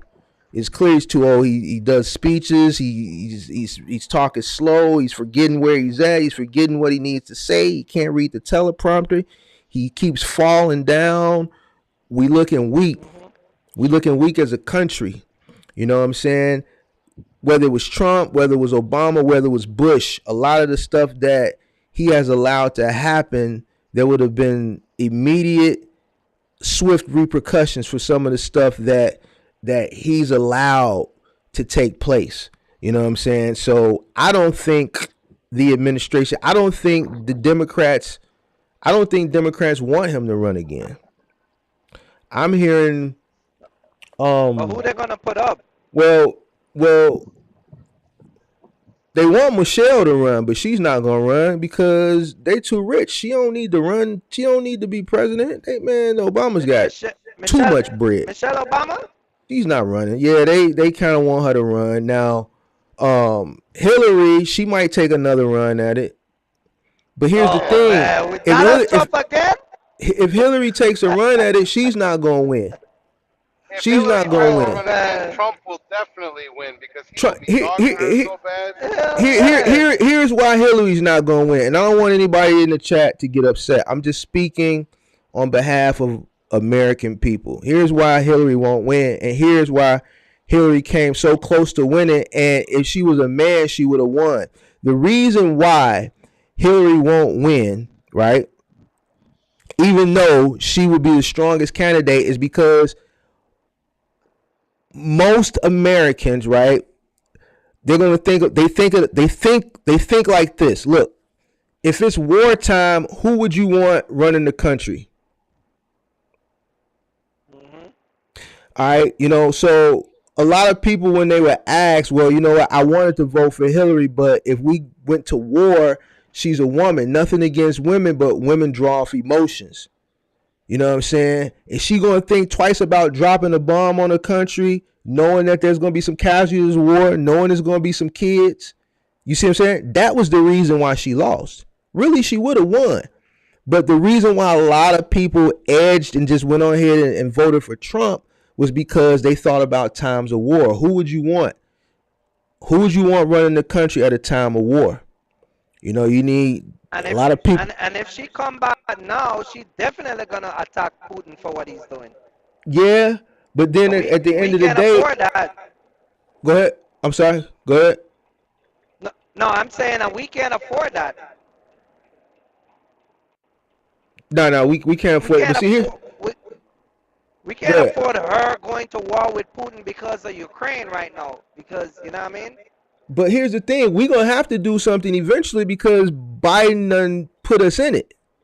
And it's just like I said the other night. Like, with what we're providing to Ukraine, it's good to aid them, but it's not enough for them to win. All right? We have what it takes to just go ahead and do it and give them what they need to win. Because here's the thing, they can't win the long war. If this war goes another 12 months, Russia's going to win. Ukraine can't win the long war. They just tore them up. They just took over another town yesterday. You see what I'm saying? They can't win the long war. So either Biden going to give Ukraine what they need so that we can get this shit over with and be done with it, or we just going to keep spending money. We're going to keep spending money. We sending tanks over there and stuff. They talking about the tanks or whatever ain't going to get there till December. They sending them tanks from World War II. Yeah, but those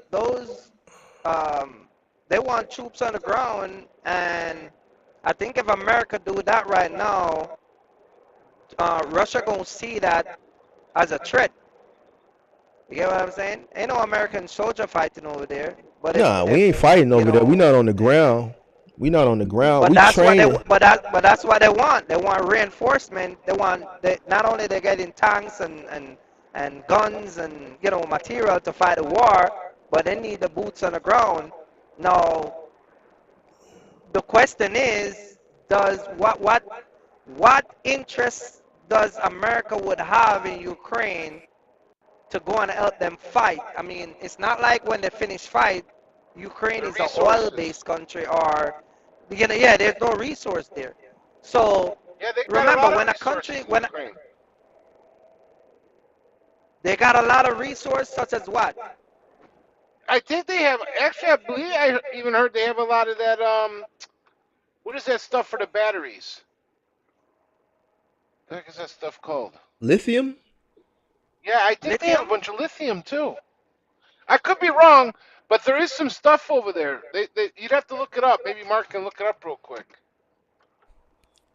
Yeah, but so you got to remember, when a country go to war and they look at resource, like look at Venezuela when they went to take out Gaddafi. They got oil over those countries endlessly. You get what I'm saying? They look at countries that their deficit are not in a negative. They look at countries that, a matter of fact, isn't Ukraine and Germany and all of those other countries surrounding them was supposed to be in a part of that? Why is Germany not helping them? Why is Australia not helping them? You get what I'm saying? Britain ain't rushing to help them. I mean, because there's no resource there that would let people drop what they're doing to go. I don't know. I just think I just think it takes more than just sending tanks and all that stuff. And yes, it's America. America look at stuff what they can benefit when if they're gonna come and help you with all that stuff. You know what I mean? I don't know. I know we Man, looking. I know it we could be looking. just they wanted all those Ukrainian guys over here to jump in these trucks. Some of them have Yeah, I already. mean Ukraine is not. Ukraine is a very poor country. A lot of people. Ukraine is not a rich country. They're very poor. You get what I'm? Hmm. So, they're not. Hey, There's not no little news resource. clip. You know. Little news clip. I have a friend that lives up there in Chicago, Mark. Ukrainian guy. He says a Ukrainian guy that has a shop up there, fixes semi trucks, but he also had authority. Mm, And I guess today or yesterday they came and they repoed 20 of his trucks. that's 20? funny. It's not funny. Huh? Why are you laughing? That's not funny. Hey, it's funny because he doesn't know what he's doing. You got 20 He trucks. must have They knew repoed something. He 20 of got them? 20 trucks. No, 20. If you got 20 trucks getting repoed, that means you weren't paying nothing. What's the 20 name of the trucks. guy? I don't know. I have to find out. 20 trucks. Hey, come on, man. You're operating out of a fucking garage. Oh, pardon my language. But I'm just saying, 20 trucks, man. Come on.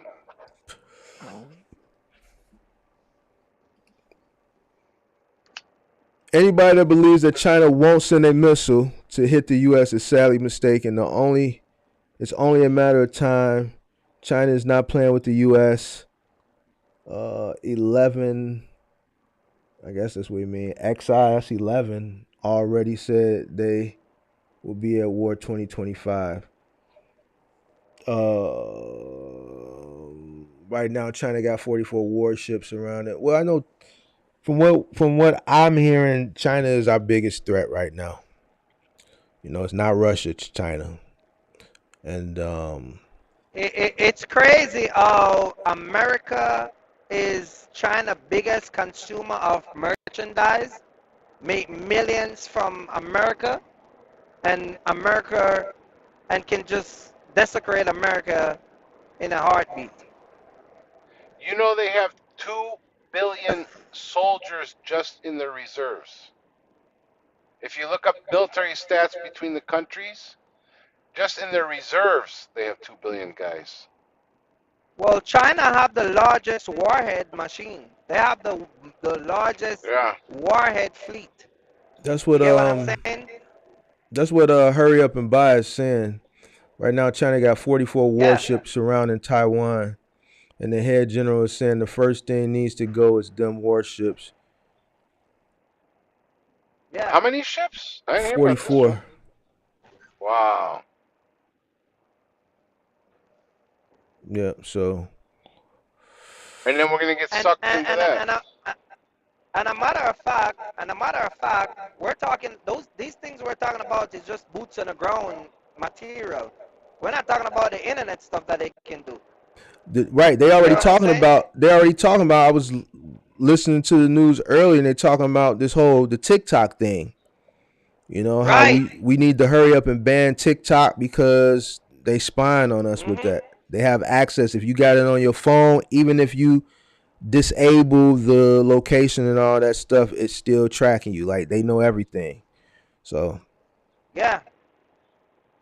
Oh, You they know. can track me to see my loads. we know you a big fan of TikTok, Axel, even though you're 50 years old.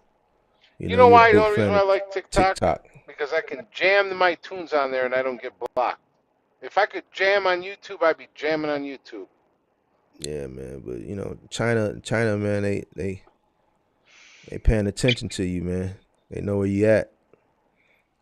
Actually use Uh-huh. TikTok because he wants one of them overseas Korean girl to see him. Don't give away my secrets. Yeah, but I don't know, Yeah. man. I think something is definitely on the horizon. I haven't figured it out. I don't know what it is. I know one thing. A few people in the chat, we all in agreement that something is on Something the on the horizon. horizon. Here's the problem, Mark. If they start with Taiwan and then they start heavy over there with Russia and Ukraine, now you got two fronts to fight the war. So then, And what are that's a we little gonna bit of a do? problem. What are we gonna do? Because look who our commander in chief is. Because We're if in they trouble. if they mess with Taiwan, we gotta get involved with Taiwan. Yeah. You see what I'm saying? So you know, I don't know, man. You know, Putin waiting a long time to do what he did. He's been wanting to do Right. this from what I'm understanding. At least the last three presidents. He couldn't do it with Bush. He couldn't do it with Obama. He couldn't do it with Trump. So when he had the opportunity, he knew Biden was weak. He did it with Biden. Well, I better hope our military's got all those secret toys. So I don't know, man. We got toys, but I don't know, man. It's just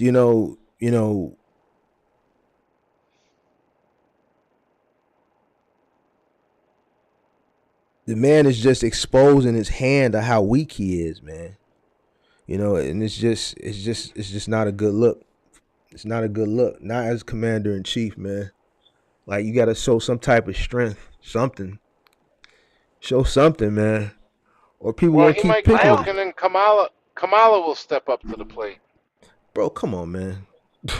My only Come, concern come my on, only man. concern my only concern is that with all the trillions of dollars that is spent on the U.S. military, uh, it's just hope that we're better. We prepare for a war because there's billions of dollars. A lot of people don't know, but there's billions of dollars spent on this war. Oh yeah, we sending them billions of dollars, man. And that's what, Republicans are upset about that. Yeah. You So know, we sending if a a lot of war should money. break out tomorrow, I hope that we're prepared to defend ourselves. You get what I'm saying? Over the years, I think this country got too comfortable. And at the same token, though, because I remember when I was in the Navy, we had three boot camps: Orlando, Florida, San Diego, and Great Lakes. Up there, I think it's by Illinois, Chicago. Yeah. They shut down two of them. There's a lot of bases and a lot of ships that got decommissioned, and it all started when Hillary's husband was in office. The Democrats always want to downplay the military and get rid of it. But the problem is, we're the United States. We have no choice but to have a big military, especially with the way China is. And people need to understand that we're stuck now. We have to spend the money on the military. I think the difference with outside countries versus America, I think that outside countries take their stuff a little bit more serious than us. They Yes, take their 100%. military more serious. They take their training serious. They're more disciplined. They're more committed.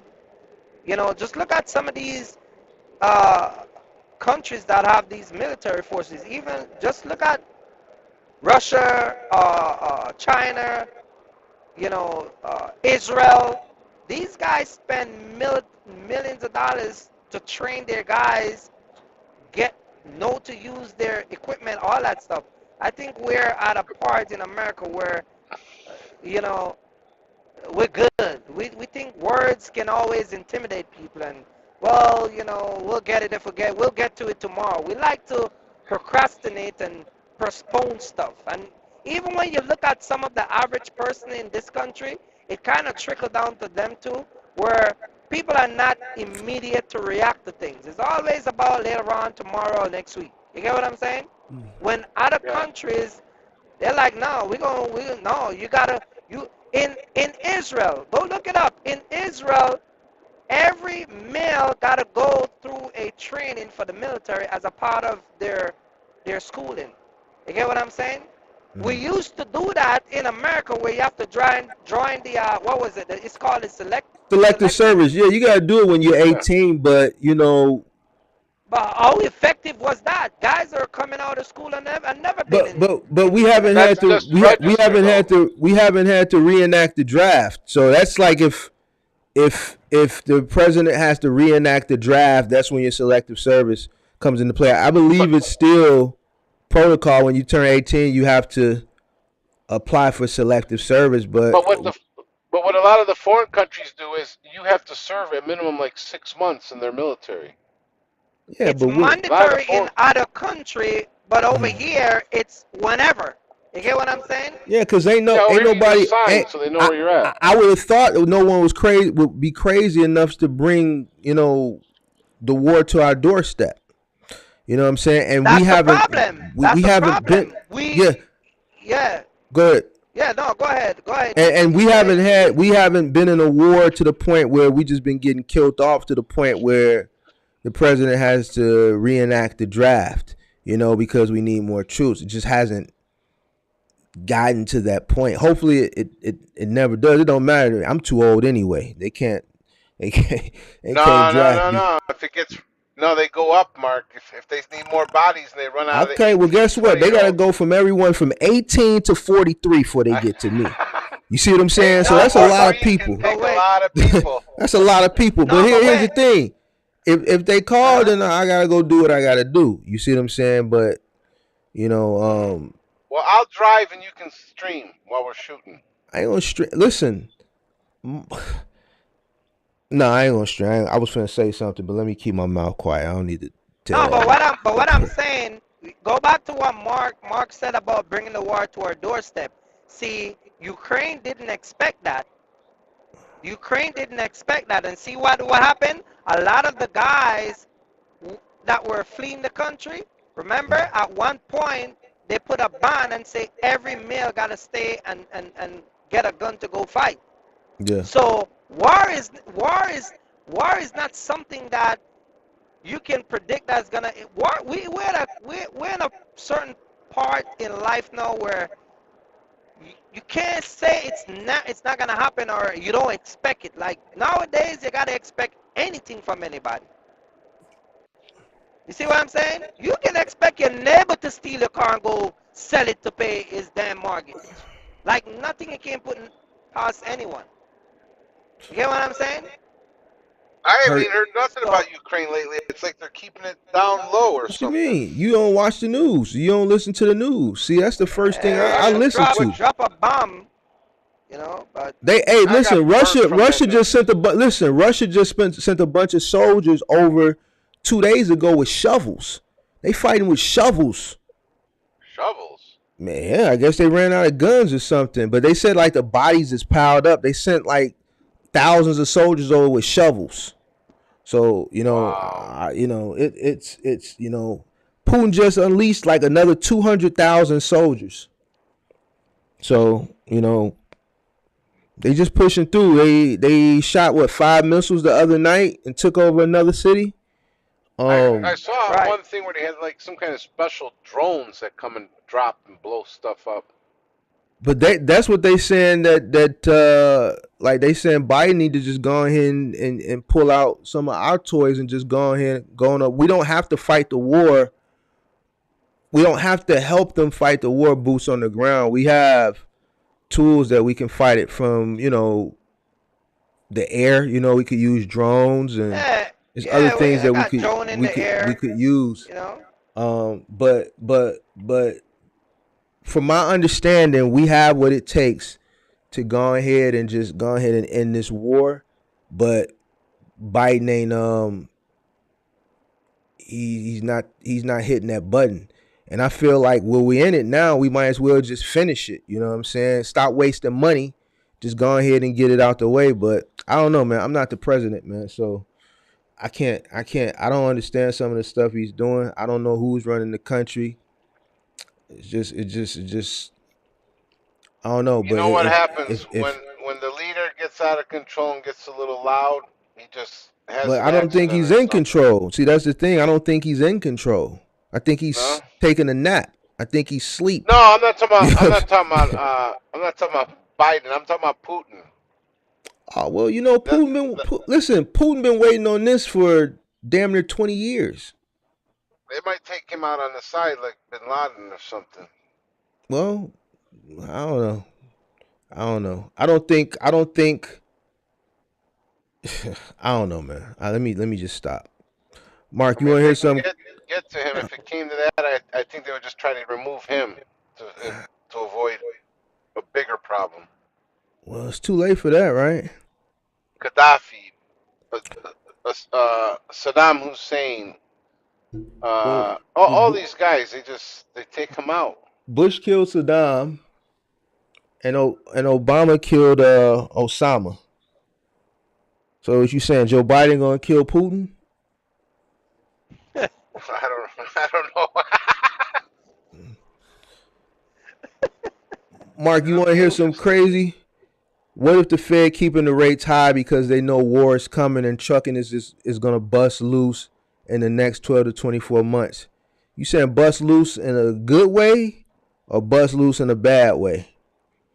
Um, I'm gonna be honest with you. I think he really keeping the rates high and to really curb the inflation, you know. But I believe, and this is just my opinion. Um, I believe that people are just going to continue to spend money. Their buying behavior just shifted from goods to services. You know, people are going to want to go out. People are going out to eat. People are still traveling. They're just spending money on services. I don't think it's going to slow down. You know, food is higher when you go out to eat. Dinner is higher. People are just spending the money. So people are spending the money. Um, I don't think people are going to stop spending the money. They're just going to make more money. They're going to find ways to make more money. You know, you got people that are working a career and doing gig work on the side. You know, I think people are just going to go out and find ways to make more money. So I don't know. That's why I'm saying, you know what, people might just need to get accustomed to the way things are. You know, I haven't seen anything like this. It's bad. It's not as bad as '08, but I think what we're seeing may actually just be the new norm. You know, I don't think the rate hikes have me personally, you know, I could be wrong. I don't think it has anything to do with a possible upcoming war. I just think, you know, he's really trying to curb the inflation. So, but then again, I could be wrong, you know. Um, so those men and It will be sons, a you have mess to. for sure.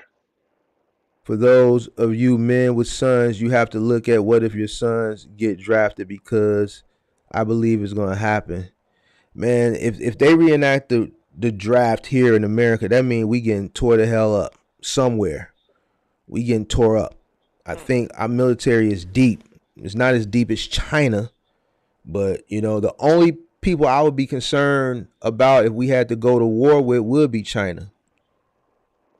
You know. You know what though? Over the years, with the technology and stuff, they've kind of like pulled back from the troop side a little bit. We use a lot of planes and bombs now. Yeah. Thaddy says we need to leave Ukrainians be. It's too late for that. It's Hmm. too late for that. We in it now. That's what I'm saying. We just need to go ahead and finish it. You know, we just need to go ahead and finish it. Hurry up and buy says the U.S. can't leave Ukraine alone. If they stop and Russia take over, then they are going to come here next. So that's why the U.S. is investing so much money. It's geopolitics. Go look it up. The Uh, problem is they'll be on the borders of all those other European countries. That's the bigger problem. You said what? Say that again, Axel. If they take over Ukraine, and they will be on the borders of a lot of countries. I think Romania, is it Hmm. Poland?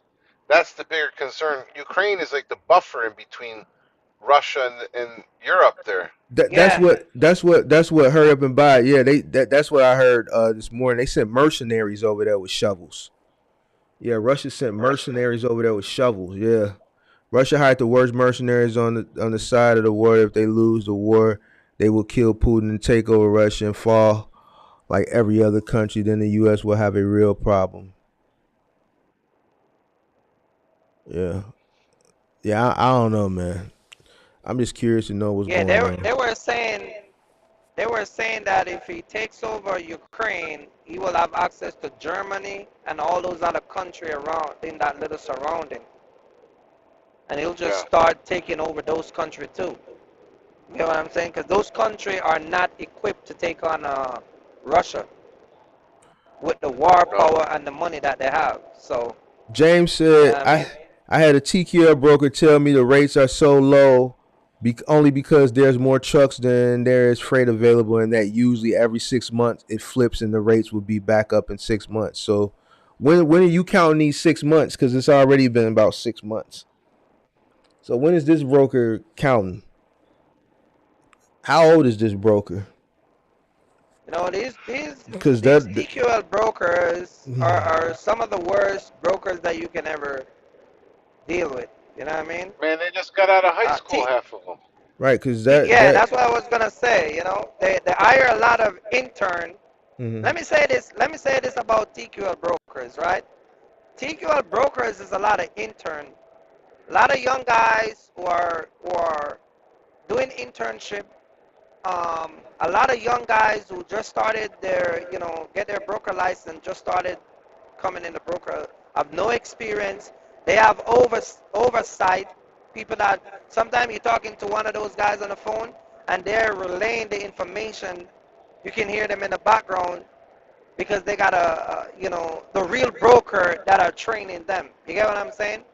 And Right. Yeah. so, but a lot of the information that they give out, even from the real broker, it's just a lot of misinformation, and it's a tactics they use to pay you the rate that they pay you. I used to work with TQL way back in the days when they used to pay good rate. I Mm. haven't pulled load for TQL in years because they become one of the lowest paying broker that you can find, and I think they take advantage of a lot of the new carriers because they kind of see you guys as don't have any option but to deal with them. Because, Yeah. well, if you don't take it, who else is going to give it to you? You get what I'm saying? And, you know, that's why when they come out here as a new carrier, you got to go and sign up with as much brokers as you can, because you don't want to put yourself in a position where people start to treat you like you don't have an option. You know what I mean? Young World says, I was one of those guys that followed the lead from Buddy in Atlanta. I got everybody calling him Buddy. But I decided to do my own thing. But I decided to do my own thing. I've been going OTR for 2 weeks. It's a little tough with a young authority. So let me ask you this, Young World. You followed the lead from Buddy in Atlanta, and how did that work out for you? Was it a good experience? Was it not so good experience? Was it an okay experience?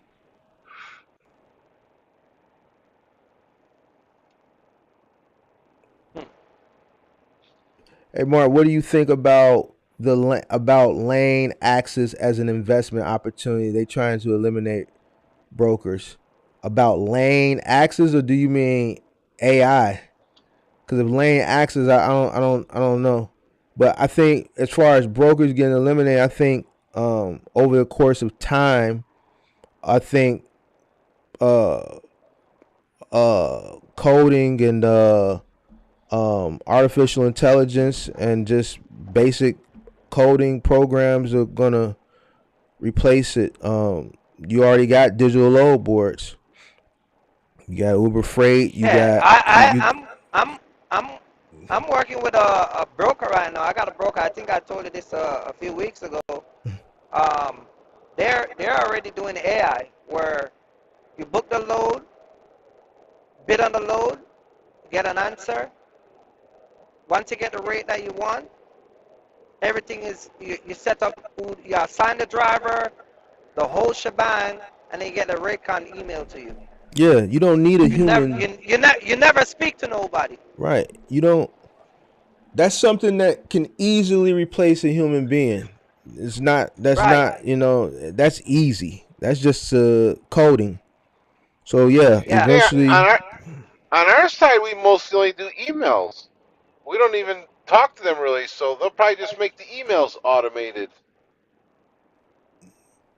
Well, the load board that I use, and there's several of them I use like that, is the way they have it set up. Once you log in and you access the load board, you pretty much put a bid in, right? And then once you put the bid in, then you keep. They already set their max that they're gonna pay you. Now, if I feel like I need more for that load, I can reach out to my broker that I assigned to through that that company, and I'll be like, hey, I'm getting 22 here, but I really want 25. You get what I'm saying? And then Yeah. he'll go in and reach out to who he needs to reach out to, and they'll go in and change it manually. But if they set it to pay you 2100, they're gonna start the bid at 1700 and then keep raising it. And then another thing that a lot of guys are doing, that I find a lot of guys are doing, is they're not negotiating the load. You get what I'm saying? And so sometime they'll have a $1,700 gap, but because they originally posted at 1200, you book it for the 1200 and miss out on $500. You see what I'm saying? So I told guys all the time, always negotiate your rate. Now I'm gonna say this. What if somebody posts a load for $1,000 or $1,200? Most people don't know where to start in the bidding process. So a lot of the time, I use my cost per mile, or I use the mileage that the load is gonna be running, and then compare that with my cost per mile. And so if it's $1,000, I told people all the time, divide 1,000 times 2, whatever, that's $500, and then you put 250 on it, and then you start the bidding at there. You get what I'm saying? Sometimes they'll post the load for like say $1,000, and some guys will say, "Well, let me put 900 so I can get it." You know what I do? I'll add to it. I'll put like 11 or 1200, and I can't tell you how many times I will get it. Like I don't settle for what even they put on there. Always go up. You gotta sometimes you gotta get to talk to them. I had a load one time. I think I put like 14 or 1500. The broker came back and he said 1,000. I said, hold on, let me get you Vladimir's number. And then he called me. He said, you got me with that. I said, oh, really? He said, yeah, I don't like deal with them either. He said, okay, I'll give it to you for the 14. The $400 swing, just because I made a smarty comment. Right. Sometimes you gotta break them a little bit, talk to them. Yeah, you gotta always negotiate the load, always. You know what I mean? Yeah. Amazon. So Young Will said Amazon said no. I'm going where the money is. Also got a couple moving jobs and dedicated route too. He had a good formula. It's just you can't build your infrastructure on someone else's infrastructure. But my plan was to be multiverse industry like you are. But a lot of people are panicking, waiting for Amazon to respond. You got to move like water and be the form that you need to be when you need to be. AKA if something doesn't work, do something else. So yeah, well yeah, you said he had a good formula, but it's you can't build your infrastructure on somebody else's infrastructure. I feel that, yeah. As long as you know that you diversifying and you're not sticking to one thing, then that's all good. Now, as far as these people that are waiting on Amazon to respond, they're gonna be waiting. They're gonna be waiting and see. That goes back to what I said, man. People just, man, I don't know why. I forget it, man. I don't know what this love story is with Amazon, man. I don't forget it. I don't know what it is either. I don't know what it is with nothing. Listen, one day, like Love listen. story of Amazon. Don't nothing last forever. Nothing. Uh-oh. Nothing lasts forever. Nothing. It don't. I don't know what the Amazon is love the catch story is 22. either. But man, like people gotta understand that Amazon Relay is still very premature.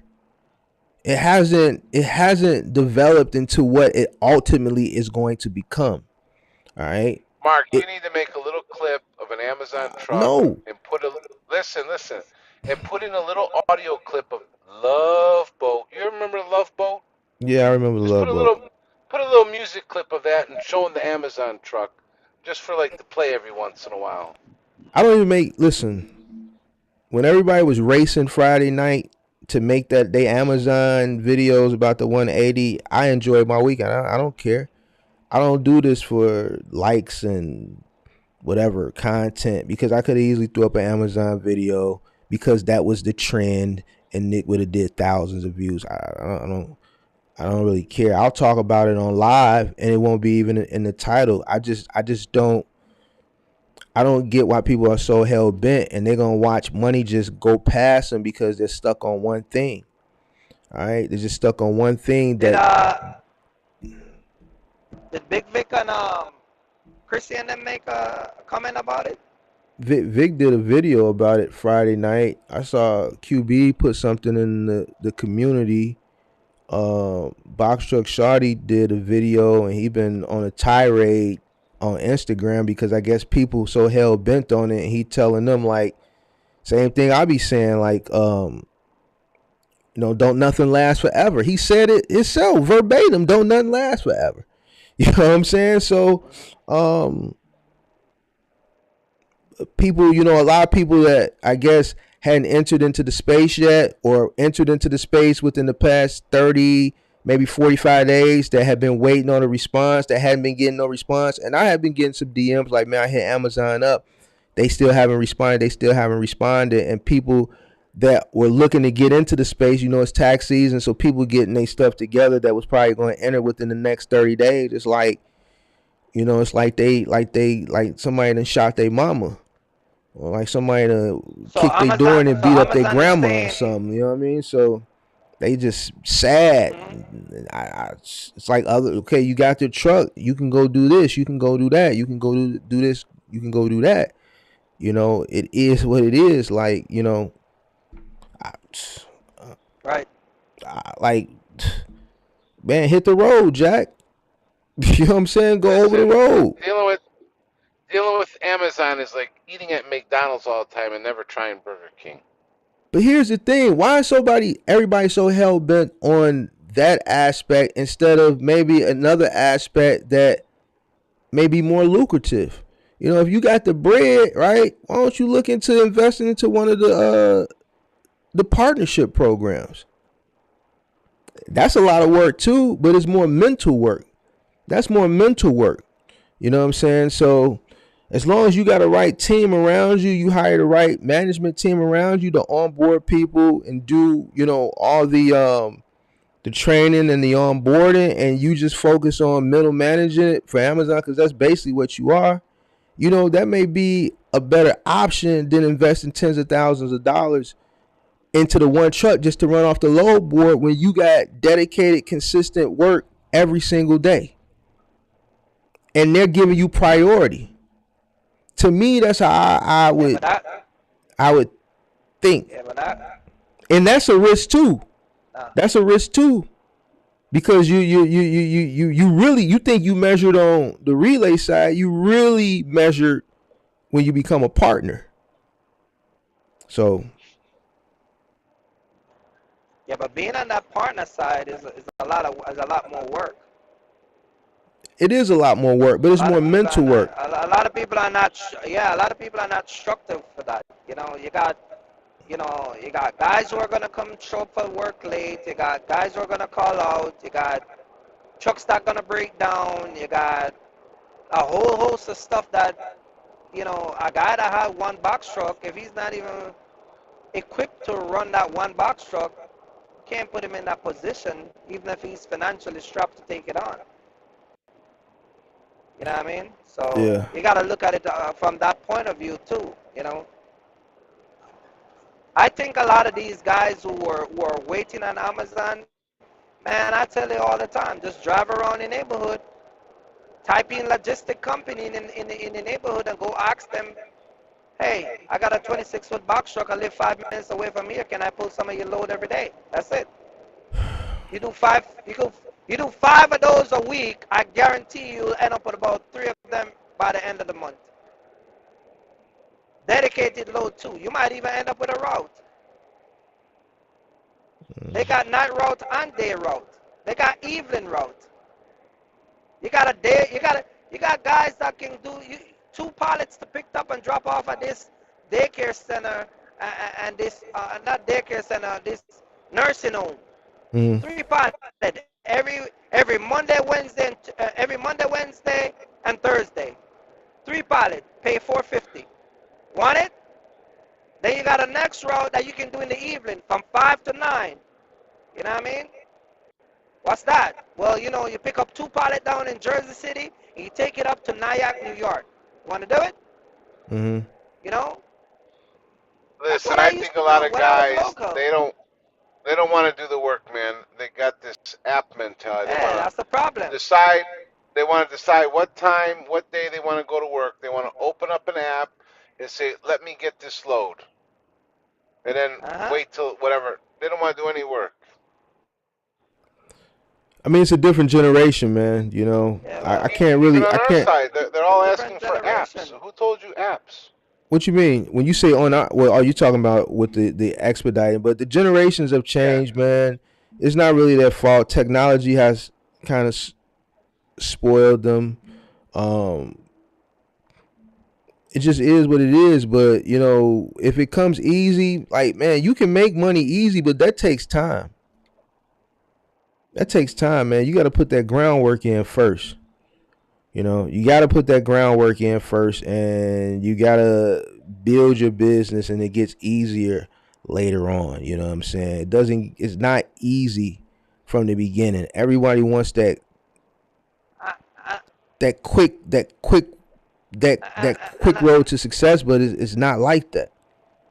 It's just not like that, man. it's It's not like not that. like that. And it's not it's not like that, and it doesn't design like that. And another thing is avoiding human interaction to do business is never going to be a thing. You know, like Axel just say, everybody want to use an app to make money. Some of these money making stuff that you're gonna have to come out here and do, you're gonna have to interact with people. You get what I'm saying? And that means, you know, when I was in Jersey, running around in Jersey, people would know my time, my days. Girls that would deliver at their facility, they know Right. our time.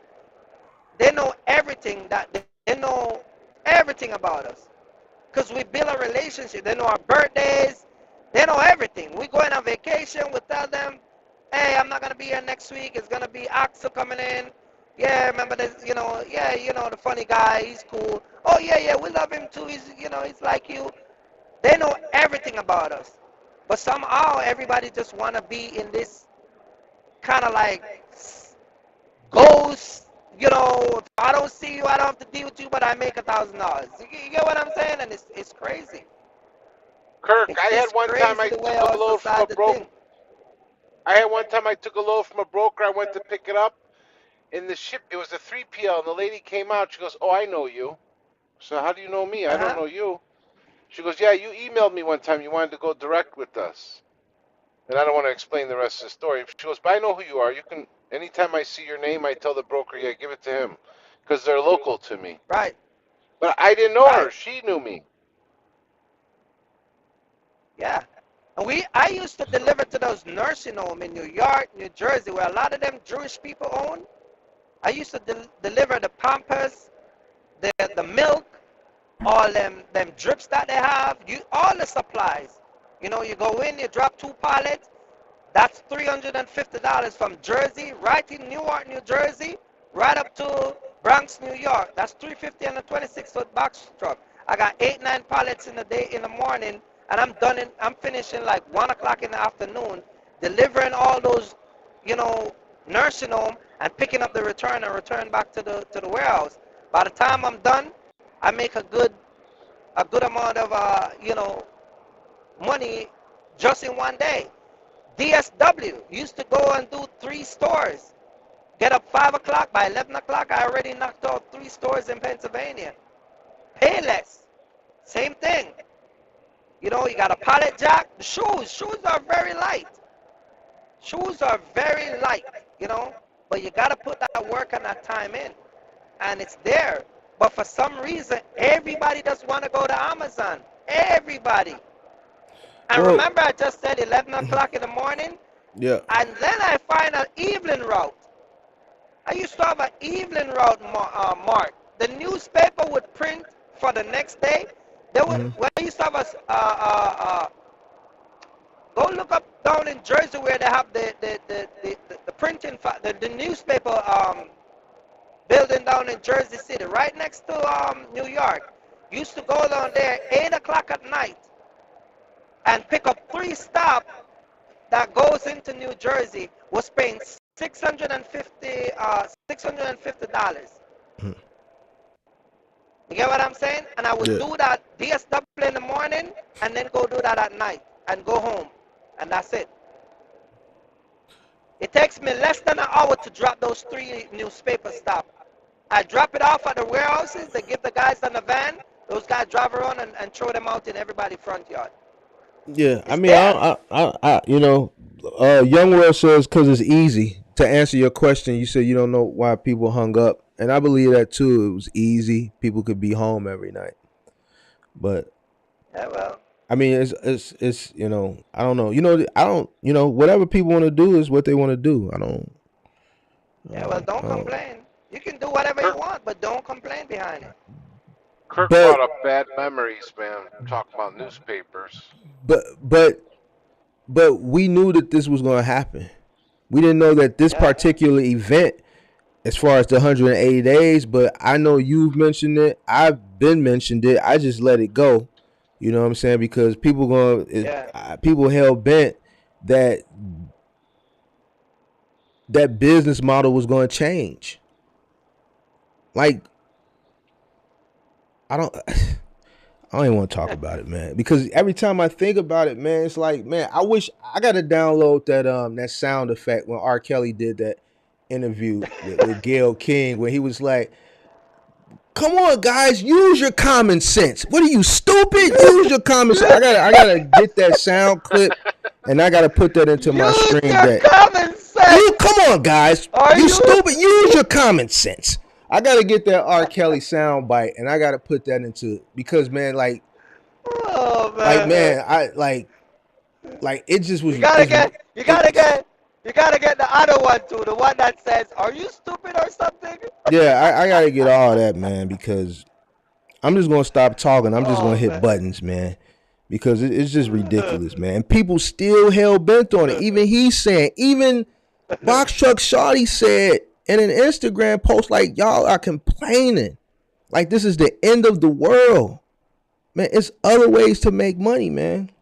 But I don't know.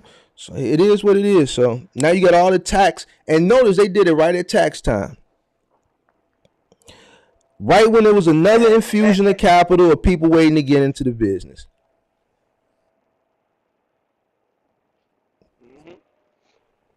So, hey, Mark, that young dude that was on there one time, have you talked to him? How's he doing? I haven't talked to him.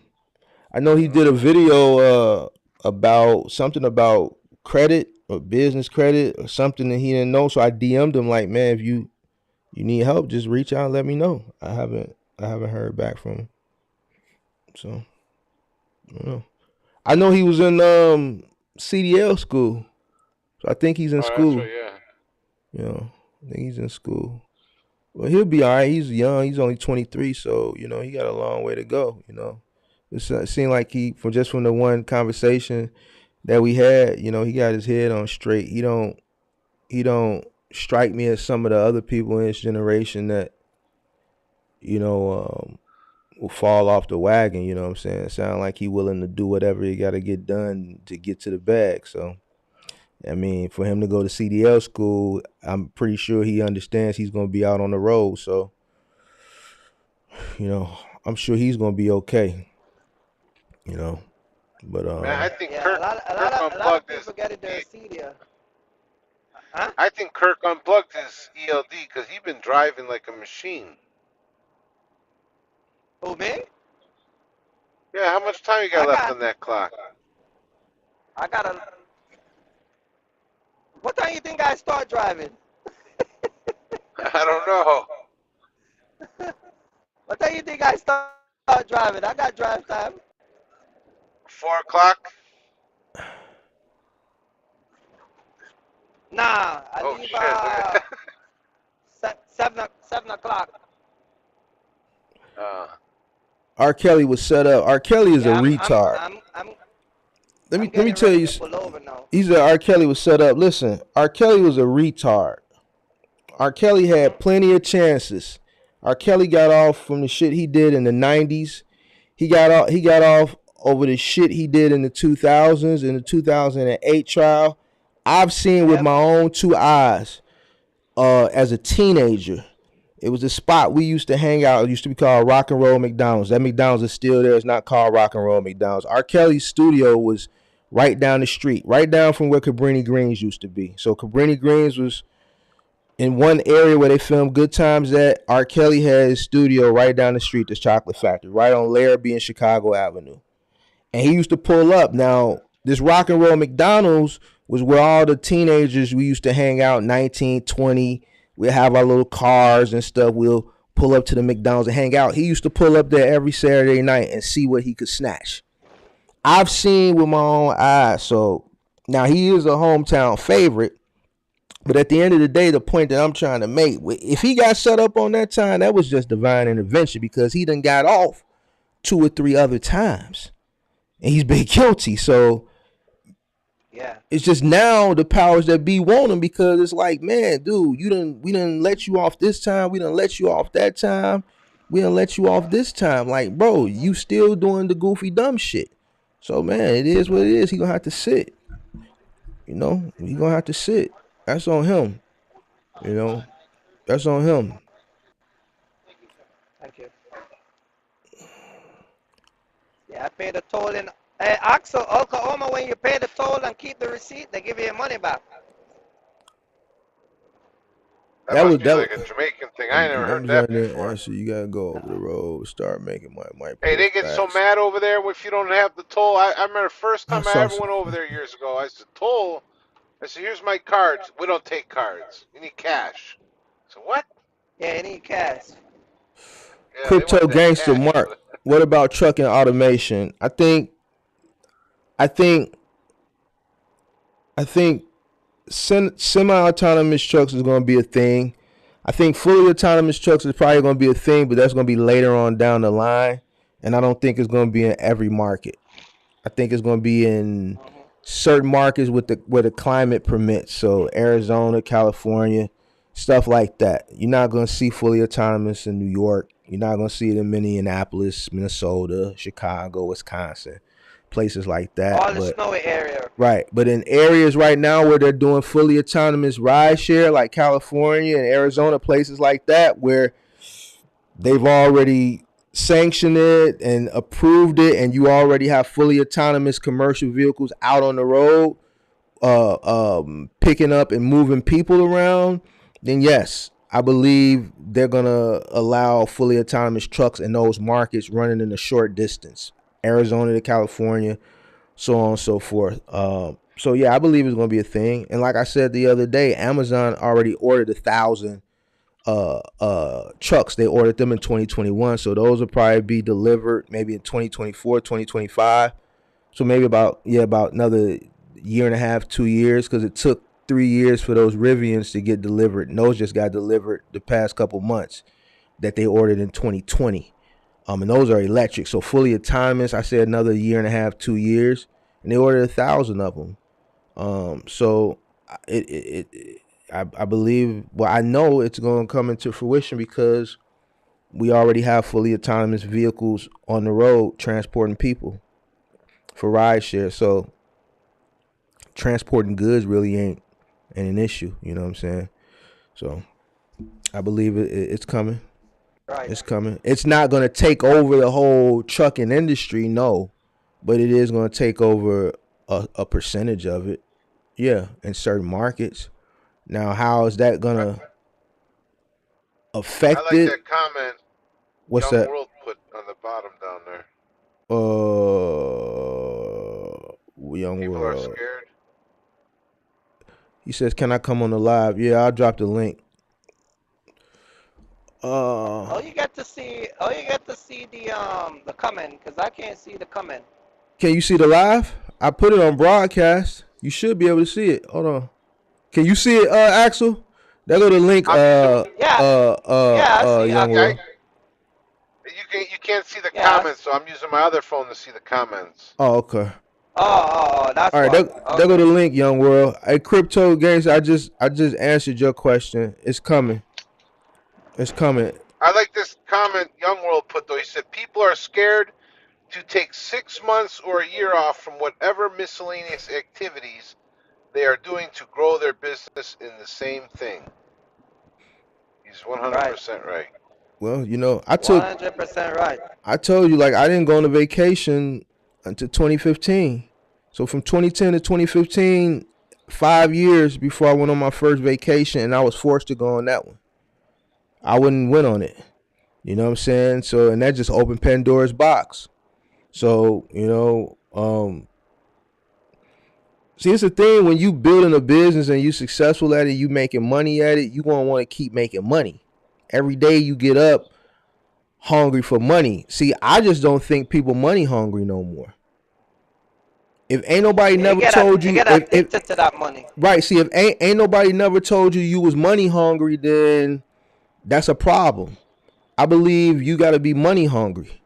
You see what I'm saying? So if you're not money hungry, then yeah, you're gonna let distractions get in the way of you getting the money. If you're putting everything other than God, if there's anything other than God in front of the bag, then I don't know. And yeah, your wife too. Yeah, your girl. Yeah, the money comes before her.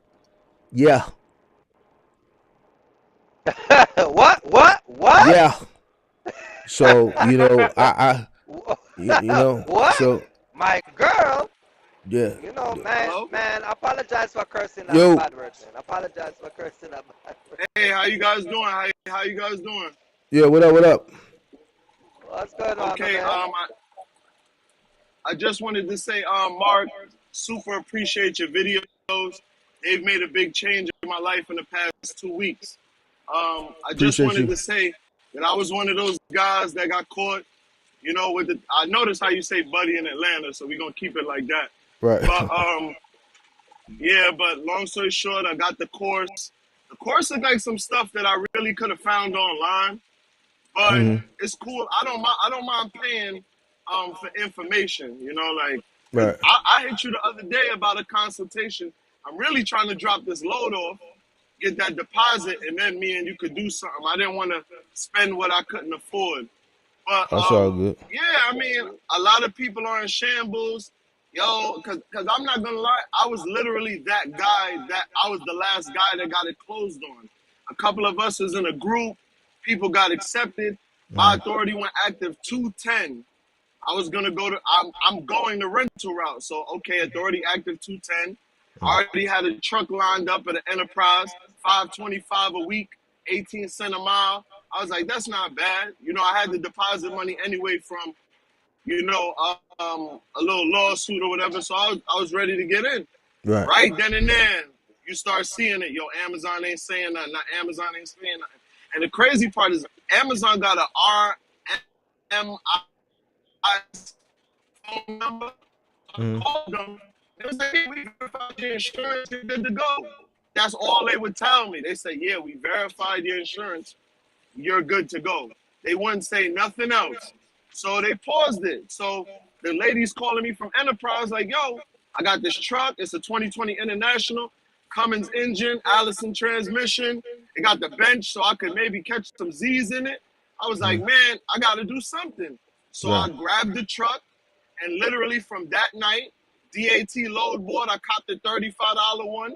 I went to 123 truck stop, copped like the $45 one. Mm-hmm. And then I just, from the day I got the truck, which was a Tuesday, Wednesday I was on a load. Wednesday I was on a load to go get it.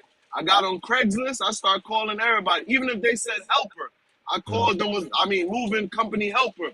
I said, hey, got a 26-foot. You ever got a job you can't get to? We could break some type of bread. And I actually had a pre-existing relationship with a logistics company to move a certain well-known, I'll just say it's a brand girls go in the mall for and get a whole bunch of candles from, and I'm supposed to get that dedicated route. I got to go do the HR paperwork sometime this week. If people are going to get caught up in that Amazon thing, and that's well and good. Somebody got to end up giving me the fries at McDonald's. Somebody got to fold, give these trucks back. I believe everything that you're saying. I even called my rental lady early. Here, take that 525, take that mileage. Early in the week, I'm supposed to pay on Wednesday. I paid Monday. You know what I'm saying? Yeah. And I'm just going hard with it. I tried to do Go Share in a couple of them. I got a criminal background, so that slowed me down a little bit. But long story short, the truck is the lemons. Your body, that's the water. You got to make lemonade. You got to do something because you're waiting for Amazon to come help you, bro. It's just like Uber. What if the app crashed? Forget them kicking you off the app. Imagine the app crashed for a day. What you gonna tell your the mortgage? I got a mortgage. I can't tell them, yo, Amazon playing games. I had to hit that road. Already invested in the authority. Already invested in the insurance. I paid him $200 cash app for a Raymond pallet jack and like two of them good thick ass, like I think it's like a 3-inch load bar, like they come out from the sides and clip onto the racks, and then like 10 blankets. I'm putting blanket load, hazmat. Yo, all I'm gonna say is this. Thank you, Mark. I heard your live with Axel the other day. I mean, I don't really know about that expedite thing, so I ain't gonna pretend, but y'all kicking some real game on this channel. I ain't gonna lie, I'm rocking with you. I don't have no problem with bro in Atlanta. It was a good system. It's just at the very same time, it was kind of foolish for a lot of people to say, hey, well, I'm gonna base it off this app. That's like buying a Escalade and saying, yeah, I'm gonna do Uber. You don't even know if you're gonna get accepted, bro. That's $100,000 car. And that's the equivalent of you doing that with a box truck. But like, I don't want to keep y'all too long or whatever. I just wanted to say thank you. I'm in the Southeast region. I'm based out of Atlanta. I'm doing loads. I'm not scared to go over the road. It just, I haven't really linked up the trips yet because my authority is under that 30. It actually turns 30 days today. So I'm about to sign up with Coyote. I even have reminders of this logistics company said 60 days. So as soon as I see that, I put a reminder, okay, in 39 days, go back to JB Hut. In 40 days, go back to, whatever. TQL is bullshitting, but they're giving me loads. And I also realized one quick second, I also realized that it's better to stay afloat. Maybe you don't make a lot of money, and then instead of crashing and giving up with it, I know I'm not gonna make a lot. But if I could stay afloat that 90 days or 180 days, if I could get that dedicated route, then that's gonna make the difference. Hey, just tip. Sometimes that Atlanta market's rough. Just peek up above you in Tennessee. Tennessee always has good stuff. Yo, bro, I'm not scared to drive. My deadhead is set on 200 miles. I mean, you want to keep the deadhead down, but I know. My guys in expedite, especially from Atlanta, a lot of times you guys will be like so low down there. We'll just boogie up right there to Tennessee.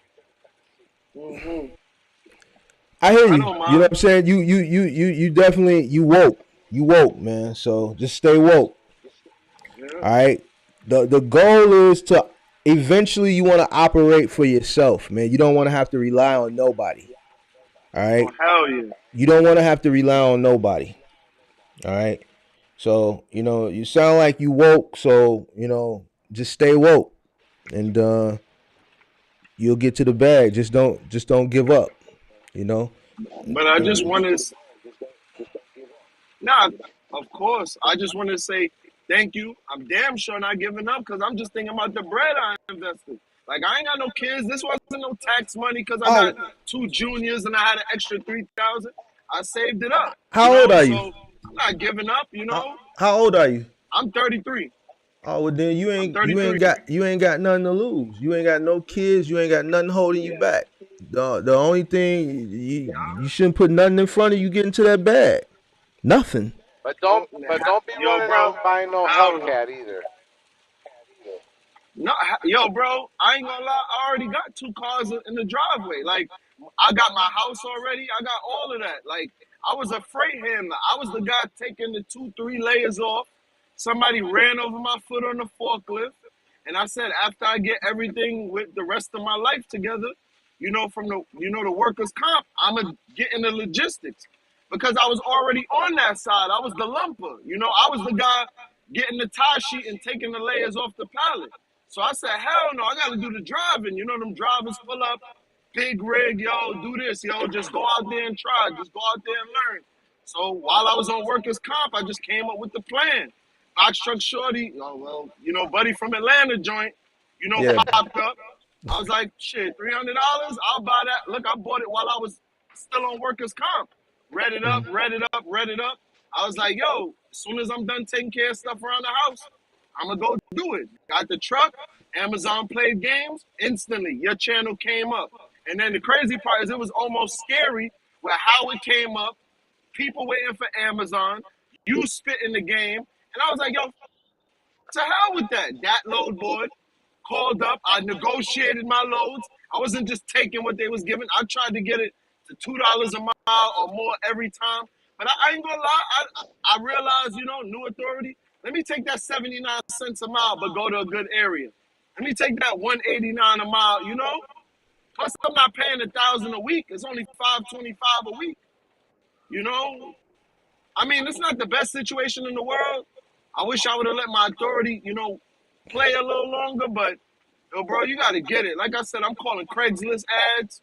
I got relationships with logistics companies. I'm trying to muscle my way in. You get what I'm saying? I got a guy that deliver barrels. I'm linking him up. Like, yo, I got a truck now. I could take over that part if it makes sense. Y'all got to get up off y'all feet, man. Because Mark ain't going to come and jump in the truck and drive for you. And, you got to get your magnets, hit the road. Just promise me you're not gonna be wearing any of those flip flops. Yo, brother, I'm in the truck right now, ACGs, cargo pants, and a freezer jacket Hey, with you a say you hoodie from on. you say you from Atlanta, but it sounds like you originally from New York. Oh, yeah, I'm from New York. I'm Yeah, I definitely could from New tell. York. I've Yeah, been yeah. living in Atlanta 7 years. Yeah, Like yeah. I said, I was one of those guys. Got my foot run over on the forklift, pissed off. As soon as they hit that bread, I did the floors in my house, painted and all that. Once my house was looking a certain way, I said, now I could dig myself into. See what it is? People are scared. Jim Carrey had a quote: "Yo, take 6 months off, a year off, give up the club, give up your little leisure activities. You don't need a haircut every week, and build your business."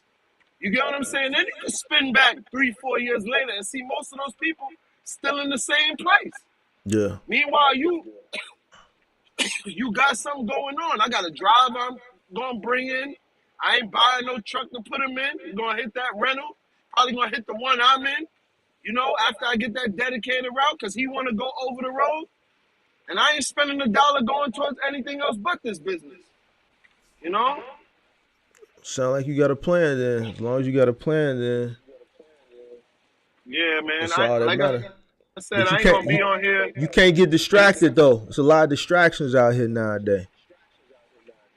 I tell you the truth, I done did the distracted thing. I did the distracted thing a long time ago. When you home and one foot is in a boot, you got a lot of time to think, bro. This dude says, here Mark went bankrupt. Find the information and produce it. I never filed for bankruptcy a day in my life. That sound like a guy without a truck. That He sounds talking like a about guy he without. talking about me, and because I didn't, this first comment he put one guy ran a moving company, second guy in a semi wake up people. So I didn't know if it was a compliment or a disc. But then I guess it's a disc now. So when he put one guy ran a moving company, second guy is in a semi wake up people, I'm like, okay, is this a troll or is this a compliment? What do you mean? What do you mean the second guy in a semi? Because you driving a semi right now. So I'm thinking it was a compliment, but Uh, I guess oh, uh, uh, it's a oh, but disc. Oh, hold on. but but but Let here me but here the answer. difference. Let me But here the answer that for you. difference. No, let him They let him left me let him out, man. I'm in a fucking let him van. I let him feel left finish. out. Let him finish, and then I'll respond to the troll. Let him finish. I ain't worried about the troll. 'Cause we got buttons for trolls. Man, it don't even matter. Because what it is, see, this that's the clown mentality. So you trying to Man, tell me a box truck guy can't learn nothing from a semi guy, can't learn nothing from an expedited guy. The guy just said, yo, this is what's going on in Oklahoma. Hold your receipt. Everybody can use that information. Like, yo, bro, the fact that you wasting your energy, oxygen, and eyesight here and you ain't got nothing positive to give, man, I could tell you don't get laid. But always Be a remember, keyboard warrior. trucking's a lot of ball busting too. Uh, Anyways, a lot of times don't even take stuff personally. nah, I that's I why I, I, that's I why I always don't take took it measure. personally. I can't take nothing personally from somebody I can't see. Somebody that's behind the screen I don't do that that's no more. typing. So that's why I don't pay it no mind. I don't get upset. I see some people, they go in the comments, be going back and forth with people, and these will be the same goofballs. You'll see them in public, and they'll see you, and that'll be the goofball that was trying to troll you online, and they'll see you in public from across the room, and they won't have that same energy. They won't come up and say nothing to you. So that's why But I don't pay a person no mind that I don't even but know. but You know what I'm saying? but So but but, but listen to what I have to say, right? It's funny how we're having a conversation. a positive Four, conversation. four grown men having a conversation, and three of the grown men are actually doing work. It's like you can't. It's like if you own play with your balls, they got a in the problem. middle of in the middle of the You night get what too I'm at work. saying? In the middle of the night, No, if you're no. lazy, they still got a problem. If you're selling crack, it's like that's why it's like I, I, I don't know, man. I don't. Our people I don't know. The mindset of our people is one of the shittiest set of mindset you can ever find. But I don't think this We're is our not taught. people. His name is Mohammed Bebker. If that's a real name, but He's Tell you. he's probably one of them dispatchers from overseas that you get mad at. Yeah, yeah, yeah. It's just, He's one of those. it just, you know, Yeah, he's I reach a watching Man, point, Sneak and Messy. He wants. I reach a point now where when people say anything, I just say, whatever, man. You know what I mean? yo, how about He's this? just. There's people selling courses for thousands of dollars for what Mark give out for free. Mark, right, you need to write that shit off as charity work or man. whatever for your I'm taxes or not. something. Yeah, I'm not No, gonna write it off. It's I'm for joking, but no, no, no, I'm no, no. joking, but all I'm thinking is, yo, bro, like I'm trying. I ain't gonna lie. What I've been doing is I've been trying to rally these little Amazon people up, but at the same time, bro, it's like just come on, bro. Be a positive person. I ran into a trucker at my very first load. Asked him about the ELD. Yo, bro, he gave me a better crash course than any video on YouTube, bro. And not no finesse it this way and nah, do this. Yo, get to your load X amount of time. If you gotta park up, do this. And I've been following that lead. You know what I'm saying? Like, yo, bro, don't hate on people passing good energy. Move around, bro. Yeah. Move around, bro. See this guy Mohammed. I said I'm gonna have to go on here. I didn't want to do it, but because I don't like banning people and stuff like that. But I can't tolerate no disrespect, especially from Listen, my somebody, Bro, buddy, especially from my buddy somebody I having earlier can't. positive today. vibes. If I'm so sensitive, if I was sensitive, I would have been banned you a minute ago. It's funny how Listen, my people can buddy, yo, talk. You know, because this happened like maybe once every 3 months. I get a troll. You know what I'm saying? But it's funny how people can be tough behind a computer screen. You know what I'm saying? If you so tough, I'm gonna drop People, this link and just get on camera.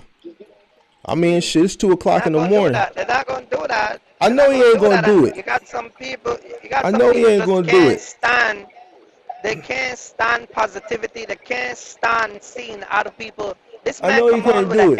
Cause energy, this'll right? this'll be the same dude I'll run into in the street, in the club, and to see me. See, I don't know what he look like. He know what I look like. And won't have that same Right. energy. Cause see, if I got an issue with you, I'm gonna address you. You see what I'm saying? He So probably gonna that's why I can't I he probably ain't gonna be fanned out. He probably gonna be fanned out. Yo, I watch your man. channel, blah blah. You gonna ask him his username? Yo, I ain't Listen, even gonna lie, my thing got flagged or something. I don't know what it is, but thank you, man. You helped me out. You know, like yo, bro, you come up on the live, humble yourself. You know, like what kills me is that the greatest thing a man could know is that you know nothing. You know, if I got in this game, now Amazon gonna hold me down. Nah, you gotta humble yourself, take good information, equip it to your utility belt, and I, get to a bag. Like, I got an idea who it is because it's only one person that really got beef with. And they just probably using a fake name, so it is what it is. yo, bro, I tell people this all the time. But hey, You check it never, out. you I still ain't blocked them. You see what I'm yo, saying? I you still never, ain't you blocked them. look, you never run. Look, you never run into your haters when you're getting money. I never seen a hater at an open, like a open house, or at the airport, or on a cruise to Jamaica. I never seen none of them there, bro. You know who fight in the club? The broke people. People getting money, they too busy trying to enjoy themselves, bro. And what we doing right now is enjoying ourselves. I want to learn some game from the OGs, and you coming with the hating mentality, bro. That be the guys that don't have a truck, bro. That be the guys that just gave they 1,200 a week rental back. That's who that is. You know what I'm saying? So, like I said, somebody got to give me the fries at the drive-through. So, that's how I take it. right. Everybody can't make it. Man, I don't wish the brother, whoever it is, I don't wish him nothing but the best. I can't beef with nobody I can't see. You know what I'm Nah, just saying? put the straw in the bag. I Just tell them ain't. put the straw in the I'm just bag. saying. I'm just saying that anytime you have someone come on a live, it doesn't have to be your live, any live, and start to come. This man comes on. He's talking about his experience. He's talking about despise his background, despise his injury, despise the setback from Amazon. He's still going, and you're always gonna find someone to come in the comment section to lay the just they have to lay that discouragement. They have to lay that weed of doubtness. You get what I'm saying? Nah, don't worry. They have to do it. Yeah, but he don't. They have to do it. But he don't give no Raycons. I'm He telling don't you, give man. no Raycons out. So when he start giving Raycons out, I Yeah. might listen to him. hey, You wait, know, time when he send a out. carrier Don't I packet, tell wait, I might listen to him. wait, time out. Don't show any Raycons, so that's a bad idea. Nah, I'm not. Bro. Yeah. I literally got my You, trucking company listen, Instagram. I you'll haven't get done one guys, post. you'll get guys that'll say, "Oh, show me, show me, show me." You know, two things. One, they want to steal. Maybe you got a good customer, or number two, you're gonna piss off the broker because the broker might give you a better rate, but he ain't gonna give Joe a better rate. And then That's all Joe's gonna right. go and say, "Oh, I'm you all, gave Hey, so and so this much." of course. hey, young Look, world. I ain't gonna do that. Yes, sir. Yes, Hey, sir. hey, young world. What Yes, what sir. what what app do you use to fill out your carrier package? I'm not even gonna lie, bro. They give me the carrier packets, and if you got Mhm. DocuSign on your iPhone, you can select the file Mhm. and just click click share, and then you can share it to DocuSign. Oh, so you use DocuSign on your Like, iPhone to fill it out? yeah, but Some I are got a like that. laptop with Some me. are like that, or you have to use that RMIS. Yeah, but and that be the whole thing. Most of the carrier packets, I'm not gonna lie. You literally get the carrier packet. The first page is what's your MC, and most of the information fill out from there with the Yeah. RMIS. Yeah, it digital. Look, They send you the digital one. Yeah. and really quick, right? That's standard Yeah. alpha carrier code because I got one of those. What can I use that for? Because I got one of those for my company too. Like, see, I'm trying to do it all. I ain't just follow one guy's packet. I wanted the most weapons in my arsenal. Like, I'm trying to get hazmat, all that, you know? Hazmat, I think you need the CDL though, don't you? And And that's just download CAT scan and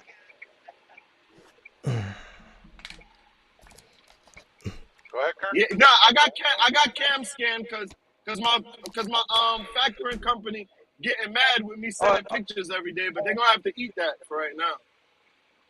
Yeah, we talked about that exactly, earlier. exactly right. Okay, we'll talk about that earlier. All right. They're not really feeling And that. make sure you get your first and last name print on your BOL. Cause you used to work at a lumber facility and you guys used to do the little scribble. Yeah, I know. Nah. You know what I'm talking about, right? Yeah, but I ain't gonna lie. I was the guy with the good tie sheet. But I think that's what made me kind of good for this. Because I know about that leaning pallet crap. I know about, chapping all of that stuff that they used to throw on the loads. So I'll be right there in the dock. I actually don't let nobody load my truck neither. I load everything myself. I just loaded 12 big ass pallets of them Utz chick. You know what I'm saying? Right. Just left out of Birmingham, going to Valdosta. Look, any game y'all could give me, I'ma soak it up. People are clowns, man. Yeah, he's still in the chat talking shit. I wouldn't trust these guys as far as I can throw them. You trusting guys that's giving free information give us out. a valid point. Nah, just give a valid point. Just explain why. Like. Don't worry, it's 200 characters. Explain why. He ain't gonna even show his face. I want him to show his face. I want to see who it is. That's clowns with no makeup. They don't got no makeup on. I wouldn't trust these guys as far as I can throw them. Two guys that's giving free information. Not selling nothing. That's not selling nothing. What's not the trust? That's Everything. Exactly. I'll tell you this. Amazon Everything Mark said in his video. Let me tell you how scary it is. Mark literally posted a video. I'm not sure what day it is. The day I got my truck. No, matter of fact, I got my truck, my first load, and on that Thursday night, while I'm waiting for the customer to open up, I watched you live. Yo, this was going on, and I agreed with you. It's not grimy what Amazon's doing. It's actually sweet as hell. You could have woke up and said, app not functioning, like what Uber might do. You get what I'm saying or whatever? And they could have just dinged everybody. Nah, they say, we're going to let you rock. We're going to let you do this. And you brought it to fruition. And not only that, that's what made me go back and watch other videos. And I'm like, damn, buddy been talking about this shit for months.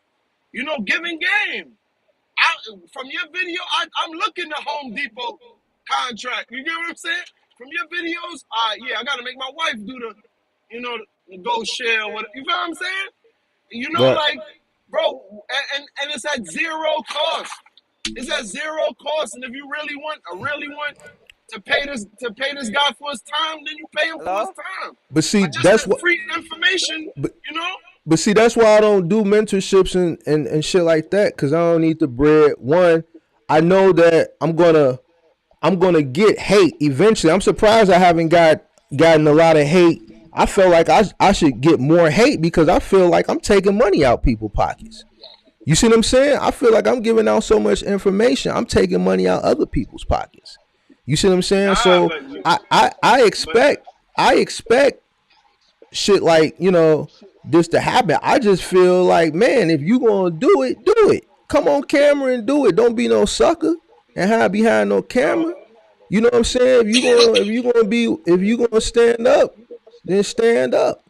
Don't be no sucker. That's all. Cause see, I ain't no sucker. I ain't bantam. My moderator ain't in here tonight. She would have been done bantam. I ain't bantam. The man done called me all out my name and shit like that, and I ain't said nothing. You see what I'm saying? Mark, what you got? But you gotta understand. Tell you the truth, you sound a lot like me when it comes to particular topics. But I'll just tell you this: I believe that me and you and Axel. I don't know the other brother well, but since you got him up here, I believe it too. Men of a certain cloth, we just come from a different cloth, and you got to realize that cloth is the size of a washcloth. Don't let Right. that go over your Listen, head. You Yeah, know, hey, like yeah. listen, you guys are all missing something. We're always gonna get heat because we're all from the north. As soon as you talk a little rough, they're always gonna be against you. No, man, get your panties out the. I don't A think it's lot of that. times, I'm telling you. Like that could be another content creator just coming in under alias. You know what I'm saying? Like That's what I think. when you give out free information and people's trying to sell this information, it's taking money out their pocket. You see what I'm saying? So that's what I look at it as. I haven't, I used to get a lot of flack in the latter part of last year in the wintertime, like right before peak season, because I was talking about how peak season, it wasn't going to be no peak season. It was going to be very minimal and all that. And I had to get battle tested. I was just like everybody else that was coming on YouTube because it was a lot of fake gurus on there. But like I done been battle tested. My information turned out to be true. I made a lot of forecasts months ahead of time. The stuff came into fruition. And guess what? People got up off me and people said, you know what? Dude know what he talking about. You know what I'm saying? Dude know what he talking about. You wouldn't know the shit that I know unless you've done what I've done. You see what I'm saying? So I don't really have these issues. So I know this is somebody that's probably a content creator that feels maybe threatened because I'm giving out information and it's taking money out their pocket. I disagree with a lot of people with what they say. I believe a lot of people are clowns when it comes to the way they think about Amazon. You know what I'm saying? That they think is they end all be all. When I see people write stupid shit in the comments talking about Amazon's not gonna want to pay for gas and Amazon ain't gonna be able to get maintenance on it, I think it's goofball shit. And I'll tell bro, any other listen, person that, and I'll debate them on it.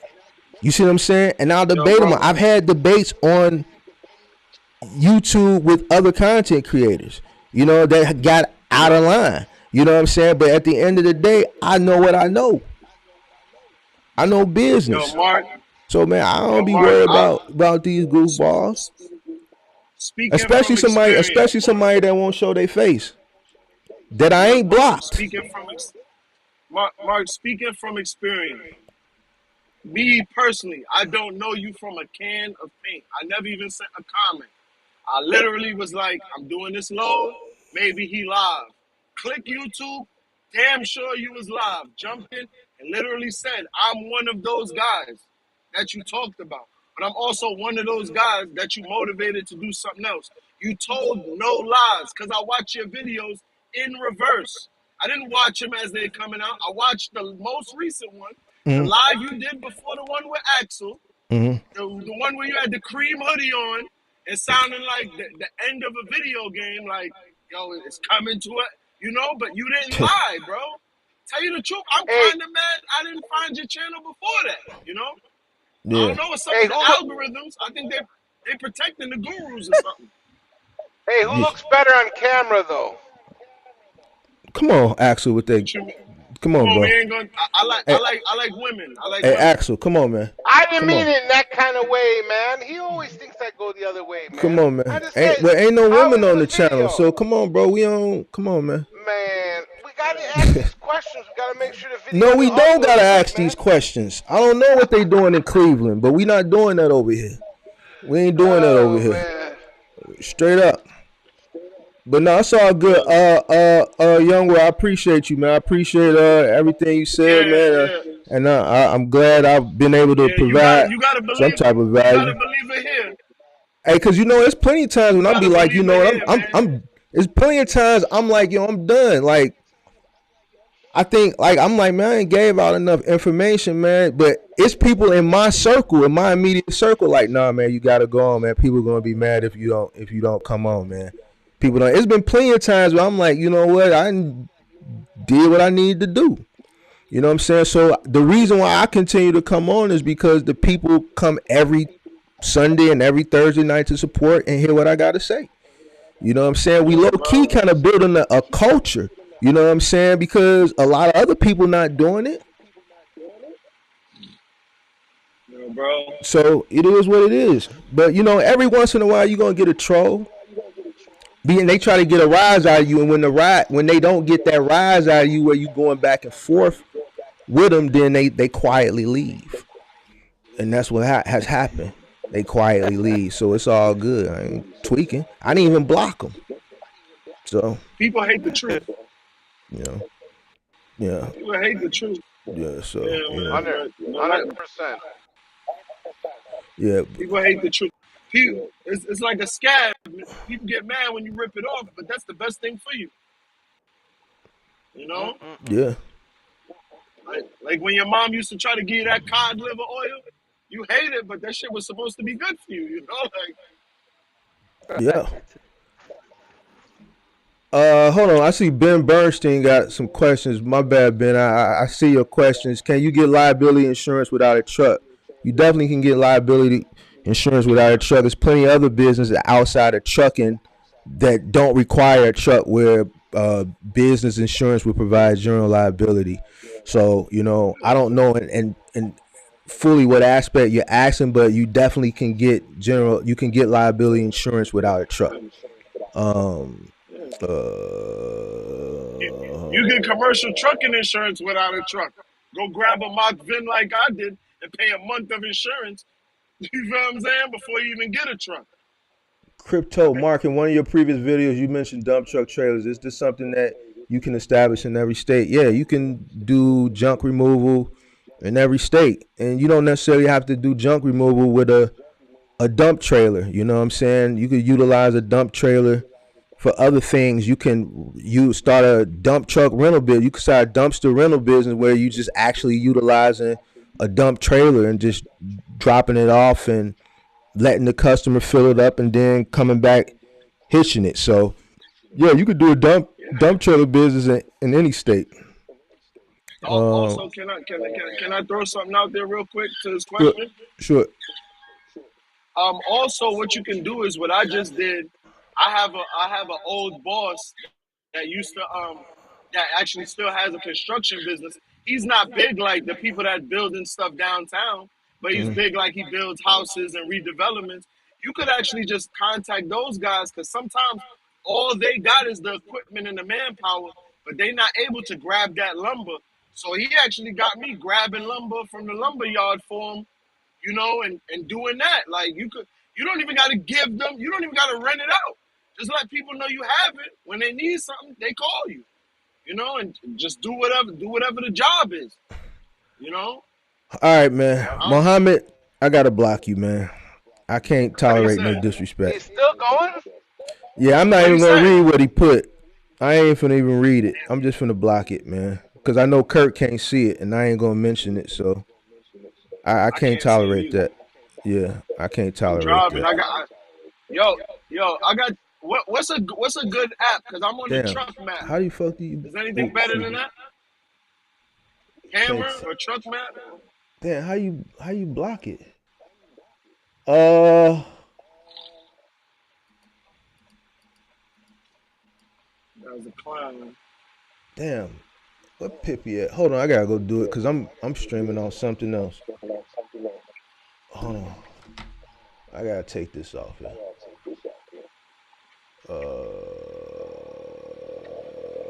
Shit. How you? Hold on. Damn. People are crazy, man.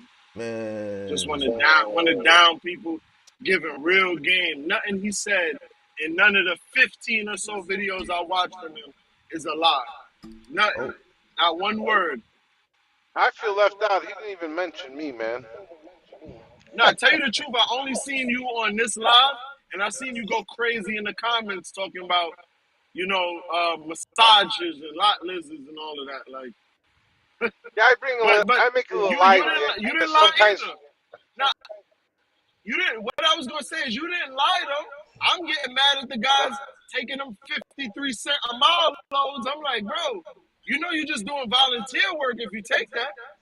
Like, man, you don't know how bad it is on our side, man. It's crazy on our side. how bad you think it is in Atlanta? You know what I'm Man, I saying? don't know. These guys in the vans are taking 50, 60 cents after they deadhead 300 Well, miles to go get the load. I mean, they want to live in a van. They want to live in a Yeah, he van. gotta go, bro.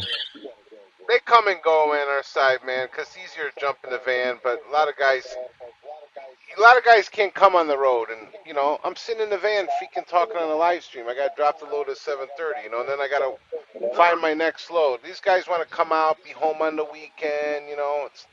The vans aren't like that, and Bro, I'm trying to go. I gotta go back home tomorrow, but that's to grab something. But after that, I'm trying to stay on the road from now to like, I ain't gonna lie, till April, or at least until I get that dedicated route. That's, I always tell my guys, don't plan on going home. Just always try to do like a circle so you can come back home whenever, even if you shoot in for a day or two.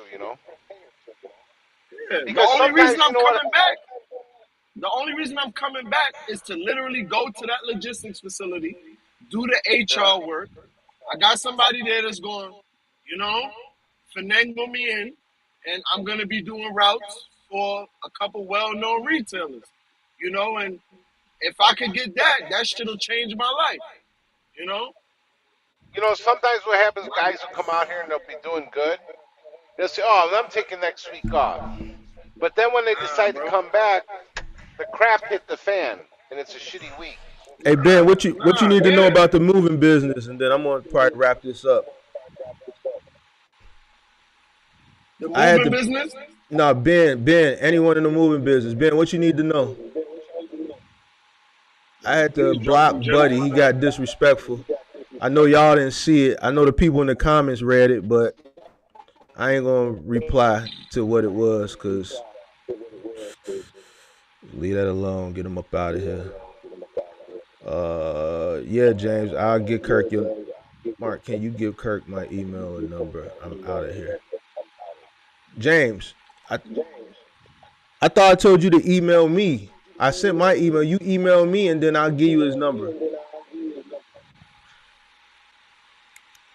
Ben, what you need to know about the moving game? 5K for mentorship. Who's charging 5K for mentorship? 5 Star Logistics. Buddy in Uh Atlanta. oh yeah, he charging 5K. Wow, that's fucked up. 5K, 5K 5K for for the mentorship. mentorship. 5K for the mentorship. 350 for the ride along. 299 for the pack. Um, I yeah, can't knock. I just bought the pack. I can't knock nobody's hustle. So at the end of the day, I can't knock it. If you getting people getting value. Here's my main thing with him. My thing wasn't never the mentorship or the packages because there's a lot of people doing that. My thing is the whole. He said something Everything that is I good. totally Everything is disagree good. with. He said something I totally disagree with.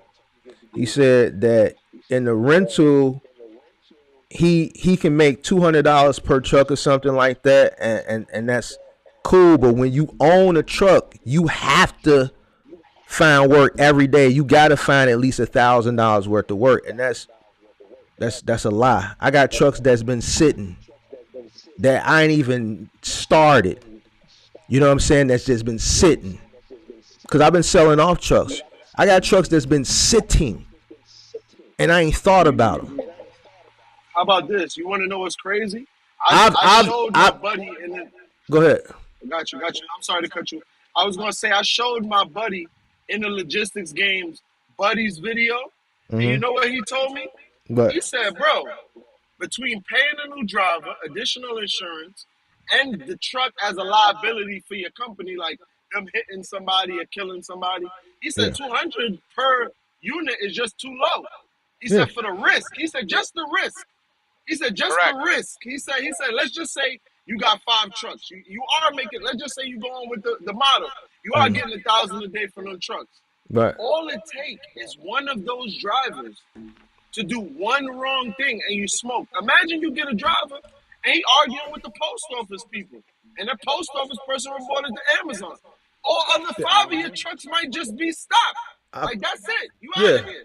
That's what when he said that, I'm like, yo, like $200, and you telling me a person that owns a truck has to run, like that makes absolutely no sense. That's my biggest disagreement with him. As far as what he does, as far as what he makes his money, I really don't care. You know what I'm saying? That's where I disagree, because that's not true. A person who owns their truck can sit. That truck can sit. It can sit. It don't have to do anything. Whereas a person who does rent a truck every day, the rental company is charging you a daily rate for that truck. So yeah, you don't have to run that truck, but that truck is costing you every day. Every day, that's a fact. Every day is costing you. That's a fact. That's a fact. So Man, I just disagree with that. Program. I like that idea. I could use some company on the road.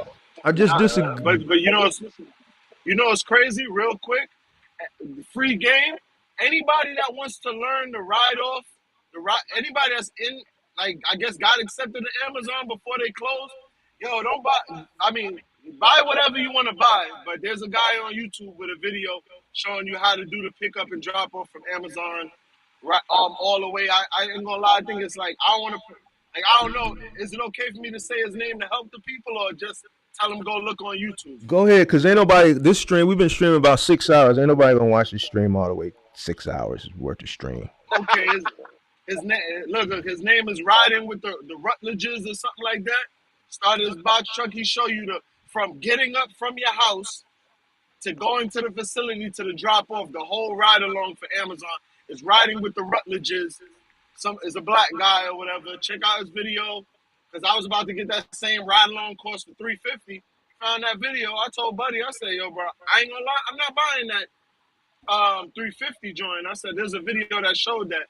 He respected it, but and like I said, just letting y'all know, I'm not upset with Buddy from Atlanta. I spent $300, bro. I got kicks that's $1,200. You get what I'm saying? So I would never mind paying for the info. Like, I would not mind paying Mark the $100 for the thing, because information is priceless. But and like I said, I'm a customer, Buddy. I'm not mad at all. But the key is, bro, you gotta float with the business. You gotta float. And let's just say diesel, God forbid, go up to $10 a gallon. You gotta switch your business around. All right, how can I run and still make money this way? You can't cry and say, "Oh, gas is high." You gotta do what it do, whatever's going on. Man, listen, I got a question. I just want to know. You and Mark keep talking about these $1,200 and $1,300 shoes. I want to know what happens if you guys accidentally step in a puddle. Nothing. We don't wear those when there's a possibility of stepping in a. I don't wear mine when there's a possibility of stepping in a puddle. Like it's certain shoes that you get if it's raining. So if I gotta go to an event and it's raining, and I put on some designer sneakers, I don't put on a designer sneaker that got a white bottom. Like I put on like a. I'll go like I got like I got some black Gucci's that's like my. Like in case it rain, I'll pull them out. I'll pull them out the box because they got a black sole. So if it splash, or I'll throw on a pair. I got a couple pair of Alexander McQueen's that's all black. I'll throw on some general purpose shit. But then like if I really want to do it, then I hit you with I got some black and white Christian Dior's with the black with the white bottom. You dig what I'm saying? So I got some all white Balenciagas. It's you don't ask. Why are you asking these questions? Because you don't know about this stuff anyway. I know, man. Listen, you're gonna have to start a mentorship on this shoe situation for us white guys, because I don't know about this shoes and all this stuff. This is new to me, man. Hey, Axel, I buy these Skechers, man, for like $49.99. I don't know. You guys got these $1,300 shoes. I'd be scared to take off to the moon or something. Man, I got polos that's $400-500. I got a Gucci polo that was $980. So, sounds about right. So, like that you talking about don't mean nothing. Does my $300 fishing rod count? But Axel, you gotta understand. I don't like. I can treat myself. I don't really have no major like. outside of my living costs and stuff like that, I don't have any children or nothing like that. I'm not paying for tuition or nothing like that. I'm You just see what I'm busting you saying? guys' chops. Okay. Right. Now, if I had like tuition to pay for and a wife and Oh, all child this stuff, support. then yeah, huh? Child support, that's the doozy. See, I wouldn't have child support Yeah, I don't have to. Yeah, you're not because going that route. my kid got to live under my roof. I got to raise my kid. Ain't no baby daddy over here. I'd rather just not have Gangster. none. Not knocking anybody that is or do, but I just choose not to go that route because I know how That's I a am. whole other discussion. Right. That's what Kirk talking about next Sunday, I think. The Yeah, baby daddy. They But get me on the first one, eh? yeah, so every time you try to get through it, you get sidetracked. But let me ask you, how much liability insurance would I need to operate as a household goods carrier? How much would it roughly cost monthly? That's going to depend. Like most people ask me insurance, I can't really give you that answer because gonna, gonna, it's gonna be a bunch of variables that's gonna account to that number. But what I will tell you, if you're asking for this point, you're gonna need $1 million in general liability. Now, your general liability for household good moving is gonna be higher than it is with trucking because you're gonna be entering the home, you're gonna be dealing with furniture. Now, what you're gonna carry by law is valuation. Now, that's what the customer gets for free if you're asking from that standpoint. When you go do a move, every customer gets valuation for free, which is usually 30 cents per pound per article, and that's interstate. If you cross state lines, it's going to be 60 cents per pound per article. Now that's what they get free. So if you damage something, let's say you damage a flat screen TV and it's 10 pounds, right? At 30 cents per pound per article, because it's a local move, they're gonna get a check for what, $3, right? Now they're gonna be upset, but that's what they get for free. But that's not insurance, that's valuation. If it's cross state lines, if it's a long distance move, they get 60 cents per mile, per article per mile. I mean, sorry, 60 cents uh per pound per article, right? Now, if each customer has an option to purchase declared value, which is depreciated value insurance, or full coverage insurance, which cover the full value or whatever it is that gets damaged. So, like going back to that example for that TV, if it's a flat screen, let's say an OLED TV that they paid $3,000 for, and your mover drops it and smashes it, if they don't purchase the declared value or full value, the only thing they're going to get is valuation if it's local at 30 cents per pound per article. So you're going to cut them a check if it's 10 pounds for $3. All right. So general liability is just like any other general liability. It's slightly higher for household goods moving, but your general liability does not cover damages to property, not property, but to goods. They always have to purchase that insurance. All right. They always have to purchase that. You want to keep your general liability for property damage, and you're gonna need workers' comp in case one of the movers get injured. So I hope that answers your question. It's crazy. I'm driving past the Amazon facility right now. Oh It yeah, look kind of dead over there. well, because everybody No probably truckers gone lined up now. to get their load. Yeah. Yeah, but yeah, Ben. So I guess Is I hope Kirk that answers your driving or question. did he switch to autonomous? I think Kirk is For parked. me? I think Kirk is Did he parked. I'm switch to autonomous? I'm parked, man. I reached my I'm driving. destination. Kirk is parked. So Really, really quick, man. I just like while I'm on the live shit, I ain't asking questions. I was just gonna say, all right. you're So welcome. look, I'm on the load boards. I'm a new authority. I'm checking Craigslist ads. The apps like Mothership is not in my area yet. I'm trying to do freight. Anything else, think be a good thing. New authority, new company. I'm willing to work, so I ain't scared of that. Like I'm trying to go find a mile, but I'm just, I'm just waiting. I mean, right now, a couple places don't want to mess with me because of the new authority. So anything else I could be doing or should be doing?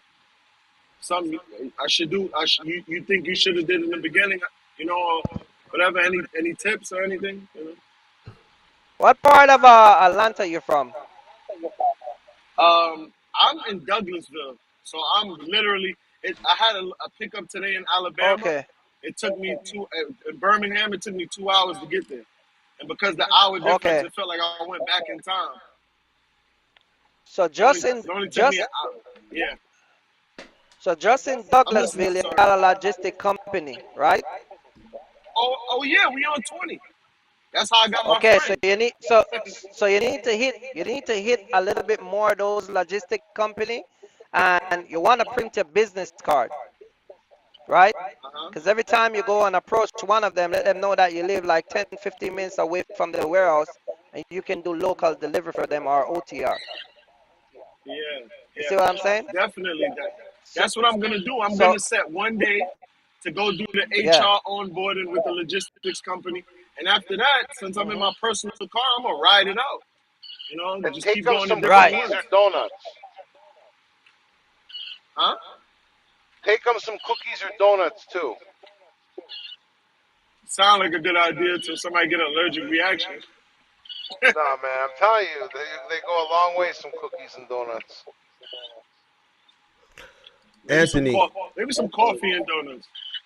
now if I'm in middle Yeah, mile, then want to redirect to final mile, do I have to change my MC 150 from general freight to household goods, or can you wait? Household goods is for moving. I had a guy on a coaching session the other day that did general freight and household goods moving, and he had to pay for that. Listen, you only select household goods moving if you're going to start a moving company. If you're going to start a moving company, it's going to cost you more to start that business than a trucking company. It costs more to start a moving company than a trucking company. You have to go through more procedures. All right. right. Now, this is the guy who doesn't know what he's talking about that the guy earlier said don't trust. You know what I'm saying? But let me tell you how you start a moving company. This is what you got to do. In most states, it varies who's in got those scratchy windshield wipers? They're driving me batty. it varies I in just turned it off. it varies in different states. But I'm gonna tell you how it works in most states. You gotta apply.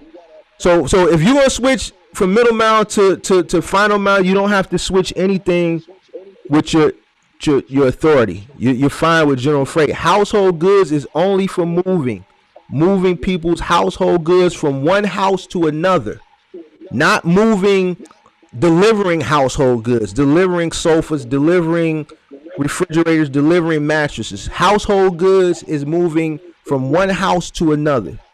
All right, all right. So no, you don't select household goods. It's gonna cost you a lot of money. Now, if you want to start a household goods moving company, you apply. All right. I don't know how much the application is in your state. In my state, it's $900 to apply. Once you Jesus apply, Christ. in most states, you have to make it public that you apply. Once you apply, they're gonna process your application and then they're gonna send you a hearing date. The hearing date, you have to publish that in the state newspaper. All right. Once you get your hearing date, you publish it in the state newspaper saying, I, Mark, am starting 123 Moving Company. My hearing date is March 10th, 2023. You go to your hearing date. Now, at your hearing date, anybody can show up to their hearing date and oppose, right? Because at their hearing date, you have to show and prove to the judge you're fully capable, willing, capable, and able to run a moving company. Now, anybody can show up and oppose it. That's the purpose of you putting it in the state paper. They make you put it in the state paper. It works like this in a lot of states. I know Georgia is the same way. All right. If no one opposes, everything goes good, the judge will grant you a permit. The permit is good for a year. All right. In a year, you have to go back in front of the judge, and if everything checks out, you didn't get any citations throughout that year. You didn't hold anybody's furniture hostage, because a lot of moving companies will hold people's furniture hostage. You don't get any complaints or any citations. Then after a year of running under supervision, they'll grant you your license. So that's the whole procedure of becoming a licensed mover. Now you have to apply within your state, and you also have to apply on the federal level. The reason why moving is a lot different and more strict than delivering furniture is because you're dealing with people's prized possessions. You're dealing with a lot of valuables, and like I said, a lot of moving companies are rogue. They'll quote a person one thing, they'll load up the truck, and then once the truck is loaded up, they'll say, all right, you know what, instead of 5,000 it's going to be 10,000. And if you don't pay that 10,000, they're going to drive off with your stuff. They're going to throw it in storage, and then they're going to charge you for the storage. And a lot of moving companies do that, and it's called holding people's stuff hostage. So that's why moving is regulated as tight as it is on the federal and on the state level, and that's why the application is so expensive. That's why you got to go in front of a judge, because they want to make sure you're not a crook, you know, and you got to go through all these stringent procedures to be a household goods mover. While you mentioned that word hostage too, and anyone that's listening, don't ever hold any freight hostage. It will get you in a lot of trouble. If you got a disagreement like with the broker on your load, just don't give them the POD, the BOL that you signed, until you work it out with them. But make sure you deliver that freight. Yeah, yeah. But in the moving business, a lot of people's furniture get held hostage. You know, it's a lot of rogue moving companies out there, and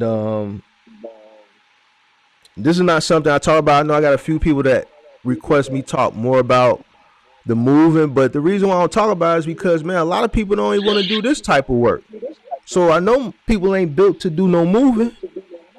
And the crazy thing is, you're going to make a lot more money moving than you're going to do in any one of these, expedited, middle mile, or final mile. You're going to make a lot more money. A lot more money.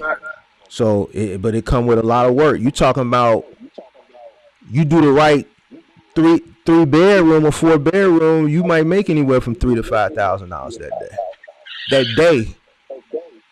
So, you know, I've done moves, local moves, 14-hour day. I remember a move we did for this doctor, took 3 days. A 3-day move, local. He moved a mile away. But he lived in a mansion. He's a doctor, so he had a lot of books. You know, he had his kids went to school to be doctors, so all their books, just a basement full of stuff. He lived in this big mansion, and it took us 3 days to move him. It took 9 guys 3 days to move this house. 9 guys, 3 days. So imagine how much I made off that job. So, you know, moving is a lot of money. So a lot of risk too. Crypto says, let's talk about crypto investments. I'm done, man. I'm out, man. This is the longest live. I set the record, man. I got to get out of here, man. I think all of us done. Axel, it was nice talking to you, man. Wait, hold on. Let me read you guys this message that came on our alliance system to show you why people are like lost. It says, if anyone has heard of this company, Dispatch Geeks, from blah, blah, blah, then please contact me at blah, blah, blah, or email me at Dior Trucking. So you got Dispatch. They're asking about a Dispatch Geeks. This guy has got a trucking email, but here's the name of the trucking company, Playboy 7 Trucking. So when you bid with the broker, he's going to say, well, is this Playboy 7 Trucking or is this Dior Trucking? That's like, it already looks, you're asking about Dispatch Geeks, but yet your stuff doesn't even match. Does that affect your business in any way? Yeah, because they're in our alliance system. Oh. So now I'll go to my broker base, I'll say, look at these clowns, and they'll say, yeah, we're blocking them. All right, last question, Ben. Then I gotta go. What are the risks, if you don't mind? It's a lot of risk in moving. Property damage, injury to the workers. So property. Oh, and damage to the goods. So those are your highest risks. I wouldn't worry about property damage. your biggest concern should be injury. All right, because people gonna hire you to move because they don't want to do it themselves, and then you're gonna have some people that are gonna hire you to move really big things, pianos. I've had guys hurt themselves moving pianos. That's why I stopped moving pianos. You know what I'm saying? Sub-zero refrigerators. That's why years ago I stopped dealing with sub-zero refrigerators. It's too much of a hassle, and they want you to put these refrigerators and these pianos in places that to me is not worth it. Yeah, you can charge a lot of money, but it's not worth it. You know what I'm saying? It's not worth it. I had a guy go through some stairs moving radiators. The stairs were faulty. The house was getting rehab, so we were moving the radiators out to take them to the powder coating place. And because the stairs were faulty, when they were coming down the stairs with one of the radiators, the weight of the two movers plus the weight of the radiator and the fault of the stairs, the guy went through the stairs.